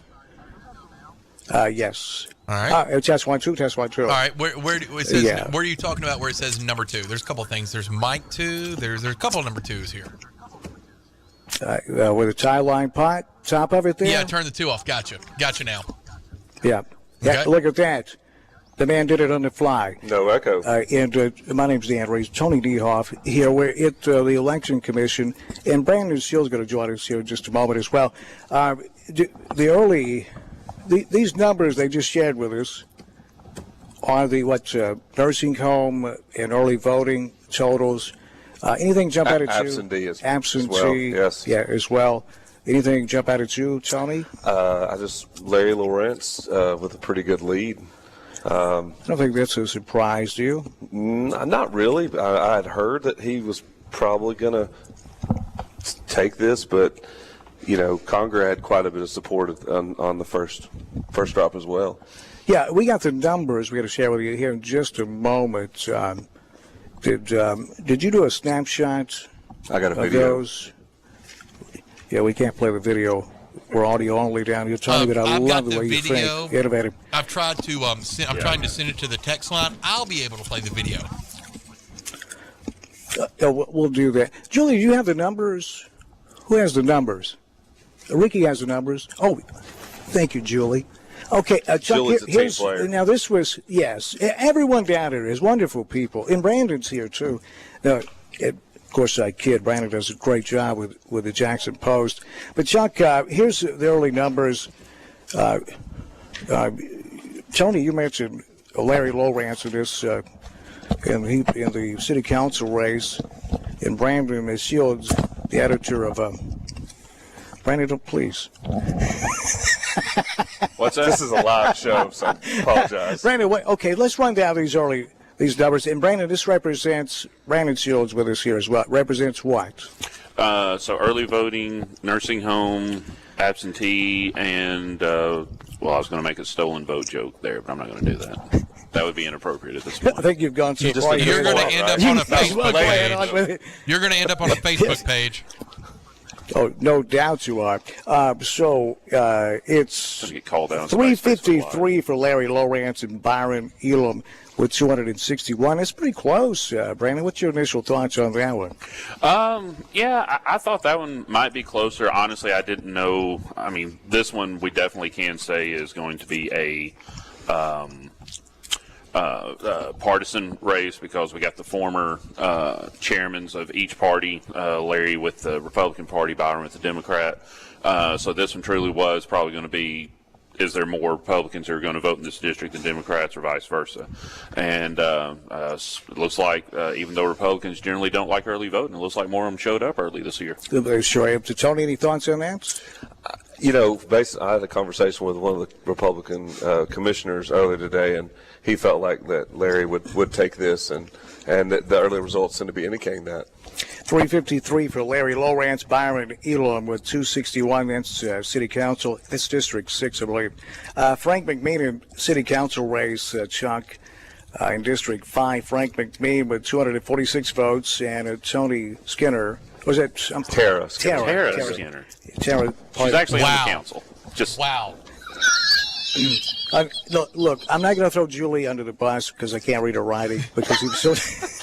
So don't even ask me. Thank you, Julie. She said, "It's the last time I helped you." But Frank McMean 246. She gave you that look, man. And Skinner with 218. Now in the mayor's race, Chuck. Now these are absentee votes. These are nursing homes. This is what we've been waiting for. Yeah, this is the mayor's race. Early voting. It's Ray Condrey has 1,186 votes. Mayor Scott Conger, 2,149 votes. It's almost Dr. double. Woods, 740. Darrell Hubbard, 190. And Miss Lyons with 41 votes. So, again, it's right now with these early vote totals, nursing home and absentee vote, it's Mayor Scott Conger with 2,149 votes and Ray Condrey with 1,186. Dr. Woods, 740, and then it drops off. Darrell Hubbard, 190, and Miss Lyons with 41 votes. Brandon, is Is this pretty much cemented this as a two-horse race, or what do you think? So, Well, it may not even be 2 horses because I'm trying to do the math. I think right now Conger has a little bit more than 51%. yeah, that's what it looks like. And I think that's pretty amazing with all the contestants. I shouldn't say contestants, but This isn't the Price is Right. This is the Price is Right, but it's yeah, a little bit. What's your Come on thoughts, down. Tony? I mean, I think that, the absentee votes and the early voting is a huge part of these numbers, so I guess we'll just have to see. We've got several more districts coming in, and so. Yeah, and Lori will be in here in a moment, and we'll have her live on the air with you, Chuck. And this coverage brought to you by Sports Orthopedics and Spine, world-class care focused on you. Also presented by Marco's Pizza on Van Drive and also on South Highland Avenue, marcos.com. And Baker Brothers Barbecue that's downtown Jackson. And Brandon, have you been in there lately with a pinball room? No, I've not been anywhere fun lately. It sounds like it. That's because he missed my show I'd love last to week. get you. That's a great point, Chuck. I missed the show for like 3 weeks now. Sorry, Chuck. Y'all don't fight, please. You're not forgiven. Go ahead, though, Dan. I have heard you're late often, so. He puts a lot of energy into retaliation, Brandon. I'm telling you, just go along with it. So yeah, Baker Brothers Barbecue downtown. It is wonderful, and that pinball room upstairs is a lot of fun. And Chuck, I know, says, "Well, I'm so young, I don't know how to play pinball." It's not a complicated game, is it? It's not. And I got some information from downtown over here. He said it's about 49% of the vote. So 49.6. DTRB says it's 49%. My math was off because I forgot to put Miss Lyons in my vote totals here. Yeah. It's a special calculator you have there. It's called an iPhone. Well, Chuck, anything? What are you thinking so far, Chuck, with these numbers? The thing that stands out to me, I think a lot of us thought that this was a 2 at most 3 horse race between Scott Conger, which again, I don't think that he will not be mayor tonight, but I think that the potential for him and the greatest danger for the Conger campaign would be a potential runoff, because I think most people out there thought that if there's a runoff, it'll be between Scott and Ray Condrey, or possibly, to a lesser degree, in a lot of people's opinion, Scott and Jerry Woods again. And if that happens, the candidates have said on multiple forums that they've been on that they will support one another, forums that Scott Conger was not on. So would they move their votes? And I think what we have to look at, if potentially there is a runoff, if Scott Conger doesn't get to 50% plus 1, and say Ray Condrey's there, will Darrell, Jerry's, Lisa's, Paul Sharon's supporters, will they move over to support Ray Condrey, and will that math be enough to oust the incumbent Scott Conger? Well, 1,186 plus 190 plus 740 plus 41. DTRB, you're doing the math on it? But 50 point something percent if you do the numbers. Right. Yeah. It's in Chuck, that's an interesting scenario if it plays its way out. Right now, Mayor Conger, Brandon looking good in this. Yeah. In the first numbers that roll in here. Yeah, it makes you wonder why he missed some of those forums. I noticed that from afar. Well, makes you wonder why he Mayor didn't show up to some of these things. But I tell you this though, if Mayor Conger started a website and that website hosted a forum, and he was not the mayor, Ray Condrey was, you think Ray'd show up? It seemed like Ray went a lot of places. That wasn't the question. You think Ray would have showed up? Office. Yeah. No, he wouldn't. He definitely wouldn't. I don't know. And incumbents in these days, they rarely, almost never, ever go to a debate, and the mayor did too. Right. That was, to me, I hope that was a signal. It will start a trend in America that democracy is still alive, and we need to hear from the candidates to see exactly what they have to offer. And Brandon, so what does that represent? I mean, Ricky had it right. It was 49.986. You just got fact checked. No, he had it right. We weren't specific about the point there. Yeah, it's. But I mean, I guess I just heard that some people were upset that Scott Conger didn't show up to some events. Yeah, now, I'm sure he's got things to do. He's running the city, so maybe that's why I don't. DTRB is, you think that was political? Chuck, let me jump in. Yeah. DTRB has something for us here downtown. Well, I just remember yesterday the gist of your calls, Dan, on 96.5 basically was just projecting that it would be no runoff. So it looked like we're heading in that direction. You were a little surprised when we mentioned no runoff, and I think that's where we're headed. You think so? You're predicting a runoff? It's looking that way. Well, It's going to be close, I believe. Chuck just laid this out 50. downtown to see what you think of this. Yes, sir.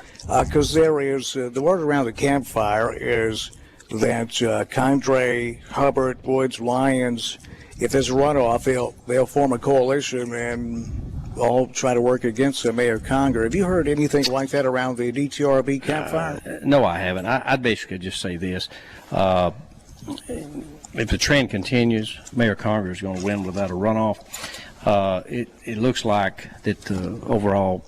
Just break the rest of those down, please. 50% Sure. 50% plus a vote, and you're reelected without a runoff.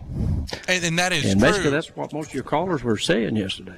So people seem to be happy here in the city. Chuck is saying something here, DTRB. Hold on, let's see what Chuck has to say, then let you respond on the to it. Thomas Media Forum around 7:26, right there with only 4 minutes left in the forum at 7:26 p.m. I was listening. I wrote this down.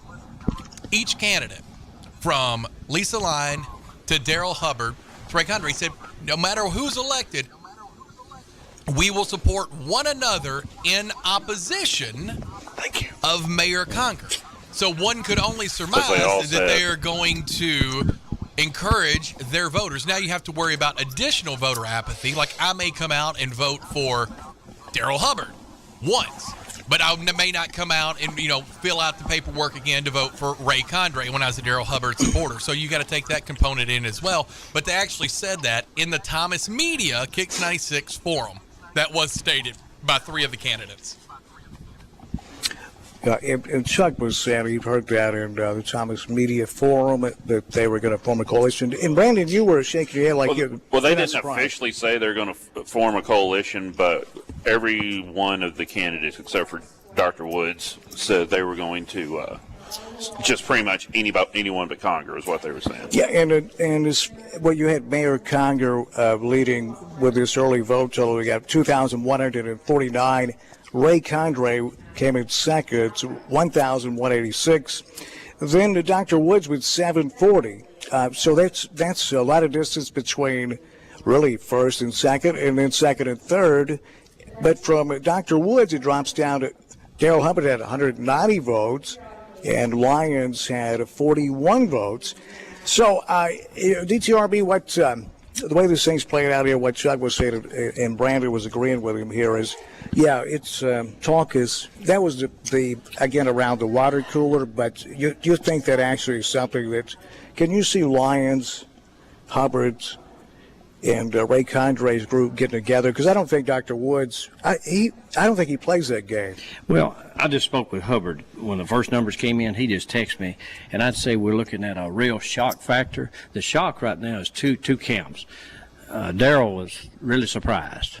I'm sure Dr. Woods He's seen surprised. his numbers drop down. What's Daryl surprised about? Because Daryl thought he was going to win. He did? Yeah. Okay. He said that on your show. I'm surprised. Yeah. But now Daryl's his game plan was to do something about the color of the garbage cans in Jackson. Green does not agree with Daryl. Well, I think it goes to the bigger picture, and I'd yield to Mr. Shields on this one. He has a lot more experience than I do, but I would just say this. Once again, it looks like negative campaigns don't always work.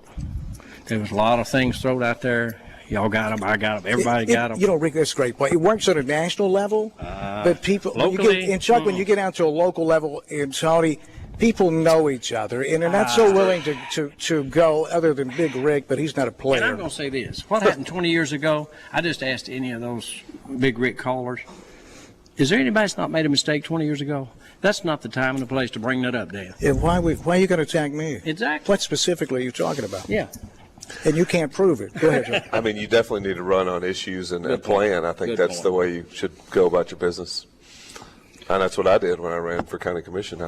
Now, did I point out a couple things that I disagree with from the incumbent? Maybe a couple times, but that was not the primary objective. Hey, Chuck, will you jot that down? That was definitely a campaign ad. And we got the rate. We'll get your rate sheet. Yeah. I've got 3 years, Dan. So Hey, listen, McDonald's. It's never too early to start campaigning. Budweiser, everybody's heard about it, but Hey. they don't. To stop your advertising to save money is akin to stopping your clock to save time. It doesn't work. Julie, if you use that, I've got that copyrighted. Chuck, it's so that's the way it is. This coverage here, we're live at the Election Commission. Chuck Walker's in the studio, News Talk World headquarters, and Chuck, it's brought to you by Sports Orthopedics and Spine. Dr. Nord and Dr. Nord. Younger Dr. Nord specializes in hand surgery. I almost said replacement. Sometimes I guess you could, but it's like carpal tunnel. At one time you were. It's like Star Wars. It was a long procedure. You were out of commission for a while, but now they get you out in 24 hours. Huh? It is amazing what's happening at Sports Orthopedics and Spine. World-class care focus good folks over there. on you. The wonderful people. That's a locally owned and operated. That's right. Orthopedic specialist right there here in Jackson. And Chuck, it's just down from, they're your neighbors there with Southeastern Termite, aren't they? They're at 111 Stonebridge Boulevard. We're at 91 Stonebridge Boulevard. We thank them for increasing our property value. Absolutely. And they thank you for no termites. And also with that, we thank Marco's Pizza, Marcos.com. That police pizza was delicious, Dan. Yeah, and Chuck, Tony and I ripped into it before we left. That's one reason we were late getting down here. And but Marco's Pizza is that good. Yeah, Dan was like, "Come on, Tony, stop eating all the pizza." I said, "Tony, what are you, a rat?" And Hey, with that I've got 4 pizza. kids. I got to get what I can get. Yeah, Tony, I totally get it. You need some Tony time. I'm with you. Brandon needs some Brandon time as well. He's got 7 dogs. How many kids now, Brandon? I don't know how many kids. Well, yeah, he wasn't asking you.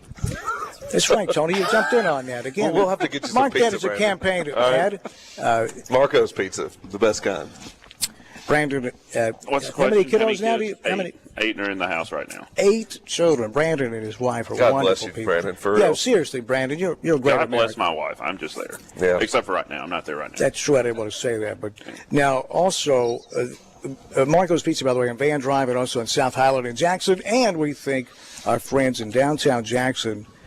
Baker Brothers Barbecue is tremendous in it. It's fantastic. They do a great job as well. The barbecue chicken and also, Chuck, I don't know. They do it the right way, not with the electric smoker. I think they actually do it with charcoal. Oh, they do. You know, the real way. The real deal, Holyfield, as they say. That's right. And I love the barbecue chicken, but I was in there the other day, pulled pork with that slaw, and then that special barbecue sauce they have at Baker Brothers is tremendous. That's right. Locally owned, Baker That's Brothers right. Barbecue. Downtown Jackson, and upstairs is that pinball room, and I got to haven't tell seen you, that yet. Brandon, I will wear you out. I'm the pinball wizard. I tell you that. It's Okay. Brandon's You a don't master seem pinball impressed. player. He looked at you like are you sure, yeah. Dan? Yeah, and Chuck Walker in the studio. Chuck, and I'm Roy will getting be in back some of this here in just a- Marcos right now. So, yeah, you guys, you keep on. But, yeah. That's what I thought. Yeah, You don't get it's that so quiet good. over We should have brought nothing. one over with us. Do not, Tony. Hopefully, we'll have some left. But Chuck The will have pepperoni's Is not Gina looking there? good. Gina was not here. I've been by myself for a little bit. Dr. Evanson stayed with me for a while. We had interesting conversation. Julia Ewalt from the Jackson Post, jacksonpost.news, called in, gave some takes. Gabe Hart called in. We had very interesting conversation. She's actually on Why her isn't Julia way doing work? to the Doubletree. Chuck, you just Yeah. It's you always just got work. Julia in trouble. It's always work when you're on the phone with me. It's very hard. But she's on her way That's to not- Doubletree to Mayor Brandon, Congress. Brandon apparently disagrees with you. But, She must have a story about Chuck that you don't know about. I don't know. Yeah. All right. Anyways. But Chuck, what kind of reaction are you getting there in the studio? It's these numbers again. If you're just joining us, we got the early totals here. This is absentee. This is nursing homes. What am I leaving anything out, Brandon? Absentee, early, and nursing homes, and Ricky. And also DTRB. So Mayor Conger, Chuck, with 2,149 votes to lead so far. Ray Condre's in second place, 1,186 votes. Dr. Woods, 740. Then it drops off Darrell Hubbard, who, according to DTRB, is flabbergasted He only has 190 votes. Yeah. As Don Meredith used to say, turn out the lights, the party's over. Now, also, Mrs. Lyons, or Miss Lyons, 41 votes. Yeah. And that's the way that cookie crumbles. Now, Have for there in been the any city Paul council Sherrod race, votes? Huh? Have there been any Paul 4. Sherrod votes? I'm sorry, 4. Yeah, Okay. it's 4, yeah. I'm just curious. I think the most interesting race, I mean, the mayor's race is obviously interesting, but Tara Skinner, Frank McMean is pretty tight. It's 246 Frank, 218 Tara. I mean, she's already on the commission. She was appointed, or, by the, when there was a vacancy, and City council. Someone I know in the real estate world. I mean, I think that both of them have a lot of support. So I think that's going to be a interesting race to see what plays out. Yeah, and then let's DTRB with the numbers you have right now. What's jumping out at you? What's your thoughts looking over this latest? I spoke to some folks at 6:30 out at Meridian, and they was incredibly light. They was just barely hit 300 votes. It looks like the trends. It's going to be hard for anybody to overcome that lead, Dan. City council races. Now you're speaking the specifically. mayor race. Yes, sir. Mayor, by the way, I'm sorry. Mayor Conger with 2,149. Ray Condrey 1,186. That's what DTRB was commenting on. Now, City Council, you're going to say on the Frank McMean Tara Skinner race, she's still got time to recover. Those districts have been redrawn, so I don't know where those votes are at. I think, wouldn't that be the early voting and absentee? Yes, sir. Because neither one of those polls is the poll for those candidates, correct? Exactly. Yeah, that's what I thought. Let me ask Brandon, of those of us here, maybe one of us know, probably Brandon. Right. How does this normally play out in a mayor's race, for example?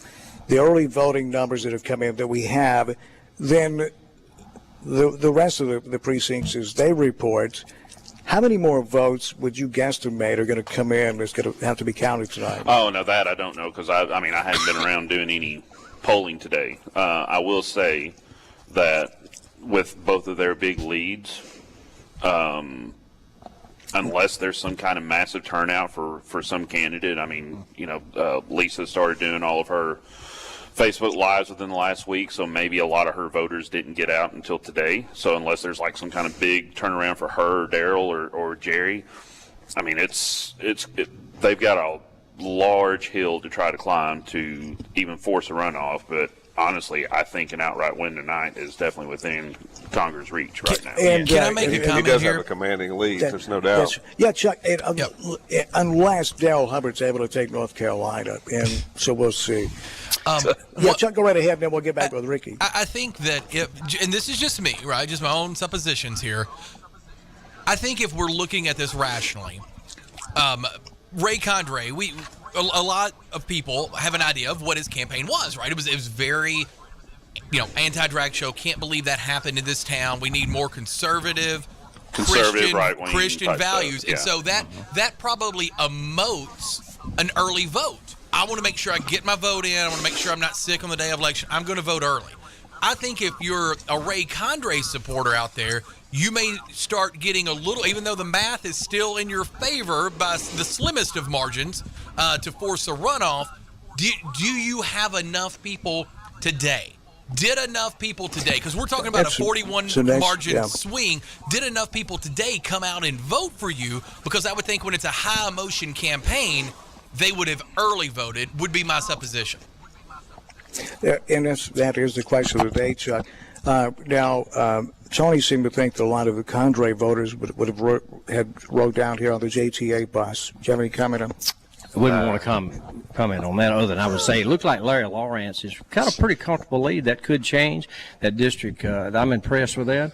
And I'd say J.P. Stovall in the Sam Turner race, unless there's, like Brandon said, a big, surprisingly heavy vote today, probably J.P. Stovall will win that race. Pastor J.P.? I take the Frank McMean. No, what's the number right now, though, Rick? I forgot. J.P. Stovall. 200 votes to Sam Turner's 108. But Sam is redefining how to run a campaign. Just tell people, hey, look, I'm running, but I'm not running. So it's almost like telling somebody no, the power of no. Well, I'm in, but I'm out. bizarre. I can't believe he did that. And Sam's a nice guy. Both those guys, really Sam and JP. And then you look at the Frank McMean Tara Skinner race. That could, it's like Brandon said, that could turn around. That could change. And right now it's Frank McMean with 246 votes, and it's Tara Skinner with 218.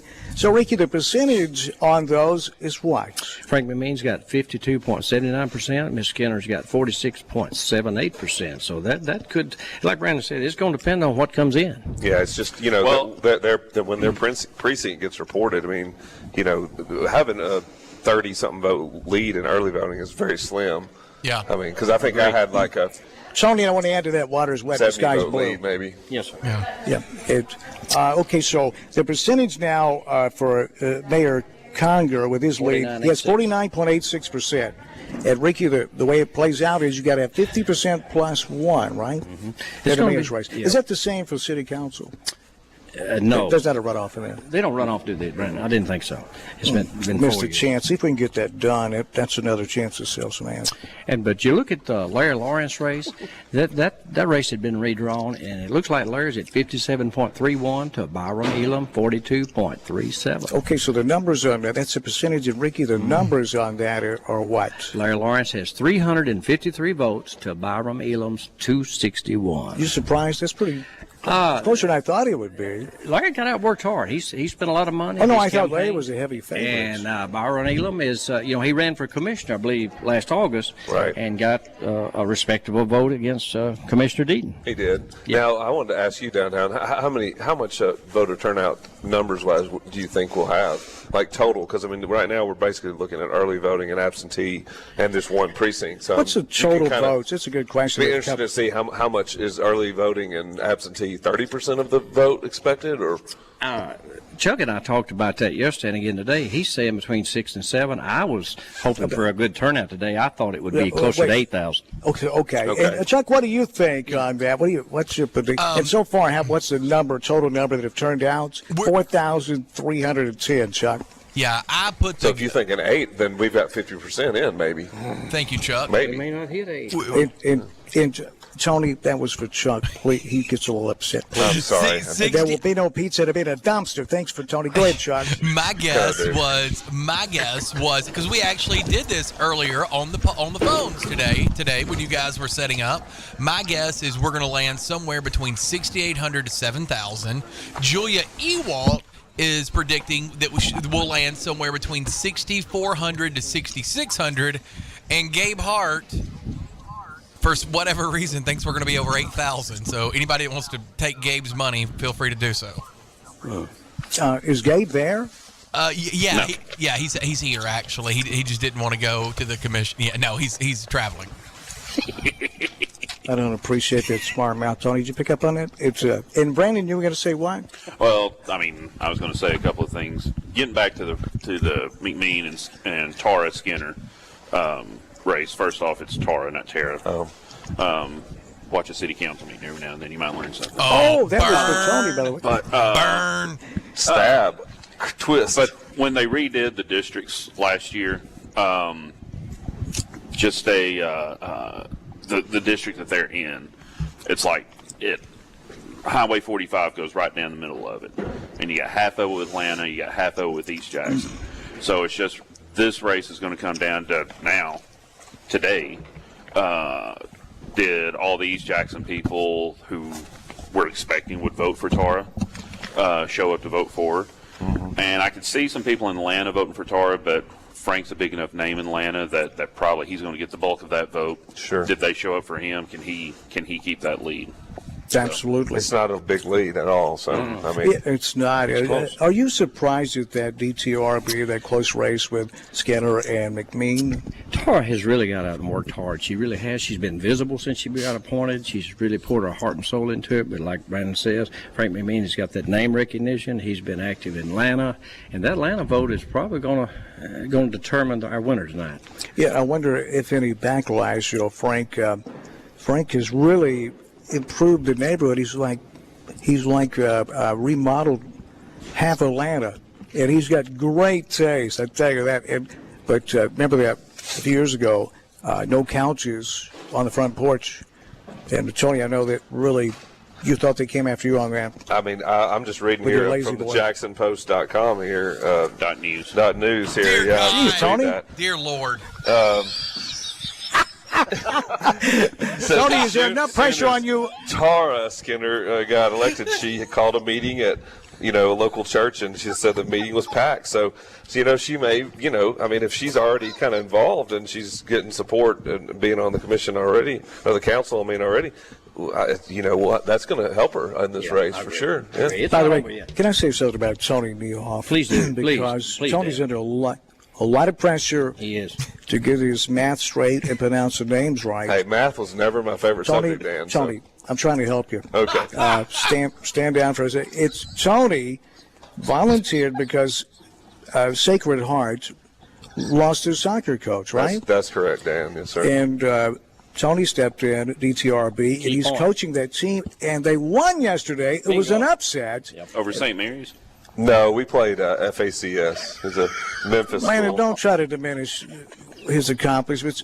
Tony, I'm proud of you. We have a 7-5 record, and we've done well, I believe. Yes. Tony, you've done fantastic. Thank you. Tony don't is- let them belittle you. He's often referred to as the Ted Lasso of Jackson soccer.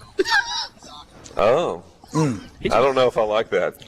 Do you He know just who, got back from the Masters. do you know who Ted Lasso I is? think I'd like Sound to like be- a dancer. With a rope or something, huh?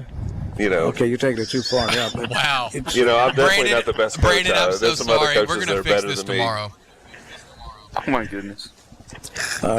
what Tony's done may be irreparable. Tony, I don't want to. Is this an election show? It was until you flew it into the side of the mountain. That's okay. No, Tony, you're doing. Tony, you're doing fantastic, man. You got laughter is medicine. It is. It is. It is. And if you're not, we enjoy what we do, or sometimes we laugh instead of cry, right? That's right. DTRB? That's right. That's right. Brandon Shields is here. You've already butchered the website for him. Brandon, your website is. JacksonPost.news. See, he's even a little bit hesitant because you could. Tony, I can tell you one thing about the Marco's .news Pizza. stuff. Just a minute. Marco's Pizza is sponsoring this. But our title sponsor and been a pillar for the community for years, giving back, is Sports Orthopedics and Spine. And that's Chuck. The address is just down from you. What's the official It's address for Sports Orthopedics and 111, Spine? 111 Stonebridge Boulevard. It's right past the North American headquarters of Southeastern Termite and Pest Control. You'll see it there on the left. They actually have a digital sign where ours is just vinyl. And that's an excellent point. And so don't confuse Southeastern's North American headquarters with its South American headquarters, which is in Honduras. And Rick, I think you've been there earlier this week. Yeah. Now, when we So he got his gas. Sports Orthopedics and It's cheaper there. Spine, wonderful, and it is world-class care. We're fortunate to have Dr. Nord and Dr. Nord in this city. Marco's Pizza on Van Drive in Jackson, and also Marco's Pizza on South Highland in Jackson. It's a fantastic building. It is. I mean, I drove by it today. Isn't it nice out there? It's looking sharp. I mean, it is the most outstanding pizza. When you talk about chains, this one's locally owned. I love that. And Jeff and Rachel, they have just been into. He's from Louisville. He is. And that's Pizza Town, USA. So he came in with a lot of knowledge. And Marco's is just a home run hit. You can order online at marcos.com. And also, They use fresh ingredients, Dan. Did you know that? absolutely. Fresh bell that's pepper, really the fresh difference. onion on that pizza we had today.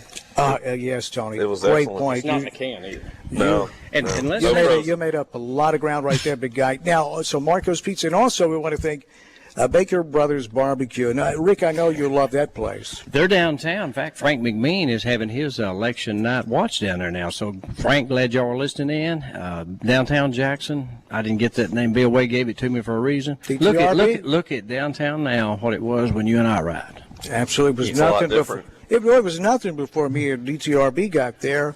We put it on the map. Really did. Dan built downtown. Rick, Heard some DTRB and stories I. of you guys downtown during the tornadoes. Those were interesting times. Well, yeah, we beat that in court, by the way, Tony. Please don't bring that up.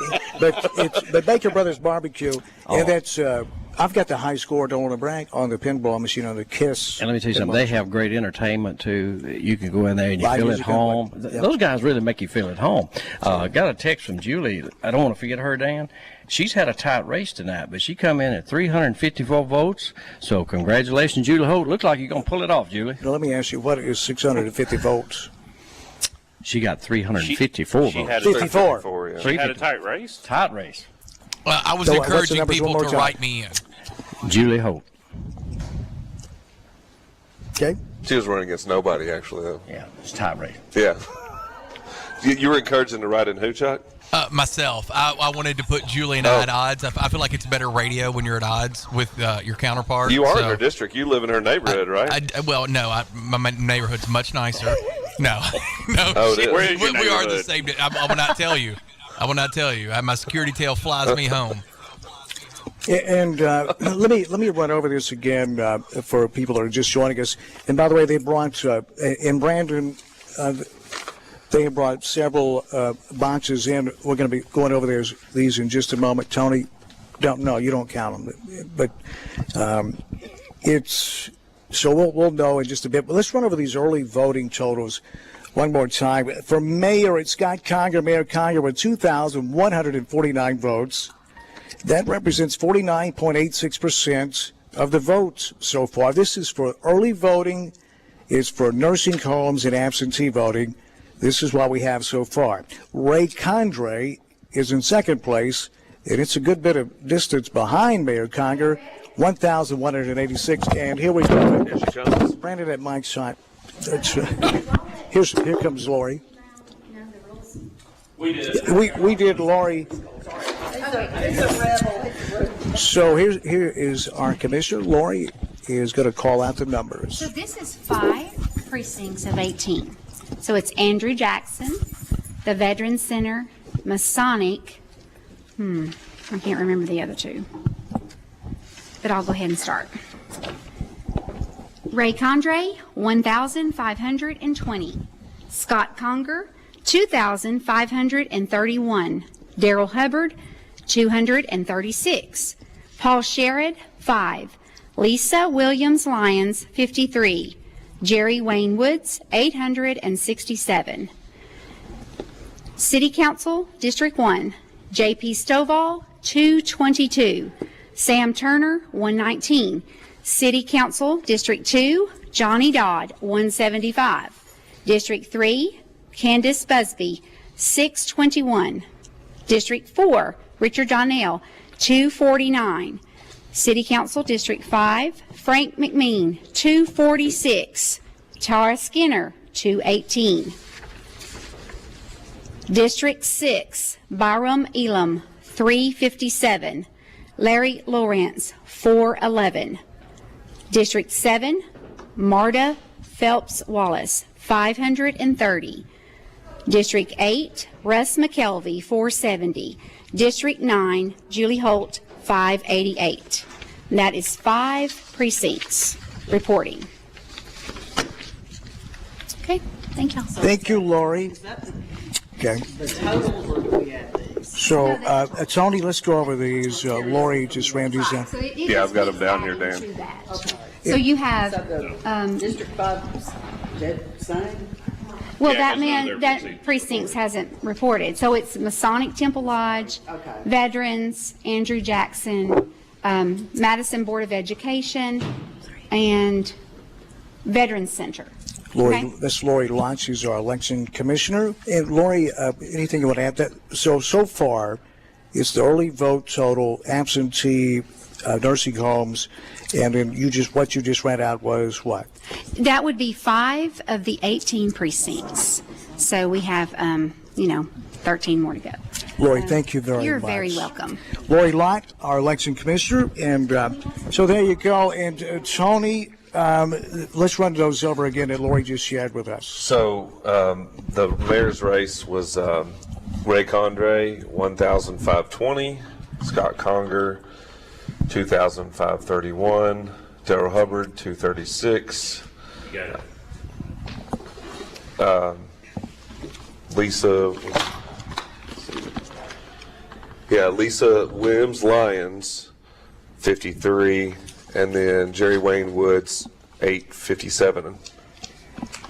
So I guess the thing I noticed that happened was, Dan, was Larry Lawrence went from 353 to 411. Byron Elam went from 261 to 357. So that race has tightened up a bit because that, I guess, I don't know, there may be one more precinct that would report for them or Well, it's looking at it here again after that, after Lori Lodges came in. So what we've got is City Council District 6, Byron Elam 357, Larry Lawrence 411. Is that, do you understand that, Tony, is that the total so far? That's the total, yeah. As in, and Brandon, they're adding the early to this precinct, right? Yeah, so one of their voting precincts was part of that dump that we just got. So, and I don't have the map in front of me. Brandon may can help us with that, but I got it. What's your question? Well, I guess typically you're going to have 2 precincts for each candidate. I would think. I know in my race there were 2 that voted for me, but so I guess they may have 1 precinct left to report, and Larry Lawrence has a 411 to 357 lead in that race. And that's 53% for Lawrence, and for Elam 46.18. So 53.17 for Larry Lawrence so far, and for Byron Elam, it's 46.18. I think that Andrew Jackson was a place where they voted. Is that right? Brandon Shields is with the Jackson Post, and Tony Niehoff here as well with us. But Brandon, are you surprised that that's fairly close? 53.17 for Larry Lawrence, for Byron Elam so far, 46.18. That's City Council District 6. I had no expectation. Whoa, where's that echo coming from? I think it's coming from Tony. Okay. Go ahead. When in doubt, blame him. Exactly what I did. I had absolutely no expectations for this one, just because there was kind of what I was talking about earlier with the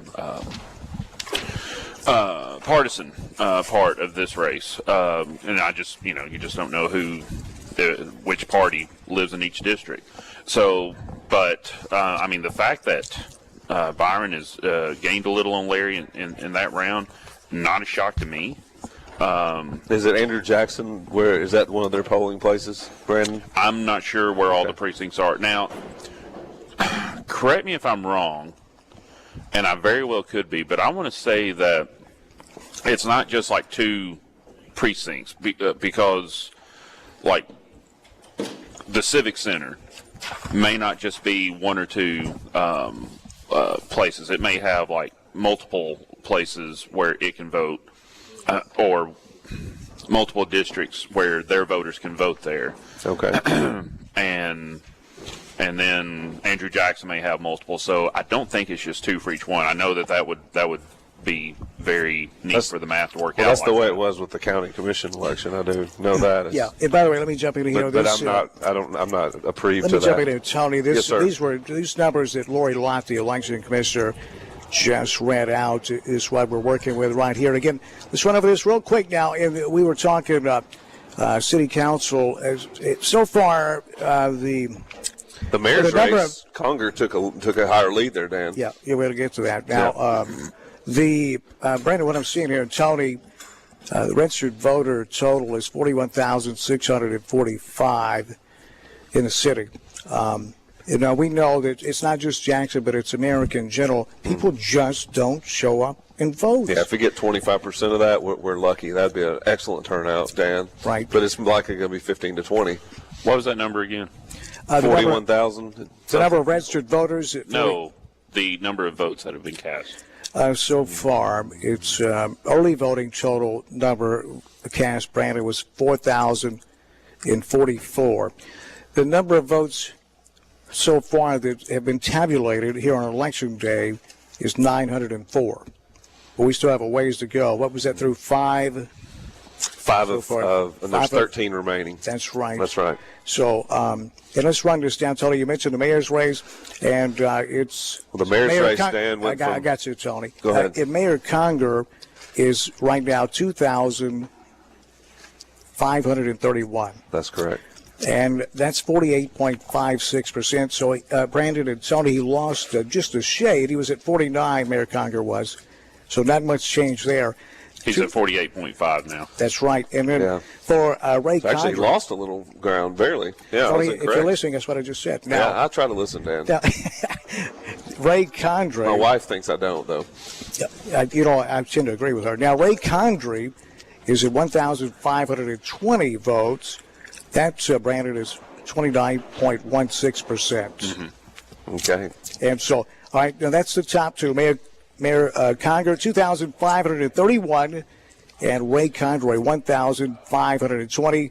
So if you're keeping score at home, that's 48.56% for Mayor Scott Conger, Ray Condrey, 29.16%. So how about the rest of the field? All right, so that's the top two.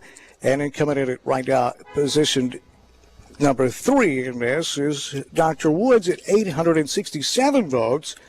That's 16.63% of the vote. So it's a big gap between Mayor Conger and Ray Condrey, and then an even bigger gap down to 867 votes for Dr. Woods. Brandon, anything so far surprising you? No, but looking at this mayor's race, I think Ray's got a comfortable enough lead on Woods and the rest of the pack that his people need to be rooting for them to get votes at this point, just to knock Conger's percentage down, just so they can have a little bit of cushion between that 50% plus one and his vote total to kind of press on for about 6 more weeks for this. All right, let me run down the rest of the mayor's vote and see if Chuck has anything to add to it. So, all right, Mayor Scott Conger again with 2,531 votes. That's 48.56%. The number of votes so far, early voting, 4,042, and election day votes that have been counted, 902. That's 5, I believe, 5 of the 13, or 5 of the 5 with 13 remaining. 13 remaining precincts yes, to that's be correct. read. So we got a long way to go, in other words. Now, it's after Dr. Woods at 867 votes, 16.63%. Then it drops down to Darrell Hubbard with 236 votes. That's 4.53%. And after Darrell Hubbard, Lisa Williams Lyons has 53 votes. That's just a shade over 1% of the vote. And Paul Sherrod, 5 votes. That's it's less than a percentage point for Paul. Now, so that's the way that is so far. And Chuck, that's after we've counted 5,212 votes total so far. Yeah, that kind of disproved my theory a little bit, Conger losing that percent. I was curious to see if he would gain that 50 plus 1 there. I was of the opinion that a lot of the Condrey people may get out an early vote, but Condrey's numbers actually shifting up. Well, yeah, and Brandon, let me add this real quick. Early voting numbers, Mayor Conger, 2,012 so far. Ray Condrey, 1,141. Election day votes of the 902 for mayor that have been counted. Mayor Conger has, let's see here, Mayor Conger has 382 of those. Ray Condrey, 334. For Darrell Hubbard, he has 46, and Dr. Woods, 127, and Lisa Lyons, 12, and Paul Sherrod with 1 vote so far on Election Day. Chuck, go right ahead, sir. No, I mean, that's really all I had to add. I felt like both of these council races, the two that were legitimately up in the air, would be contested pretty well. I'm surprised that Byron Elam is performing as good as he has up to this point, but I think it's Larry Lowrance's to lose. I actually thought Tara Skinner was going to, I figured at this stage of the game she would have a lead over Frank McMean, but that has not been the case. He's able to get out the vote. But again, the biggest surprise of the night are, to me, and Brandon, I think you may disagree with me, I assumed a lot of the Condrey supporters would be early voters. You think that they trust established? We established a few minutes ago the theory that Condrey and his supporters are going to be mostly Republican right-wing people. Well, how do Republicans right-wings feel about early voting. I'd say most of them actually prefer election day. Yeah, because there's the fear or the concern with stealing the vote and making up votes, and I think it's just a tradition as well for some people I've talked to. This is what I've done for years.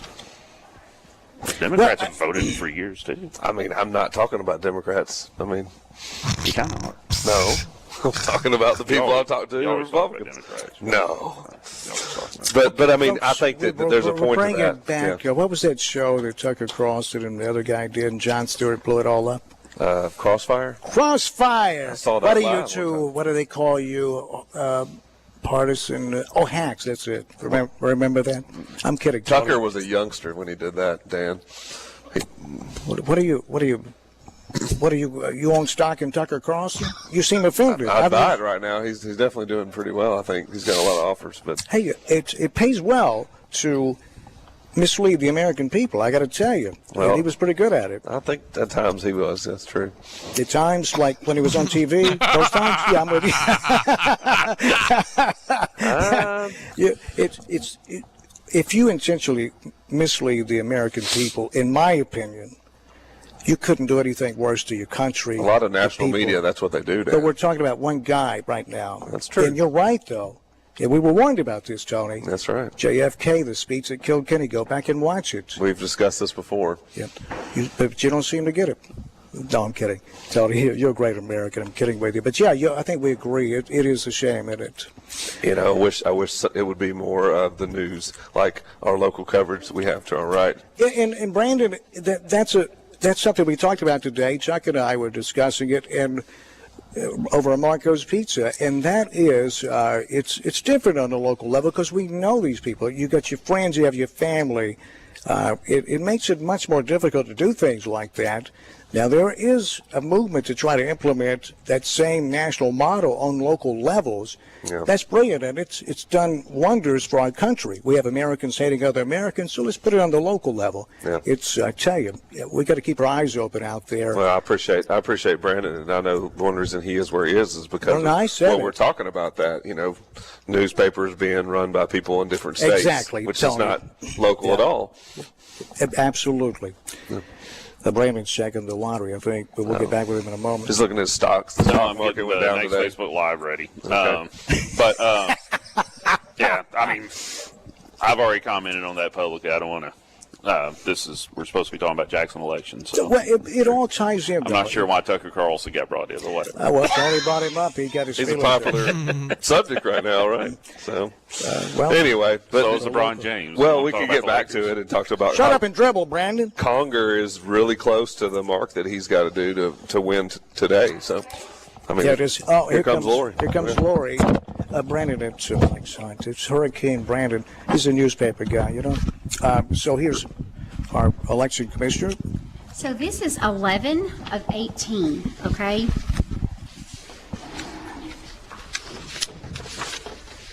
Ray Condre, 1,860.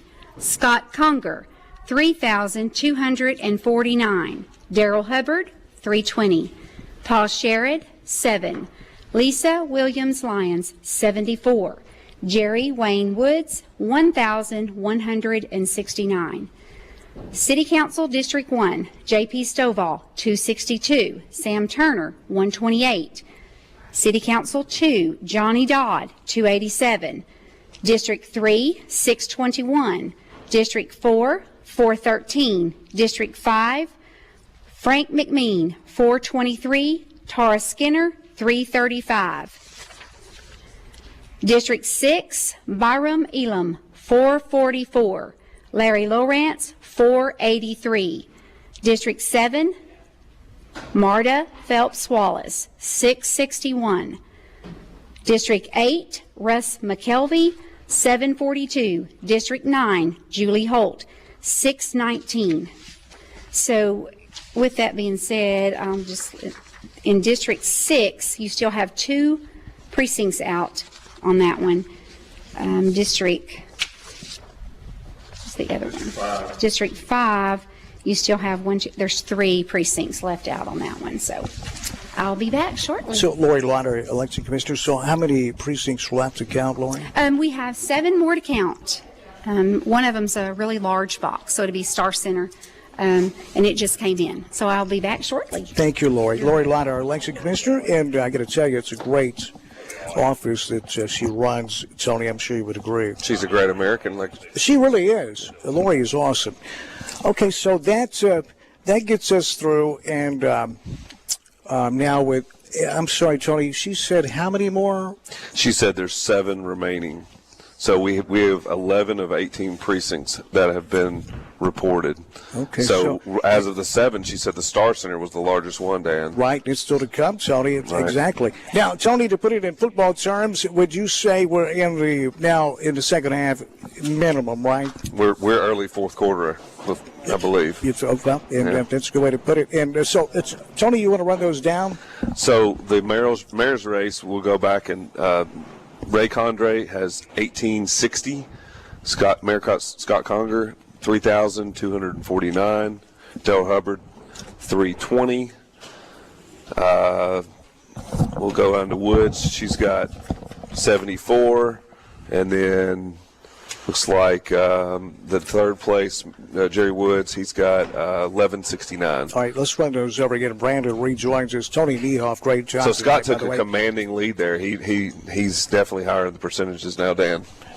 Absolutely. Okay, so Brandon, your thoughts on that round? Let's run them down here. Brandon, I was going to say, let me punch in my numbers real quick. While he's doing that, selfish. I've got you and I start to look over those. And Chuck, anything that you've heard before we go over the numbers and the percentages that surprised you on that latest count? No, I'm assuming a lot of people who voted at the Star Center are those out north voters. You're thinking large neighborhoods, Windchase, all those neighborhoods off of McClellan Road.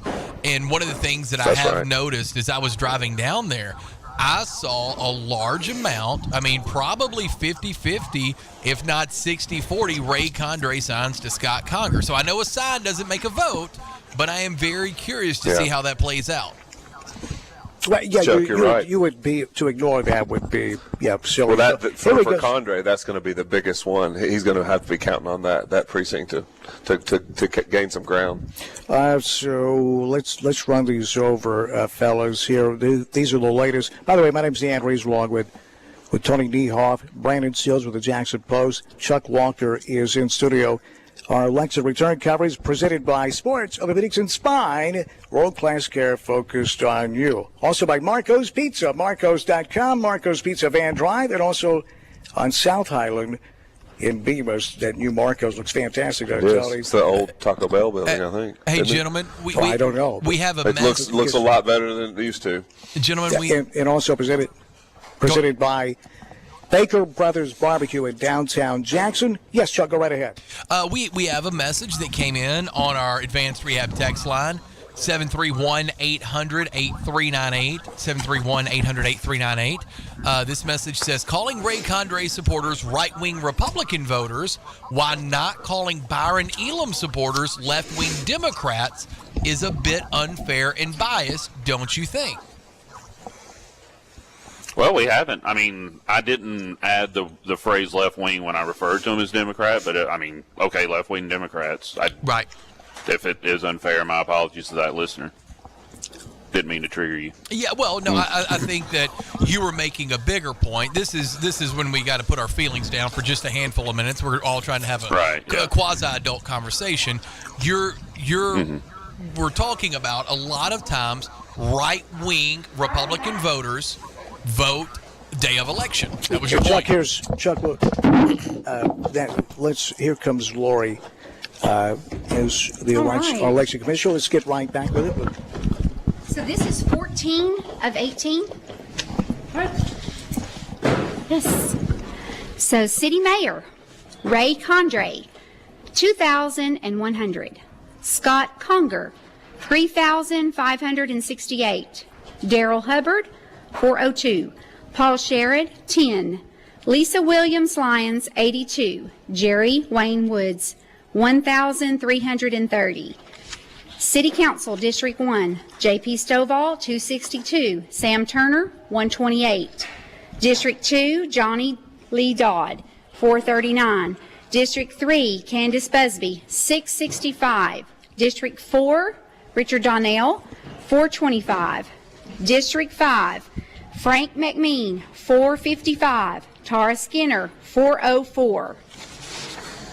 District 6, Byram Elam, 492. Larry Lawrence, 509. District 7, Marta Phelps Wallace, 891. District 8, Russ McKelvey, 742. District 9, Julie Holt, 665. And in District City Council 5, there are 2 precincts out, and in 6, 1 precinct out of those contested races. All right. So, Lori, that leaves us with how many more precincts to count? 4. 4 more. 4 more precincts. Lori Lott, our election commissioner here at Madison County. Thank you, Lori, so much. So, Tony, anything jumped out at you off the bat with that? They're counting the votes very fast. I mean, this is happening a little quicker than the last election we had, so kudos to them. I guess what jumps out to me is Byron Elam, Larry Lawrence. That's only 17 votes and 1 precinct remaining.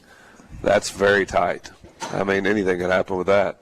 Yeah, Chuck, that is a very, very tight race. I know some people are surprised if that being that close. Those are 2 former chairs, of course, Larry with the Republican Party, and then Byron Elam with the Democratic Party in Madison County. And of course, these are the 2 races. District 6 was that one, and then District 5 with Tara Skinner against Frank McMean, and that one's pretty tight too. Tara got a lot of votes in this last draw, so it's 455 to 404. So she's only down 51 votes there. So that's not impossible with 2 precincts remaining there. I would be a little nervous if I were her, but I think she could pull it off. Well, certainly, and so let's run these down again here. Let's talk Tony, about the percentage of the Lori, city mayor Lori race. Absolutely. That's what right, Brandon that's for. right. He's the percentage I've got it, master. Tony. I got it right here. Relax, big guy. Dan has got it as well. Well, yeah, and I'd love to share it. Now, Tony, what we're looking at here, 4 precincts is all that's left to go, right? So, Chuck, we're deep into 4th quarter now. So, here's what it looks like. Mayor Scott Conger with 3,249 votes.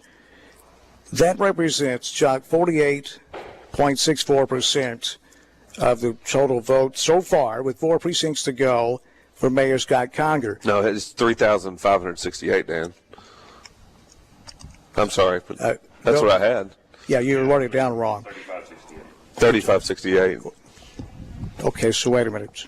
Brandon, what do you have over there? 3568. 3568. Okay. So and Condre is 2100 even. That's my bad because it is the latest right here. Technology is just not updated there for you, I think. Well, yeah, and I'm very. Just blame Chuck. It's his fault. Yeah, well, you're closest to me. Now, it's Scott Conger, Mayor Conger. This is the latest, and I apologize for that. I left out one sheet, Chuck. It is 3,568 for Mayor Scott Conger.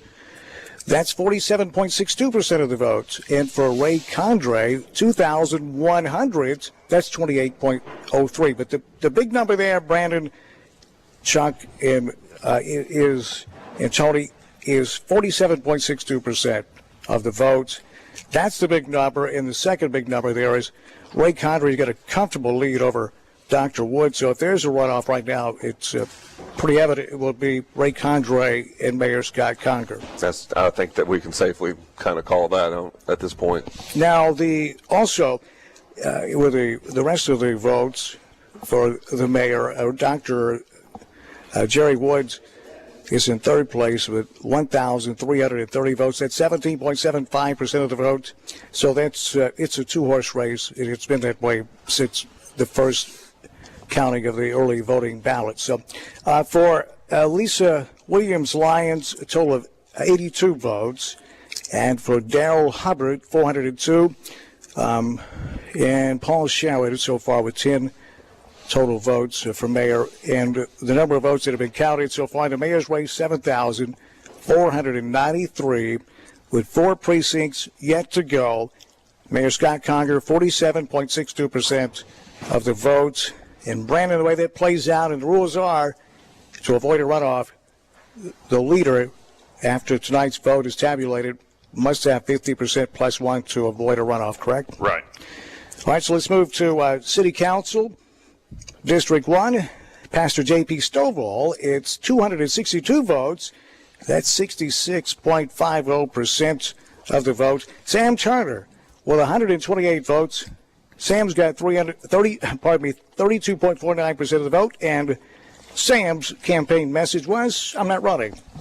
So Interesting strategy. it is, but J.P. Stovall is comfortably ahead there. He'll win that race. Johnny Dodd is looking pretty good right now. He has 439 votes, and Johnny looks like and Tony, against what you thought earlier, Johnny looks like he's going to win in a landslide. I would agree, Dan. Now, in City Council District 3, Candace Busby, 665, she had no opponent there as well. And she's new to the area. She just moved here a couple years ago, Yep. so good for her. Absolutely. For someone who's not locally, established, I would say. To represent us here locally. Well, I mean, I'm proud of her for running. I've met her. Oh, absolutely, Tony. She seems like a good American as well, Dan. Awesome. Richard Donnell has 425 votes. This is for City Council District 4, and Richard does not have opposition. Now, Frank McMean, this is City Council District 5. Frank, this is a close race. 455 votes for Frank McMean, and for Tara Skinner, 404 votes. And there's still 2 precincts remaining. So, right. like I said earlier, that's still too close to call. Absolutely. Brandon, your thoughts on the Frank McMean, Tara Skinner vote total so far? So are we still at 246 and 218? Sorry. No. Frank McMean has 455 votes. Oh, I'm looking at an old one. My bad. My bad. It's 455 for Frank McMean, and for Tara Skinner, 404. Yeah, it's. Did she say what 4 precincts we are out? She didn't say. I was wondering if that was the Star Center that dumped there, because she didn't even say that. We need to ask her when she gets back. We'll be sure to do that. Now, I guess I could they text still got her. the Star Center out. Oh, is it still out? Okay. Yeah, it's still out. But I mean, yeah, that one wouldn't factor into this one. But I was just wondering, do we have has Westwood come in yet, or has some of the churches in East Jackson, or some of the places in East Jackson, have they come in yet? Because I remember 4 years ago when we were sitting over in the other room, and we were at this point where we were waiting on the last round. And it looked like at that point it was going to be Conger was leading, Jimmy Eldridge was in second. But Jerry Woods was still within striking distance, and we still had like Mount Moriah Baptist and a couple more in East Jackson.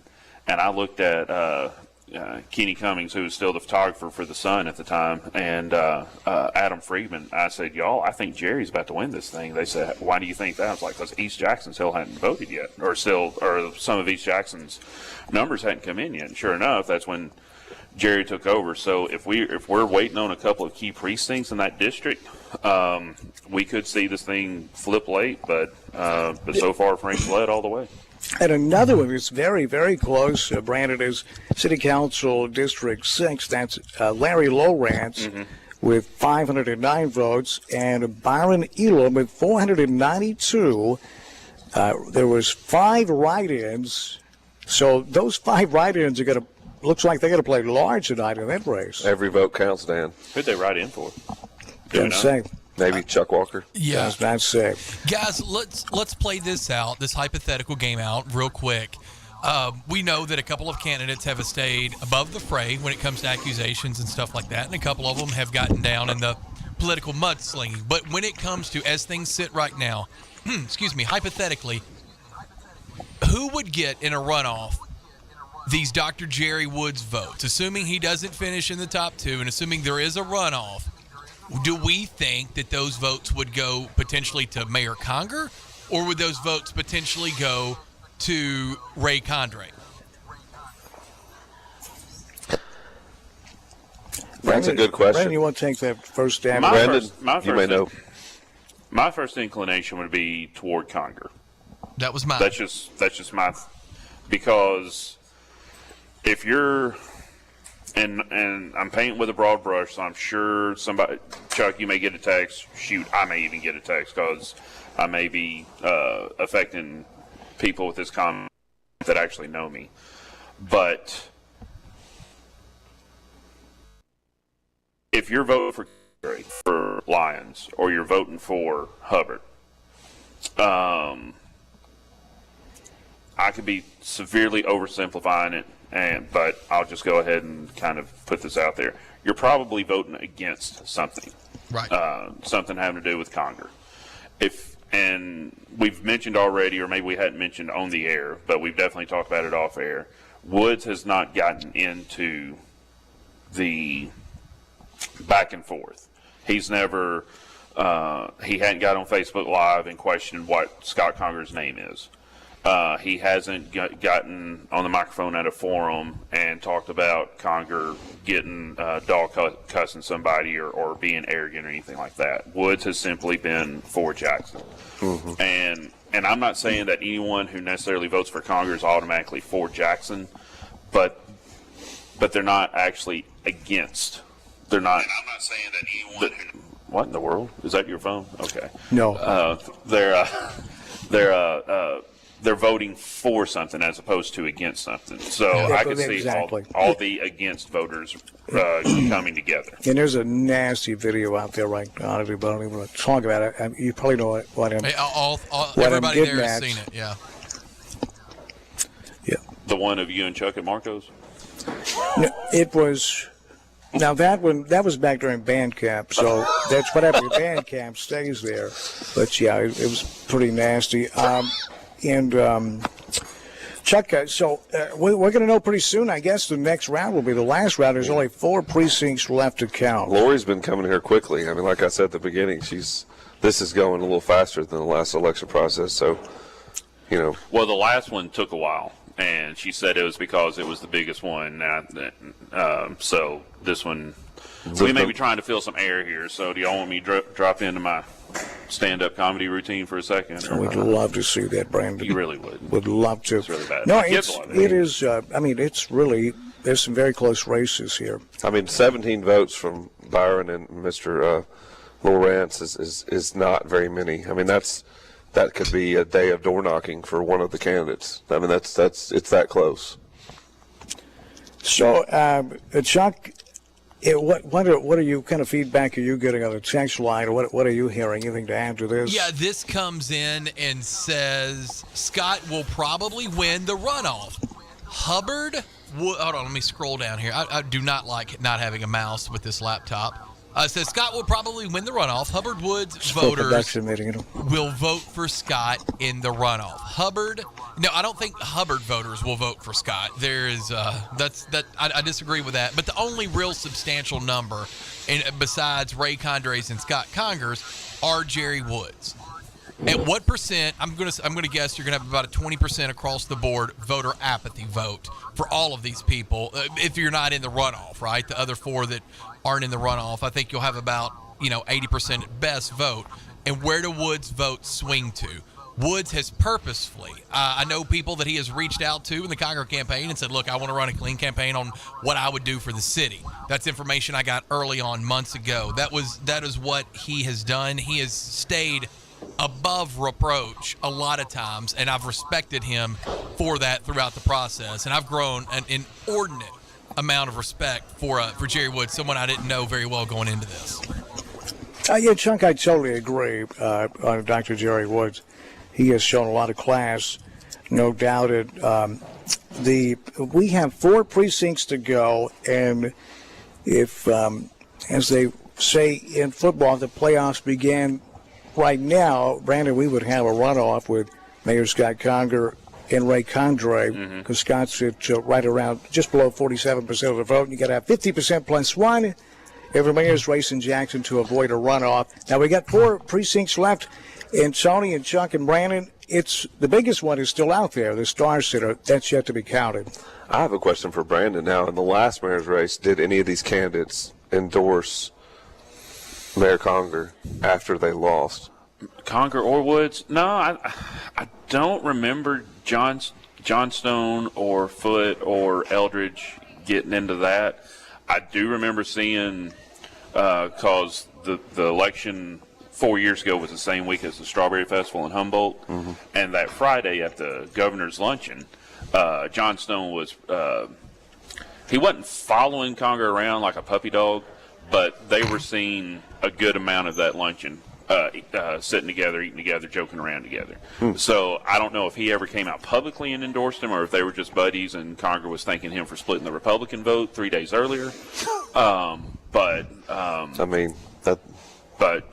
it's possible. I mean, but we also never had 3 or 4 candidates 4 years ago saying anybody but this one candidate. And if it's one candidate versus one of us, we're all rooting for the other one. Right. We never had that 4 years ago either. I mean, if Mr. Woods would, endorse the mayor, I mean, obviously that would be a big deal. So yeah, if any of them endorses anybody else, that would be a big deal. Because I mean, I just wonder if that happened. That apparently that hasn't happened. Well, I mean. That happens all the time. Yeah. I mean, no, I don't know. That's why I asked the question. Right. Yeah. But Tony, we're here for you. But I will say, I mean, just looking at the numbers, Ray's going to need 1 or 2 or 3 endorsements to really, I feel like, have a chance against Conger. Tonight is a win for the Ray Condrey campaign just to get there. You can't play ball. Nobody thought, I think everybody thought Scott was going to have the most amount of votes at the end of the night. The question would be, is it 50% plus 1? I think that, you've got to win this round before you make it to the 12th round, right? Before you make it to money round. I think that the Condrey campaign, if the numbers hold, have to look at this as a win. And I got to say something else. We mentioned Dr. Jerry Woods and how he's played nice. I got to say, Mayor Scott Conger has as well in his commercials and publicly in the debate. Now, in this runoff, I don't know if the same can be said because there's a video out there that's nuts. It really, for a local election, it is way over the top, in my opinion, from the Condrey camp, or at least I shouldn't say the Condrey camp, but We the People camp. And some say that's one and the same. And I've known Ray for a year or two. I like Ray, but that seems to me, Brandon, that's that national model that ends up splitting the country right in half. I don't know. That just doesn't sit well with me, but that's just me. I can tell you right now. I mean, it's a gamble, and maybe in some ways it's worked for actually Ray for the most part. I mean, other than a couple of kind of subtle remarks here and there about there she comes. Conger's arrogance, allegedly. He stayed above it, but I'm just going to go over here. Yeah, we got this, Brandon. Here is Lori Lott, the election commissioner of Madison County. And I guess, Lori, this is the finals, right, coming up? It is. Okay. So, this is the 18 precincts, all reported, and the final numbers. For city mayor, Ray Condrey, 2,452. Scott Conger, 3,927. Daryl Hubbard, 423. Paul Sherrod, 11. Lisa Williams Lyons, 91. Jerry Wayne Woods, 1,458. City Council, District 1, J.P. Stovall, 491. Sam Turner, 197. District 2, Johnny Lee Dodd, 439. District 3, Candace Busby, 695. District 4, Richard Donnell, 498. District 5, Frank McMean, 488. Tara Skinner, 458. District 6, Byram Elam, 492. Larry Lawrence, 509. District 7, Marta Phelps Wallace, 993. District 8, 866. District 9, Julie Holt, 665. That is the final numbers. The two top candidates in the mayor's race did not get 50% plus 1. These election results are unofficial. They are not certified. We'll certify this election on Monday at 10 o'clock. Scott Conger received 46.95%. Ray Condrey received 29.31%. The runoff will be June the 13th. Early voting starts May the 24th and will end June the 8th. And I'm so excited. Happy election night. Lori Lytle, our election commission mascot, I've got to tell you, great job, you and your staff. Wonderful done, Lori. Thank you very much. Thank you It's been a very fun night. Thank you. Yes, it has. Absolutely. So there you go. Tony, you jotted those down. If you want to go over those. Sure. So we know there's going to be a runoff now. It's not Definitely. official. Lori said it'll be certified Monday morning at 10 a.m., right, Lori? That's correct. Okay. So yes, Dan. So basically, unofficially, we have Mayor Scott Conger with 46.95% of the vote, and that was 3,927 votes. Second was Ray Condrey, 29.31% at 2,452. And then third was Dr. Woods at 1458. I don't have the percentage there. Hubbard, 423. The only percentage that matters is the mayor's. That's right? exactly right. So, and then 742 was the Miss Lyons.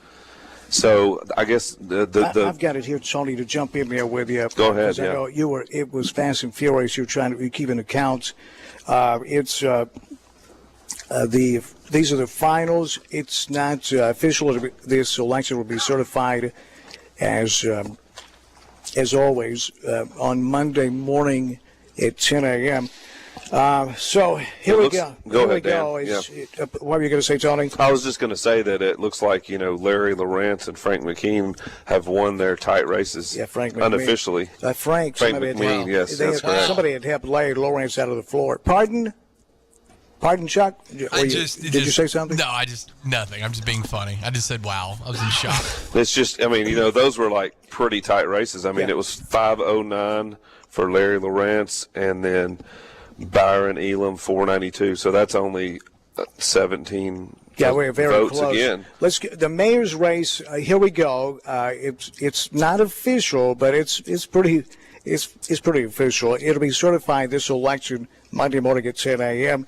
The final numbers: Mayor Scott Conger in his bid for re-election, 3,927 votes. That's 46.95%. So Mayor Conger lost percentages, not much, from the early voting to the final, because he was right at 49%. It's only best I remember after the early voting totals were counted. I'm sure his camp would have liked to ended that today, but it's not going to happen for him. That's right.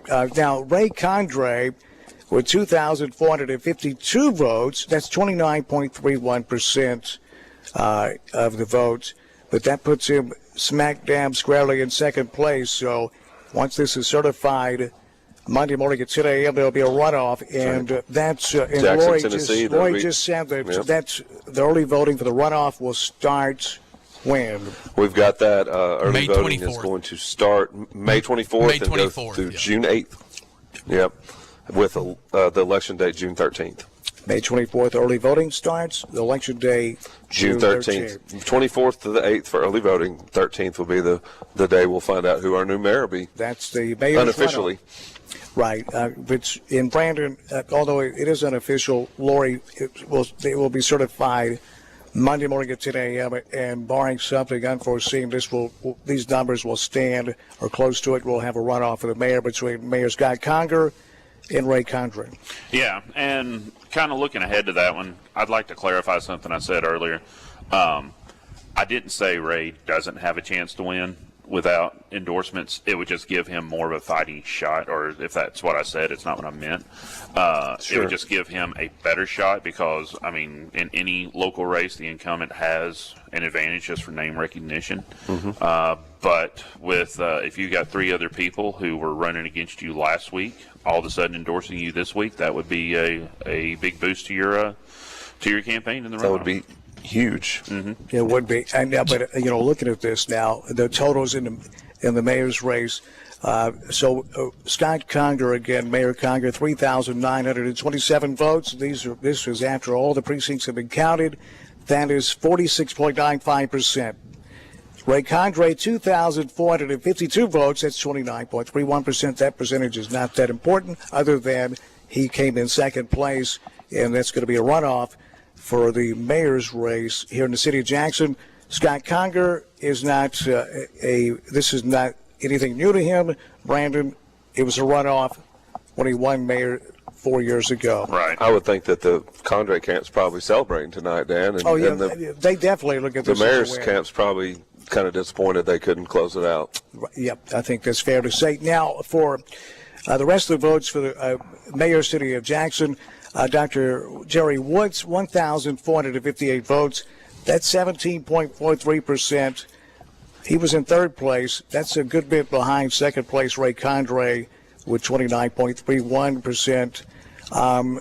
I would be shocked if Dr. Woods came out and campaigned for anybody other than Mayor Scott Conger. And that's the way he ran his campaign. I agree. That's a pretty big block of votes there, 1,458. You agree, Tony? That they're going to be the difference in the runoff for sure, Dan, I would believe. Absolutely. I mean, Brandon? Wait, I didn't hear I'll get back with you. I know you're right there right now. Chuck, what's your thoughts on what I just said? Gabe Hart has joined us here in the studio, Gene Langley Ford Studios. Guys, the numbers are painfully obvious when you write them down and look at it.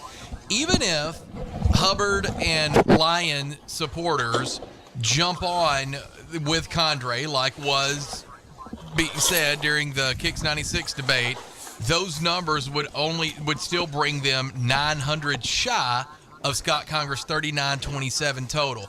The only votes at play now, this is when you change your campaign strategy, right? When you have these runoffs, the 1,458 votes for Jerry Woods, Dr. Jerry Woods. That's the difference. 1,458 is almost the exact number difference between Conger and Condrey. Those 1,458 individuals will be the ones deciding who will be the next mayor if everything holds true.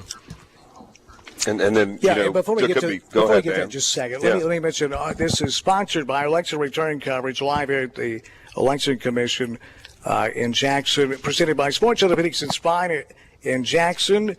And Chuck, the address for Sports Orthopedics and Spine, they're Chuck's neighbor over at Southeastern Termite. Yeah, 111 Stonebridge Boulevard, Jackson, Tennessee. 111 Stonebridge Boulevard.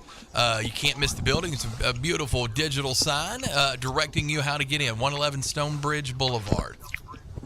Yeah, Chris, that was a direct shot at you, a wake-up call from Chuck. Now, also, with Sports Orthopedics and Spine, there's world-class care focused squarely on you. Now, we also think Marco's Pizza, a big sponsor tonight. These are local people giving back to the community to make sure you hear it here on News Talk 96.5 FM. This is WBFG, Parker's Crossroads, Jackson, 96.5 FM. And with that, Marco's Pizza on Van Drive in Jackson and also on South Highland Avenue in Jackson, marcos.com, where you can order online. Now, we also think Baker Brothers Barbecue in downtown Jackson. And I know this, the man who just walked to the studio there, whose podcast we ran with interviews with the mayoral candidates that agreed to chat with Gabe Hart. Gabe, Baker Brothers Barbecue is another one of those local businesses giving back to Jackson. It is fantastic in downtown Jackson, isn't it? I was there last night. Saw the Pinball Lounge. Had the HF smoked sausage brisket sandwich. It was delicious. Had the hooch sauce on it. Yeah, you did. Of course you did. I did. And it was great. Yeah, Baker's Brothers is incredible. It brings a lot of culture to downtown Jackson.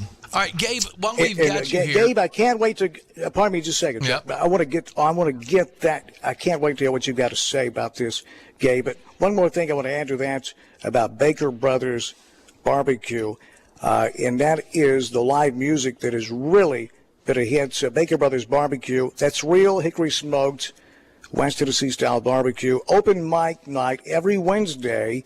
Tony and I have agreed to headline tomorrow night at karaoke. Now, live music every Friday in the all-new Pinball Lounge. All this at Baker Brothers Barbecue in downtown Jackson. So, Chuck, go right ahead with you and Gabe, and Tony and I are sitting here whenever you need us. Okay, great. Yeah, I'm curious, Gabe. I know that you were following this, obviously, here at NewsTalk965.com. What are some thoughts? I was mistaken on my earlier prediction, and I think Brandon was right. I figured that because this was a very emotional election, because when you look at just the numbers, you take the feelings out of this, taking debt from $70 million to $40 million, new industry coming here, going from a budget deficit of $3 million to budget surplus of $20 million. The numbers are very, very, very in favor of Mayor Conger and would suggest that he has done a very good job. But we all know what the elephant in the room is, a drag show that happened 6-8 months ago, and this thing is not going away. It's rattled. It's made national rattlings. I mean, Tennessee has been on national news programs. We read an article, I think one day you were in here with me, from a paper in the UK, from the United Kingdom. And it all started right here in Jackson, Tennessee. So I think that this was a big part of this race. Christian conservative values going back to a simpler time back in the day versus, are we growing too much? Is there too much growth? Is there too much, success? Are we winning too much? And I think those are the two schools of thought. I'm very surprised, not that there was a runoff, but as the evening wore on, Scott had 49.8%.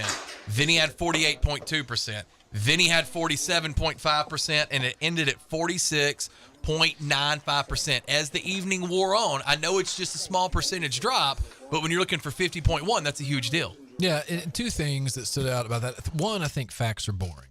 And I hate to be that guy, but facts are boring. Yeah, they're not sexy. And no one really read it for the articles, guys. It was the pictures. Right, that's what it was. And that is so unfortunate, too, because there's been nothing but good things that have happened in Jackson the last 4 years from that perspective. Right. When you talk about taking a deficit budget and then turning it into a surplus, when you talk about the progress that Jackson has made bringing industry in, when you Georgia Pacific. And even something as simple Success Battery as partnering with the school system to help a couple of new schools get built that probably wouldn't have gotten built without a public-private partnership. Those things go a long way, but facts are boring. And so from the jump, even with Ray Condre's campaign announcement, it was all based around that negative emotion. And I heard somebody say, and it may have been Brandon as I was driving in, people don't necessarily come out because they're voting for something. I think it's a lot easier to galvanize a base when they're voting against something. Such a great point. And that's a political playbook that has been on display, I think, a lot in Tennessee lately, the last few years, where you sort of create these invisible boogeymen and you put them out there and you let the sharks feed on them, or that voter base feed on them. I think the drag show was one of those things. I think whatever Facebook Live nonsense that's been out there recently, that is part of that playbook as well. But if you really try to strip things down to the bare bones facts, it's really hard to argue what has been done in Jackson the last 4 years. And it's sort of disappointing to see that. And by the way, the second point is that I still feel like this is inevitable. We're just postponing the inevitable for 6 more weeks. Right. Scott's going to win. Well, you say that. That thought out there, I've said it to members of people on his staff. I've said it to callers. I've said it to supporters. That is the most damaging thing you can think of. I knew the day that this drag show, that flyer got shared, I told somebody, this is going to rock this town to its foundation. That person said to me, she's like, no, it won't. This is fine. This is no big deal. These have happened before. It doesn't matter. The way it was worded, innocent or not, the way it was worded, I knew, I called it early, would shake this town to the core. You have numbers that you cannot argue with. This should have been, there really shouldn't have even been other candidates, because what are you going to, Lafayette Street sucks, and you know what, we got to get the claw trucks in here, and we got to get trash picked up better. We need a new waste management new trash pickup program. Those are the two big things you can jump on Conger about. You could talk about how COVID was handled, but that was a national thing. That's a tough one. There are things to get on. No one brought those up. Nobody either, other than Dr. Woods, seemed to have any kind of tangible plans for what they were going to do when they were elected either. And you saw Dr. Woods, he's finished a distant third in this. And so that's why I go back to what I said earlier, is that facts are boring. People like sensationalism. And if you can find the most, controversial topic and jump on that and put that out there, well, then you can start galvanizing a base. And what we've seen on social media with these Facebook Lives or with these comments, and I'm not on We the People. I'm sort of banned from that, obviously. I can see that being the case. Yeah, but it is like those are the things that galvanize bases, and they are, unfortunately, this is just the political world that we live in, where, again, facts aren't sexy, but, you can manipulate a video and put together, with some editing software. Jesus loves me. Yeah, and put a little kid singing "Jesus Loves Me" in the background, and have a lot of satanic voices, gratuitous things going on that did not happen in Jackson. I mean, the way the intentional misrepresentation. But again, I mean, I blame both sides. Both extreme sides of this argument have flipped this town on its head when we are in my estimation,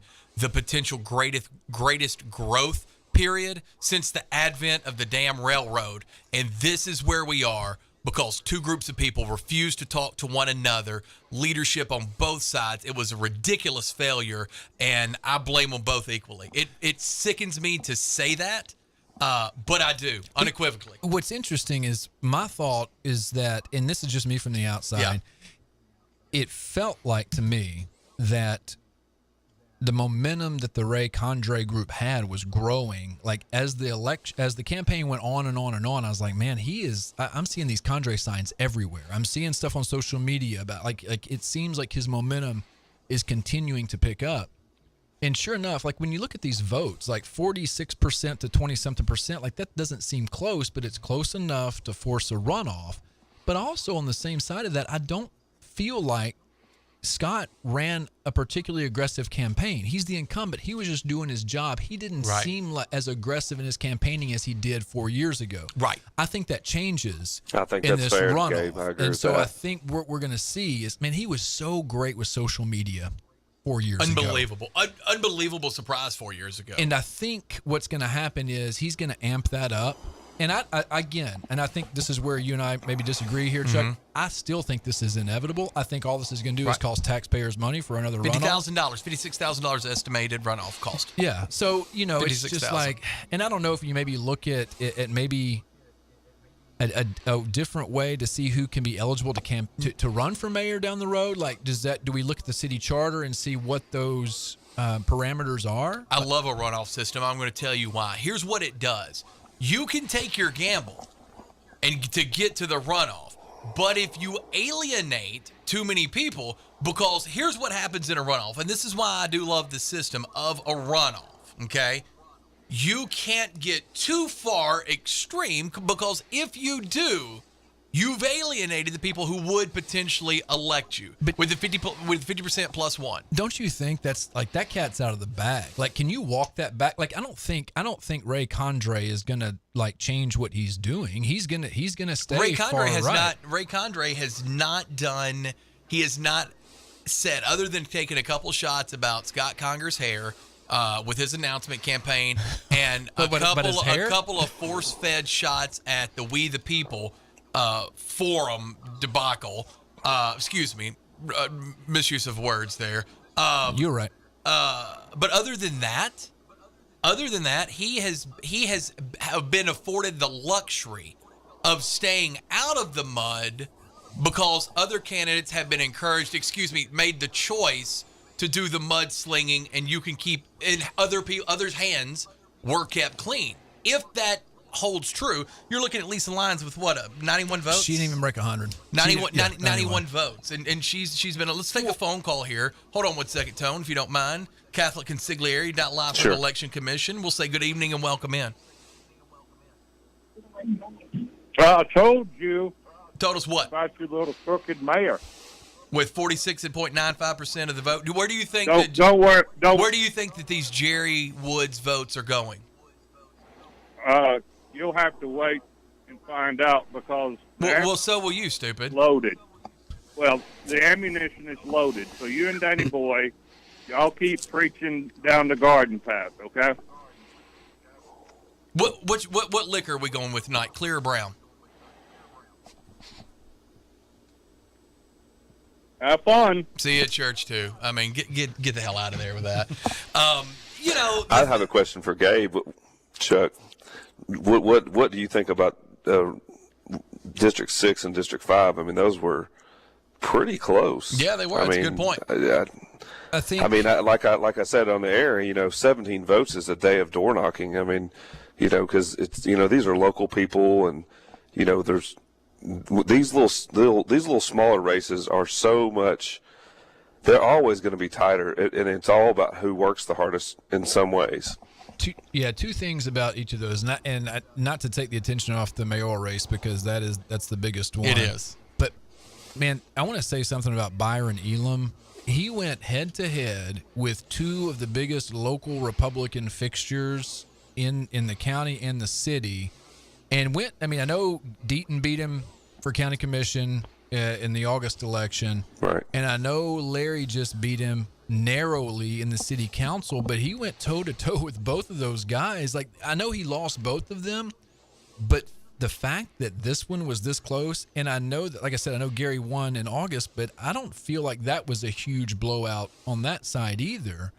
I think it was more than today. I mean, Gary beat him by more than 17 votes. Today was 17 votes. I mean, that I don't think the Lawrence campaign, Lawrence, I should say, expected to win by 17 votes unofficially. No, I don't either. And I think, and also, the Tara Skinner and Frank McMean, I live in, I don't want to say Atlanta. I hate that term. I live in Midtown. And I'm on the other side of division where that line is drawn. So I had to vote for Johnny Dodd. He ran unopposed. Mm-hmm.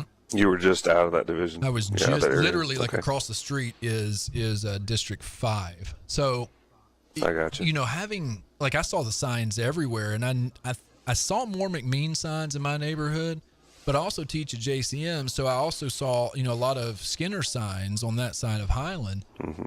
And 17 votes, and again, this has been a conversation that I've talked about a lot and I've written about a lot. You extend early voting hours, you might have a different result in that race, in that particular one. And that is true. But do we think that there are 17 people that could not have who wanted to vote, honestly to God, hand to God, wanted to vote and couldn't? 17 of them. Maybe. Maybe we didn't have any rain today. Maybe they weren't. I mean, this is the weather was nice, so that's good. Typically for turnout when you have a nice sunny day versus a monsoon. So, I mean, I just think that both those campaigns, I would say, I think they both expected a fight, but certainly District 6 with Byron and Larry, I just don't think that either campaign, at least the Lawrence campaign, expected to be that close. No, I don't think he expected to be that close either. But I don't know. I think it, and I haven't figured out what it says yet, but I think it says something about the way Jackson is balancing out politically. Maybe, I don't know if shifting is the right word politically, but I will say this: Madison County in the last couple presidential elections is not as red as it used to be. I think that sort of, and I know these races are nonpartisan, but this was the one that was essentially very partisan. Easily to identify. You had the chairman of the Democrat, former chairman of each party, right, and you had definitely a close the most partisan race. one. And I do think there is a shift that's happening right now in Jackson and Madison County in that regard. I think what happens, and this is happening nationally on the left a lot, but here locally, you have, and this is a danger. I'm a Republican. I don't care what Rick or Gary Deaton or anybody else that's claims to be a Republican out there thinks that it doesn't matter to me. I literally could not care less what their opinion is because I know where I fall politically. But I'm not a Marjorie Taylor Greene Republican, right? So there's all kinds of different pulls within that party. I think the danger is people are very comfortable now. We hear it every single day on talk radio, but you also see it. I know of it happening at county commission meetings with certain people. I know that it's happened in other areas with Republicans. When you start telling somebody, if you're going to say you're a Republican, you need to act like this, you need to do this, you're acting like when you start alienating people because they don't fall in lockstep with you, that can become a problem for the area.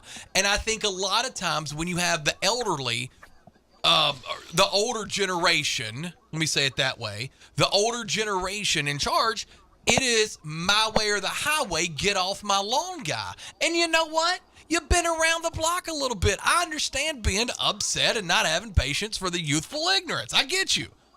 But that doesn't necessarily mean you're in the leadership role. And I think that what happens is reasonable people who wake up every day, put gas in their car. Bob Nate talks about this with you every day, Monday, Wednesday, and Friday. Put gas in their car. They see their utility bill's gone up 22%, right? They know what the food costs are. The whole 7% inflation thing is a complete lie joke. It's much, much higher than that. All right, they see what those are. Their interest rates on the credit cards that they've been living off of for the past year and a half are at 10, 12, 13%. Even if they're making the minimum payments, the interest rates have still gone up. When all of a sudden the party that you stayed lockstep with is telling you you're not in enough, you need to bathe in these dirty bathwaters even more, you're going to alienate everyday walking around people. And that's the danger. The danger is not the Democrats coming, in my opinion, and brainwashing the youth. The danger is the old people telling you you are not something enough when you know what you are. You know what you are, and you're alienating base. Now, conversely, this stuff's happening in California every single day. There's a reason those people are jumping out, because the extreme left wing, just like we may have some extreme right wing, like whoever Marjorie Taylor Greene's people are, they're extremists, right? I think there's extreme left too. And I think that's why you see a lot of people leaving California and stuff like that. But again, I think the Republican Party is doing it to itself. It's doing itself here locally. It's doing it at a state level, and it's doing it at a regional level. Go ask people in Atlanta. I will find myself rooting for someone who is getting so a good example is this mayoral race, and it speaks to what you just said, Chuck. When you have a far either right or left group, whoever it is, and they want to gang up on somebody, or they want to say you need to be this, this, and this. Mm-hmm. In this mayoral race, when all this stuff started coming at Scott, I didn't know who I was going to vote for. I liked what Scott has done. Scott and I have butted heads on a few issues over the last 4 years, though. Mm-hmm. But whenever all of that mudslinging started, I gravitated more toward Conger than I did the other candidate that I was kind of thinking about voting for at that point, which was Dr. Woods. And the reason was I thought if someone is going to go after him in this way, mm-hmm.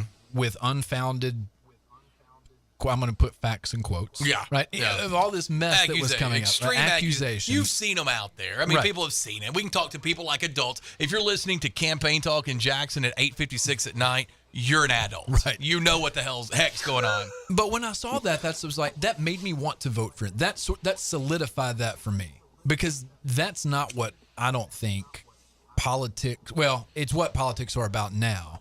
I think at their core, I don't think that's what local politics should be about, Yeah. I mean, you spoke earlier, Gabe, about, attacking people, and politics shouldn't be like that. I mean, it's a reality. I mean, in the national election, the last presidential election, I mean, don't you think that the President Trump was attacked in many ways by several people? Of course he was. That was a strategy by the opponent. So, I mean, can you fault some people for doing that? Stop. Probably not. Here, Tony, here's the difference in this. Okay, that's crazy. First of all, but let me take a breath before I respond. Here's the difference.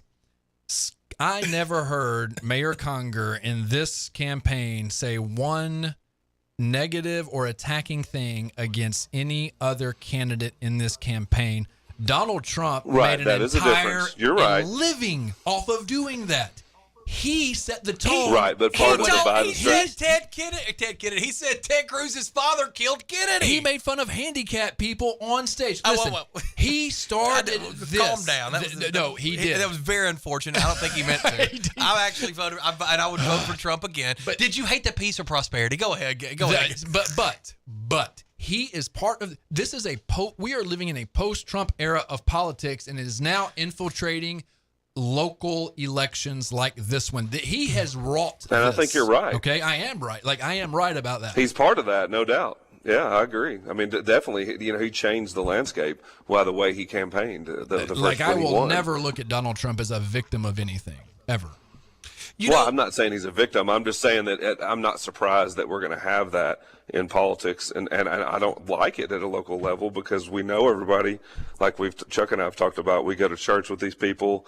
You and I went to high school together, so I have a respect for people, even though I disagree with them, and I think that should be more prevalent. And it seems to be less prevalent these days sometimes. But it's how we live our life. I mean, if we go back and we talk about this one event, which is a drag show that happened, October, I guess? Yeah, October. This is the one event that's, literally changed the nation in a lot of ways when it comes to Tennessee law and things like that. But when it goes back to it, these people who were on, the head of pride boards and things like that, you're very comfortable letting them work for a foundation that raises hundreds and hundreds of thousands of dollars in charitable contributions when kids get sick. If, God forbid, your child needed help like that, you'd be very happy that they did it, right? You're very happy letting them come into your home, take your photos, being around your kids for that, right? If they're competing for something, you're doing a headshot professionally. You're very comfortable letting these people assist you for end-of-life care for your loved ones. You're very comfortable with these people every single day. You know them. You know them to be good people. And when you bought into a national narrative, you never reached out and said, wait, is this what you guys are doing too? I would not be insulted with the ask at all. Now, conversely, on the other side, the people who, their national narrative is different, right? We're being marginalized again. We're being put in the corner. We're being, They're going to take our rights away. All this stuff. That was the narrative that they were hearing. These are people who they have sat on boards with, who they have done work with for end-of-life care. They didn't reach out either. Both sides became so hardened in judgment so quick. I can remember talking to people on both sides, and I'm not a journalist at all. I like to make fun of myself about it. I reached out to people on both sides. Both sides. I said, guys, you got to talk. Finally, Mayor Conger got them to talk, but it was too late. They were hardened in on both sides. You had state reps, you had lawyers, you had ACLU. At that point, there was nobody could move. It was a peeing match, if you will. And the fault there is we are in the same town. We do have relationships with one another, like it or not. Like it or not, we do. It's become, and I'm curious. I've invited Mr. Condrey on my show a million times. I know he's not going to come on my show. I know he's not. He's invited. He's welcome to be on my show. He's got 6 weeks to come on, and even afterwards. And I'd love to hear the idea. I'd love to hear what the plan is to run my town. I have family that lives here. I have a son that's about to move to Alabama, to the Gulf. I want him to come back here one day when he graduates college, right? I want my grandkids close to him. It's very selfish. I want a business in this town. I'm going to pay for my other son to go to college, right? I have a vested interest in this town. So do you. The only thing that's ever happened in this town is not a drag show. Right. It's got to be so much more than that. There are things you cannot like about Scott Conger. I've listed some of them today. You said you've tied it up with him. But the debt going from 70-some-odd million to 40 million, inarguable. Negative $3 million surplus deficit to a 20 million. I forget the exact number, but double-digit millions surplus. That's inarguable. It's irrefutable. The investments made in the town, like on paper, this does not make sense on paper. This does not make sense. So this is something more. And how do you compete with somebody who says, I don't want this around my kids? If you heard the mayor, when I interviewed the mayor, when I was at the other radio station, I interviewed him. People called in. He took phone calls with this. I was like, dude, I know you always take calls, but are you sure you want to take calls? He's like, yeah, let's do it. I was like, all right, take phone calls. Boom, here we go. And they said, what do you think about this? Would you take your kids? And he said, it's not my business. It's not your business what I would do with my kids. He never commented on it.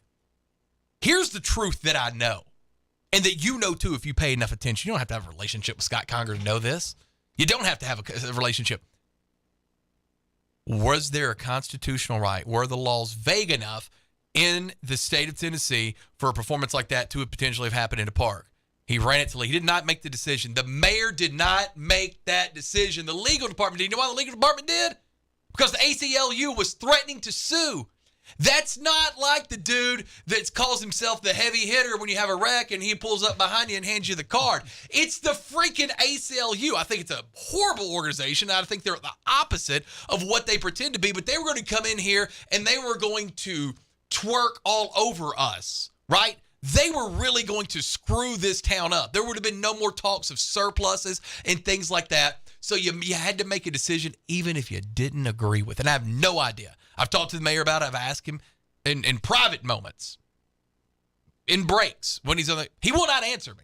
I don't blame him. I respect it because it's not my business what he thinks, but he had to uphold the law, which is what he's elected to do. Well, that's what I was going to say. Like, I wish people would look at situations less about the things that you can't argue.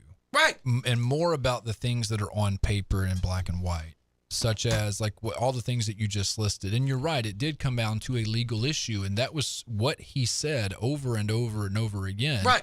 It even wasn't a back decision. in October.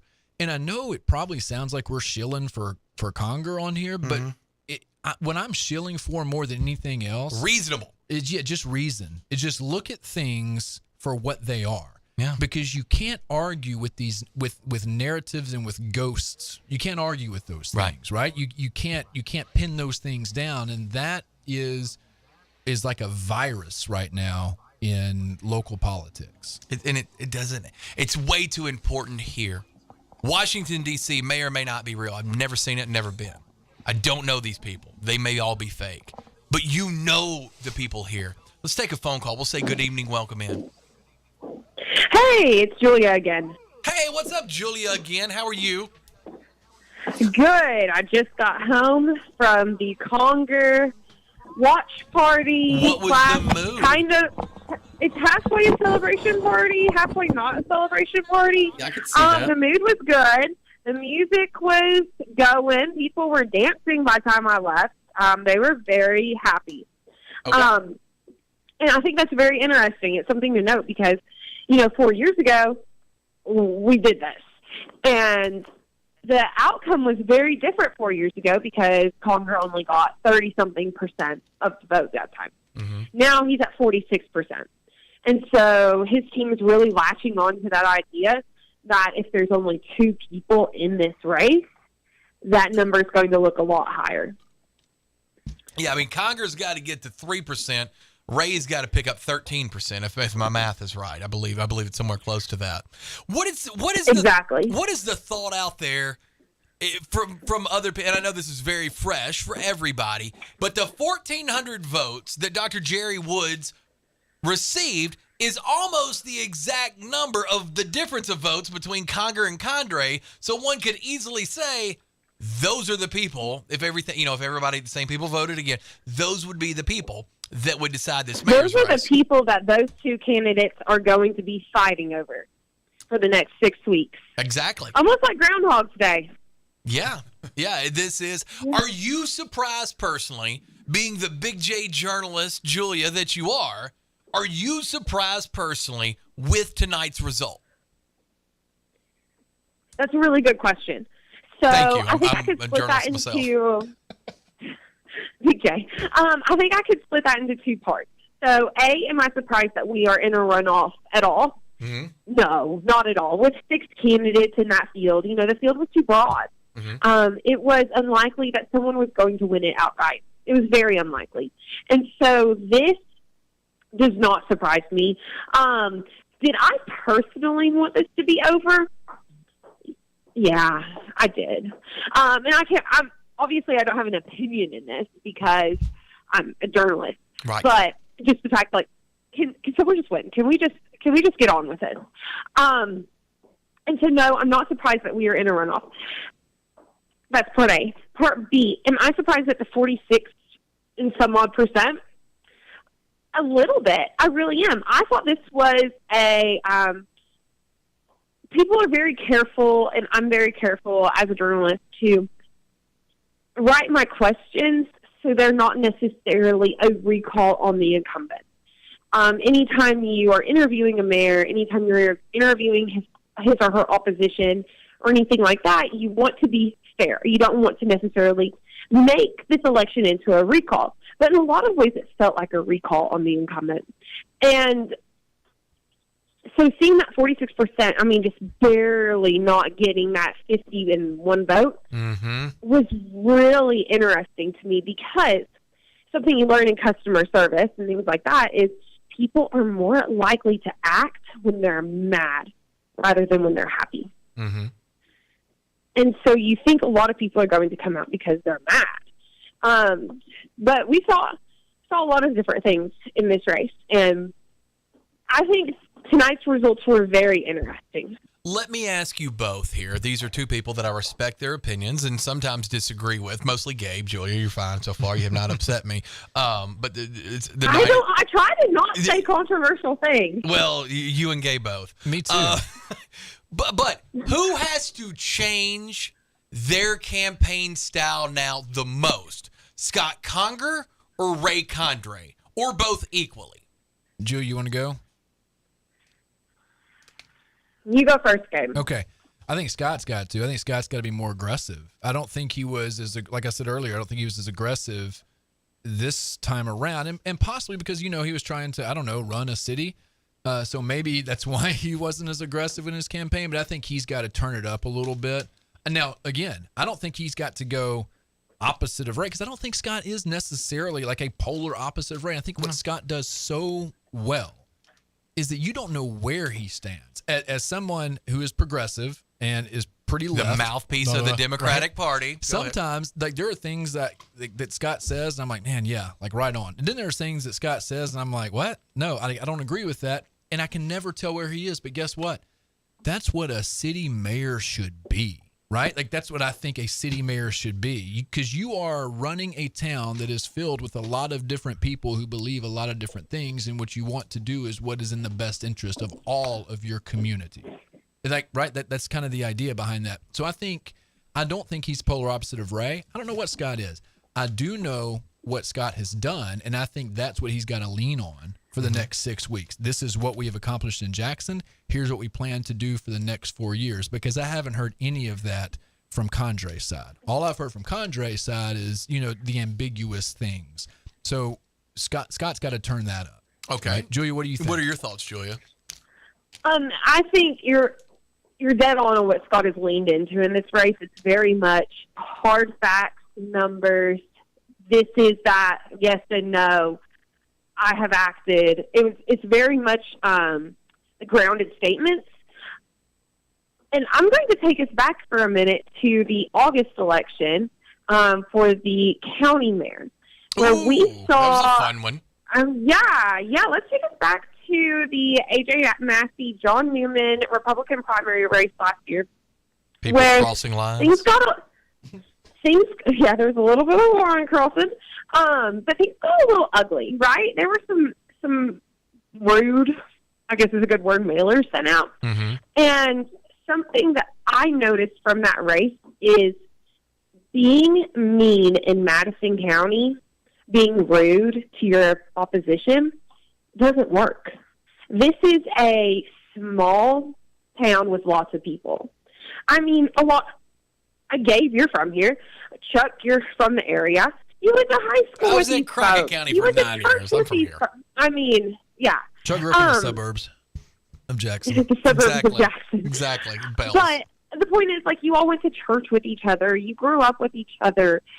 Being a mean, sure, gossip, whatever. It doesn't work. People don't like to see it. So, boy, you don't know how bad I want to agree with you. I don't know. I think it plays out, man, because the rudest person in this campaign didn't break 100 votes. Yes, and maybe she just wasn't relevant. Yeah, and I think that was it. I think that. All right, let me say it a different way. I think the person who was easiest to manipulate was the rudest.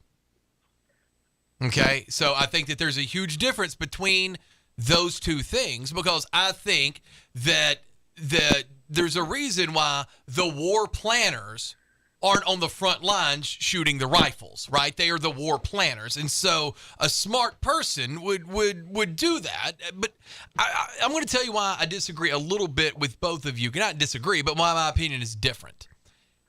I think if these 1,400 votes were equally split amongst Daryl Hubbard and Lisa Williams-Lyon, the 700 apiece, then Ray Condrey could keep doing what he's doing because they've already come out on different forums and said, look, we're going to support each other no matter what, anybody but Conger. Jerry Woods has run a campaign that was above reproach in every way that I know about. And you would think if you are a Jerry Woods voter, I would guess at least you're probably going to have at least 20% attrition from his number of 1,400, just because some people are like, no, I just want Jerry or nobody. Forget it. I'm not going to vote again. But assuming that you were to keep, 1,000 or so of these voters voting, who are they most likely to go with? And I think conventionality would tell you probably a Scott Conger for what everybody says, but you don't know. Is he far left? Is he far right? Is he in the middle? What is he? And that's a good fit for you, and it's a good fit for me just because all I care about is the stinking budget, man. Fix a handful of these potholes, and we're good to go, my man. That's it. That's all I really want my mayor to do. I don't care what you think about abortion because you don't vote on it. All right.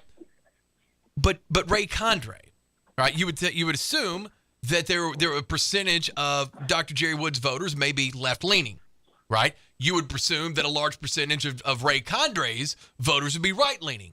How do you find that middle? And see, to me, that's why I think that Ray Condrey has to change his position more, because now, if it's still ugly again, and we hear all these, we're going to release this mug, whatever it is, we're going to release, and of course, this is coming next. This is coming in the next couple of weeks. If this happens, you know where it is now. And you know it's not coming from another candidate in this race that got 91 votes. You know exactly where it's coming from.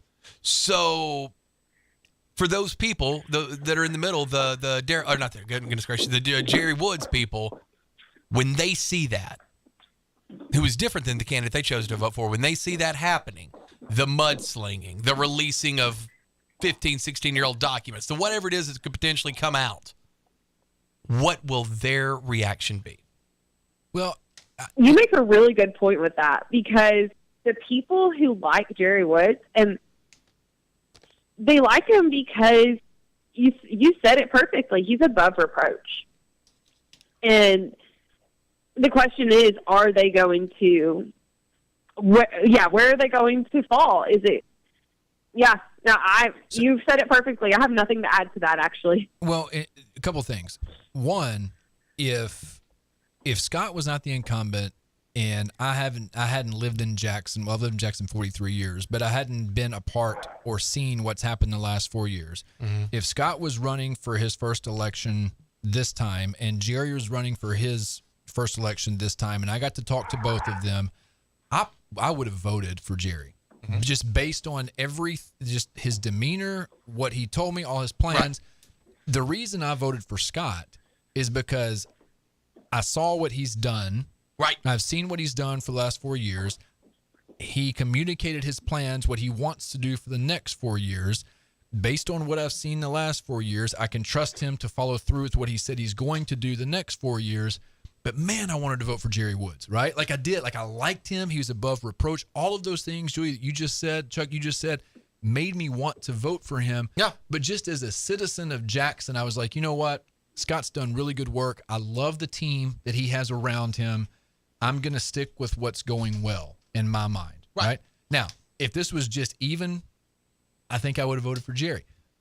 Second thing, I think there are people who are Scott Conger supporters that didn't come out and vote in this election because I don't think they thought they had to. A lot of people are that way. And they're like, he's done a good job. Who are the rest of these people? Yeah. That's right. And I think now that it's a runoff, you're going to see more people who didn't vote in this election come out and vote in the runoff, and I think that's going to land in Scott's favor. Anybody that was, disturbed by the Handmaid's Tale. There's lots of things that would lead to that. Now, let me ask you guys this while we have you on here, both of you guys on here, and I appreciate you staying late with us, and I appreciate you guys out there listening to extended coverage of the Jackson City elections. Or is it called municipal elections? Is that the technical name of this? What's the real name? The City of Jackson elections? The City of Jackson municipal elections. Exactly. There we go. Or Groundhog's Day. Groundhog's Day. So we get 6 more weeks of this, which will be fun. Will the numbers? What was the total number of vote? Because we all three made bets with one I wanna another. know the total. Gabe said over I was 8,000. wondering. Gabe said over 8,000. I want to go that Gabe's definitely out. I said between 6,800 and 7,000. It was 8,300 total votes. Yes. No, I nailed it. No, it was. Julia, confirm that for me. I'm trying to find it. I put you guys on speaker so I could go look and find it. Julia, confirm these. Okay, someone get out a calculator. Y'all ready? Did you really Y'all win? ready? Drum roll. Yeah, go. Okay. Scott Conger, 3,927. All right, so 4. Ray Condre, 2,452. So 6,300. Okay, I'm out of it. Jerry Woods, 1,458. 7,300. 7,300. Yeah. Chuck didn't want to say that too close. Daryl Leverett, 423. What is that, Chuck? 77. We'll call it 78. Carrying the numbers. 7,800. Yeah. Okay, Lisa Williams-Lyons, 91. Oh, and now Paul Sherrod. 10. 11. Who are those? Sorry. Let me admit it now. Those 11. That was mine. Those 11 people. That's who I want on the show. Right. No. Do you? Maybe call in. We don't want them in studio. Yeah. No. I can't know the address. All right. So what's the total, Julia? Like, I want the total to the number. I needed y'all to get your calculators out. Oh, no. I was reading off the numbers. Julia, we were being very comical in between while you were doing this. Roughly, it's 8,300. And what I said was over 8,000. Okay, thank you. Thank you. Yeah, I appreciate that. Like, Yeah. I had on my phone on speaker. I was on Facebook looking at the numbers. You expect me to pull up the calculator too? Dang. Yeah, no, it doesn't matter. What matters is I It was won. a big. You did win. It doubled. It literally. Well, not literally. It almost doubled. I wanted Brandon Shields getting upset with me using that word. He scolded Julia the other day. That's what usually happens, though. It doubles That's why I picked election. that. Yeah, it's in early voting. I'm surprised because at 1:00 there were like reports from St. Mary's and from Andrew Jackson. There's like 12 people here, 16 people. It got $130 after 5. JCM was the same way. Yeah, so it got. So crumbed. you don't say you think more people vote after 5 or 4 o'clock in the afternoon? It has to be, right? I would think. Yeah. Which also makes a good reason to extend early voting hours past 4 o'clock. Well, and you could do that if you took away the And Saturday. that's it. And that's where I'm checking out. That's where I'm checking out. If you took away the Just hit the mic Saturdays, drop, and that's it. we'll see you on Thursday, Julia. You need to keep listening. See you Though. I'm on about to, Thursday. I'm about to gonna get attack my him story verbally. written and get this all on the web, so you All right, can we'll read talk. it with voice inflections tomorrow morning. Thank you. You know, I love it when people write my scripts. I love it when her and Brandon put up articles. I'm like, cool, I got this segment of my show done. All? I sent you a text. Yes, I do. I was like, there's read content your article right the other here. day. You are so sensitive. I know. I mean, am. you write one they write one every day. Yeah. I mean, that's, they're not wasting their time with the youth trying to teach the youth. They're actually doing things in this town to make my life easier. I'm trying to. Yeah. Just trying to help everybody. Yeah. Gabe's a helper. This has been. I had this feeling all day long. I knew that Scott was going to at least finish in the top 2, but I felt like he would be the biggest vote getter. Felt like it, and I said today on the show, he can't lose the election, but he cannot not win it, and that has to feel like a loss. I'm glad to hear for his campaign, which I'm friends with a lot of people there, that they're still jovial and excited, and it's not a somber event. If you are in the Ray Condre camp, you're ecstatic. Some of you that have called in started, seems like hours ago, in celebratory fashion. This is a big deal. This is exactly what you want. It's not real. You're not really going to get that 50% plus 1 number against Scott Conger right now. That was never the goal. The goal was to finish first or second, to get to the runoff. But I don't even think Scott. I mean, he's been in this enough. Do you really think they thought Yes. They were going to get the 50 plus 1? Yeah. Really? That's just my gut feeling going there. Yeah, I believe that. I never thought. So here's something funny. I'm going to start this story out. I was talking to Larry Lawrence and Cindy Bryant today. That's true. It really happened. This sounds like a preacher, a rabbi, while walking to a bar. Right. All right, go ahead. No, So but what this were they actually happened. So did they you have were- them cornered? They didn't. There's no way they talked to you on Well, purpose. they were holding signs at JCM down by the road. Right. And I told my friend, I was like, should I go talk to Larry and Cindy? Mm-hmm. And she's like, yeah. I was like, okay. So I went down there and it was a very pleasant conversation. Like, they were super nice. But the first thing I said was, how do y'all think it's going to go today? Mm-hmm. And they're like, we don't know. I was like, I think there's going to be a runoff. Mm-hmm. I was always of the mindset there can't be anything but a runoff With 6 this many people. candidates, and the fact that we knew early voter turnout was so low. We knew that 4,600 or something like that. Right. So when you have that low of a number, See, and I thought that favored the Conger campaign a lot, though, with the low turnout. yeah, and that's what people in his team have said throughout too. Like, hey, it's a low turnout. This is good for us. And really, when you look at it, the vote totals weren't that close. I mean, they weren't close. No, and so that's the. I mean, like, you got to hit that threshold, that 50+1 threshold. Mm-hmm.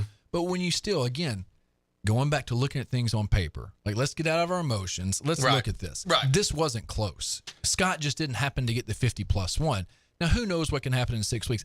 You know what I think it's going to be? I think it's going to be just as bad of a beatdown, maybe worse, at the runoff. I do. And Well, you're going to have to. Ray Condrey is going to have to go and physically take the 1,400 votes from the Jerry Woods people, whereas I think the natural transition may be from those votes to naturally go to Conger. Right. And so you're going to have to go get them. What does that look like? Sure. Yeah. What can you tell the Jerry Woods voter that you're going to do for them that Scott Conger is not going to do for them? Right. And I don't think that's there. Really, what it comes down to, I think, is Ray was the only candidate that did not come on my podcast, and if he would have, I think we might have a different result. The 50, tonight. yeah, the 50 That plus the swung it. one. Yeah. Yeah, you know, he's been invited on here. He's been busy. I think Dan's invited him too, and maybe he'll get back because, you know, here's the thing. You get some free pub, you better take it. You're one of two now.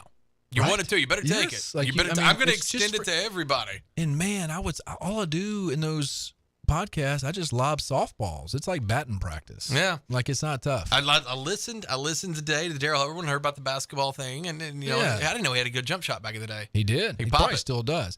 And look, even Lisa Lyons sounded pretty normal on that podcast Yeah. episode. We had a great conversation. That's You know, wonderful. Nothing came up about anything wild. Right. It was just a simple conversation about who she was as a person and a Jacksonian and why she wanted to run for mayor. This comes in. We got a handful of these on our advanced rehab text line. I've gotten behind on that. I enjoy conversation with Gabe. We don't get to do it enough. Then you throw Julia Ewald in there, I'm in heaven. If somebody brought Olivia Abernathy on, it would just like the intellectual explosion that would happen would be amazing. This comes in and says, Scott has great hair. Signed Scott. This comes in and says, advanced rehab text line 731-800-8398. You're listening to overtime coverage of the Jackson City election. It says Ray is second purely of the drag show outrage and money from our local GOP. That's fair. They did send out some mailers for him. Okay. Okay. Well, it works. This comes in and says, Chuck, you underestimate the fickleness of Hubbard voters. Watch some of them flip in the runoff. There's like 400, right? How many? 500? How many? Like 400 or 500?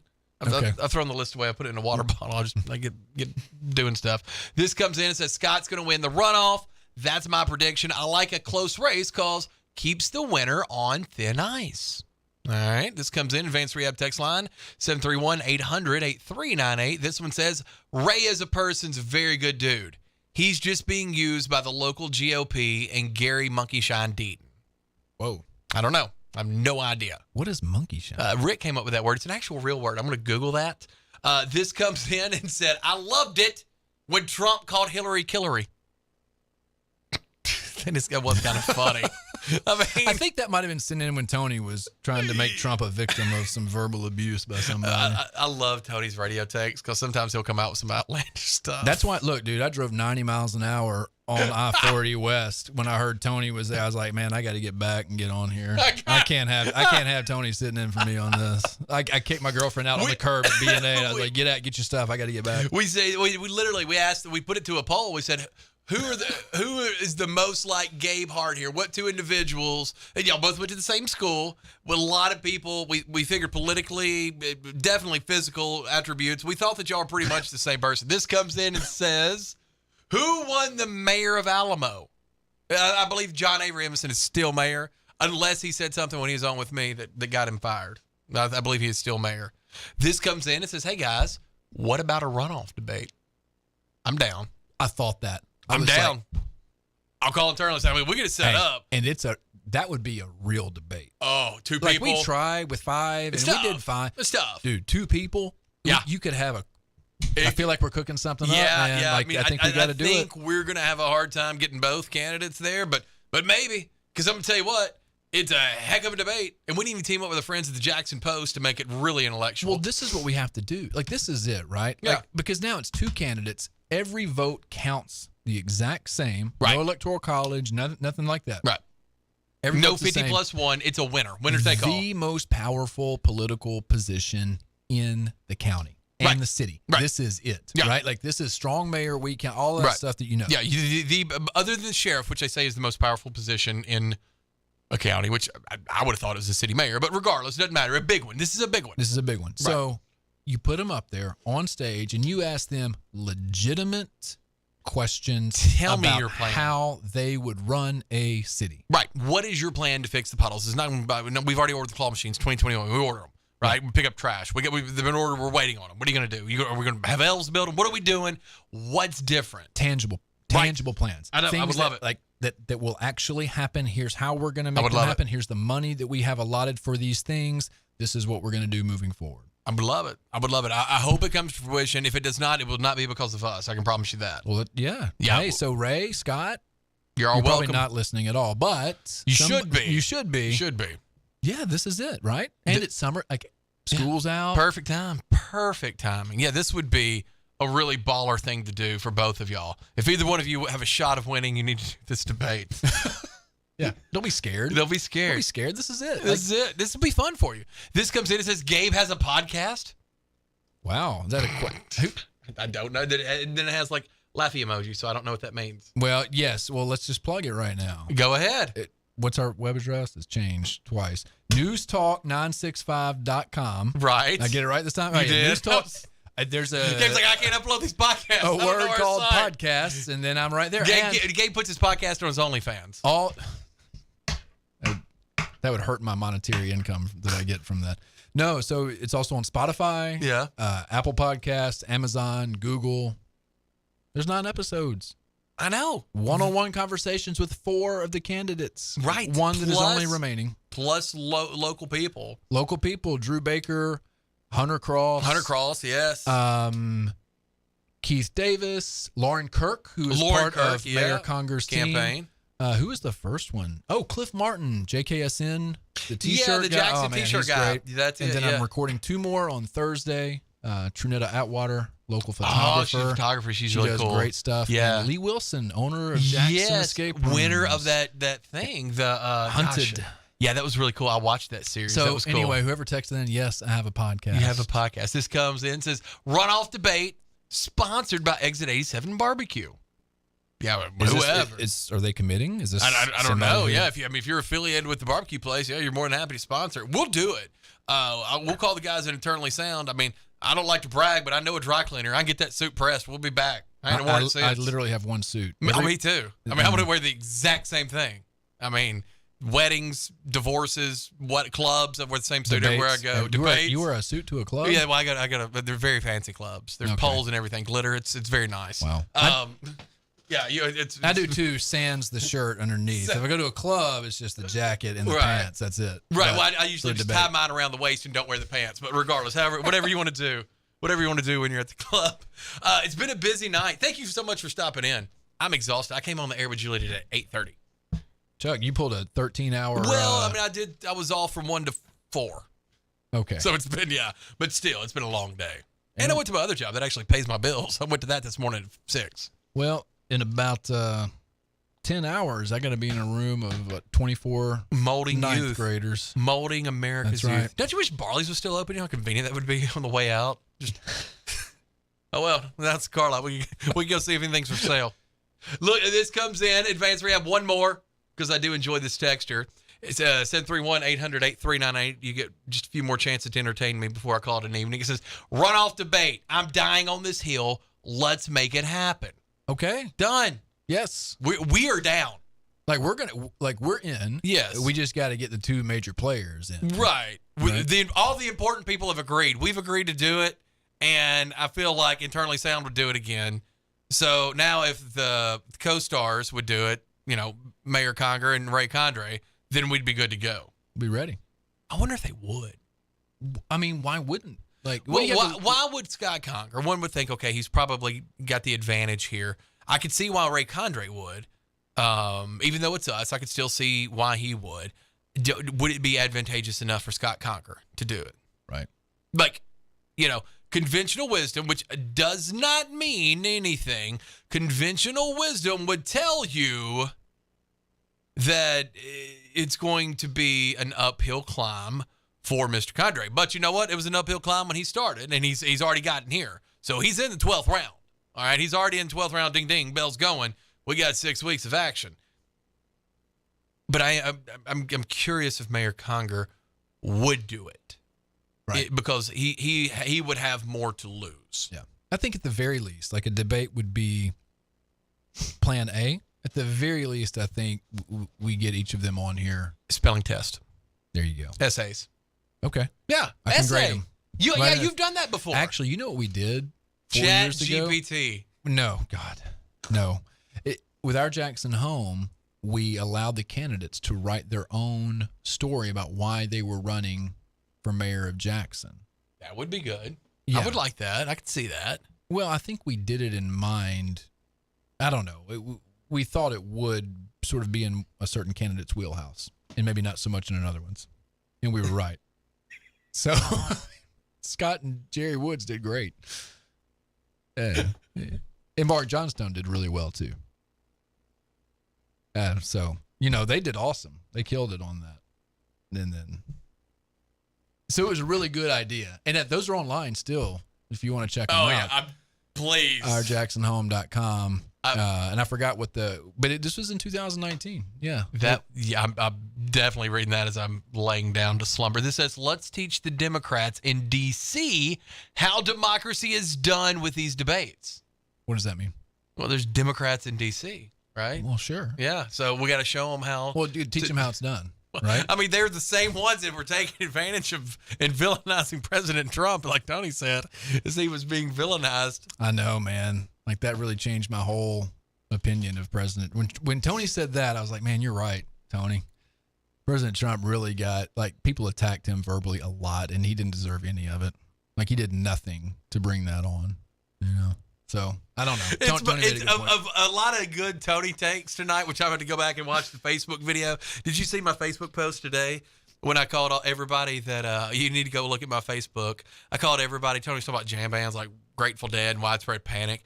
And I was like, look, dude, the target audience for these is hardcore drug user, like acid user, LSD. Like, no one wants to hear a 28-minute song. No one does. Unless you are on all of those things unless you're at the tripping time. and you're trying to go through the whole spectrum of drugs. Everything's just wobbling. And you're in your like a vision. lava lamp on the inside, right? So, Tony and I went to JCM together. He was a year older than me. Really? Tony had But you're much older. He had the hair, like the long hair tucked was behind he the a hippie? ears. Yes, he had like the what is it, the poncho? You know what I'm talking The about? vest they wore, No, like it with wasn't the a vest, braids, man. with It the was leather like- braids. No, he wasn't that far gone, but he played golf, and their golf coach called him. He thought his last name was Dieterhoff. Yeah. So everybody just stuck him with the name Dieter. It's a great name. It's a great nickname. I mean, so everybody called him Dieter, but man, he loved those bands. Fish, Widespread. Yeah. And then Dave was really big. And man, I was just over here listening to Colin Ray. Like, I didn't care anything about Colin Ray. That's some hardcore stuff there. Well, whoever was on like 104.1 in 1995, that's who I was listening to. And I wanted so bad to like those bands, Fish and Rusted Root, all those, because all like my cool friends like that. Right. I'm not saying Tony was, but he was in that group. He was in the cool group?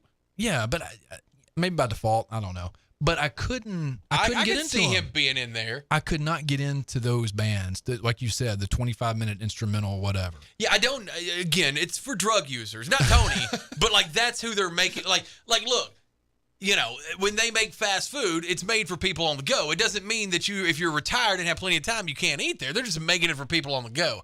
I'm not saying every one of y'all out there. My Little favorite Colin Ray song. Oh man, mine too. Makes me cry. This is a good one to close out with. Yeah, right. Arkansas is a dump, and we don't make right decisions. We're well on our way to Arkansas. Sorry, it's been a long day. I'm gonna go home and cry. about this runoff that's coming everything. up, about Colin Ray singing about recovery. I will thank people out there for this. This is going to make my life easier for 6 weeks. Content, baby. I was wondering what I was going to say. I was nervous earlier that I'd ran out of words, but now for 6 weeks I don't have to learn any new words. And I'm going to be out of school. Oh, so I can come on. Oh, dude, could you imagine? You know, we've got Olivia committed for Mondays. We have Tuesdays with Tony. She pushed back on that a little bit when I asked her about it earlier. Well, I've already made the announcement. That's what I said. I was like, it is on air, so yeah, it's happening. If she big times me, she'll be forever dead to me. Don't get in my wrath, Olivia. No, because she's so good. She's so smart, and she's such like some that I call actionable. Like the rest of us filibuster, like, oh, complain. I'm mad about this. She actually does stuff. She's an accomplisher, and her husband too. Like they're rock star people. We need more people like that. All of our elected officials would be like that, ideally. Right. You know? Yeah. She's good, but but I will completely change my opinions of her. She does not show up this Monday. All right, Gabe. Thank you for coming in. Good to see you, man. Always good to talk. All right. We know what we're talking about tomorrow. I'm 12 hours away from being back on this bad boy. I'm coming in with Dan at 3. Coming in with 3. Good. I'll listen now. Good. Yeah. Good night. Good daybreak 6 to 8. You've been listening to Extended Coverage brought to you by Sports Orthopedics and Spine. Have a great night.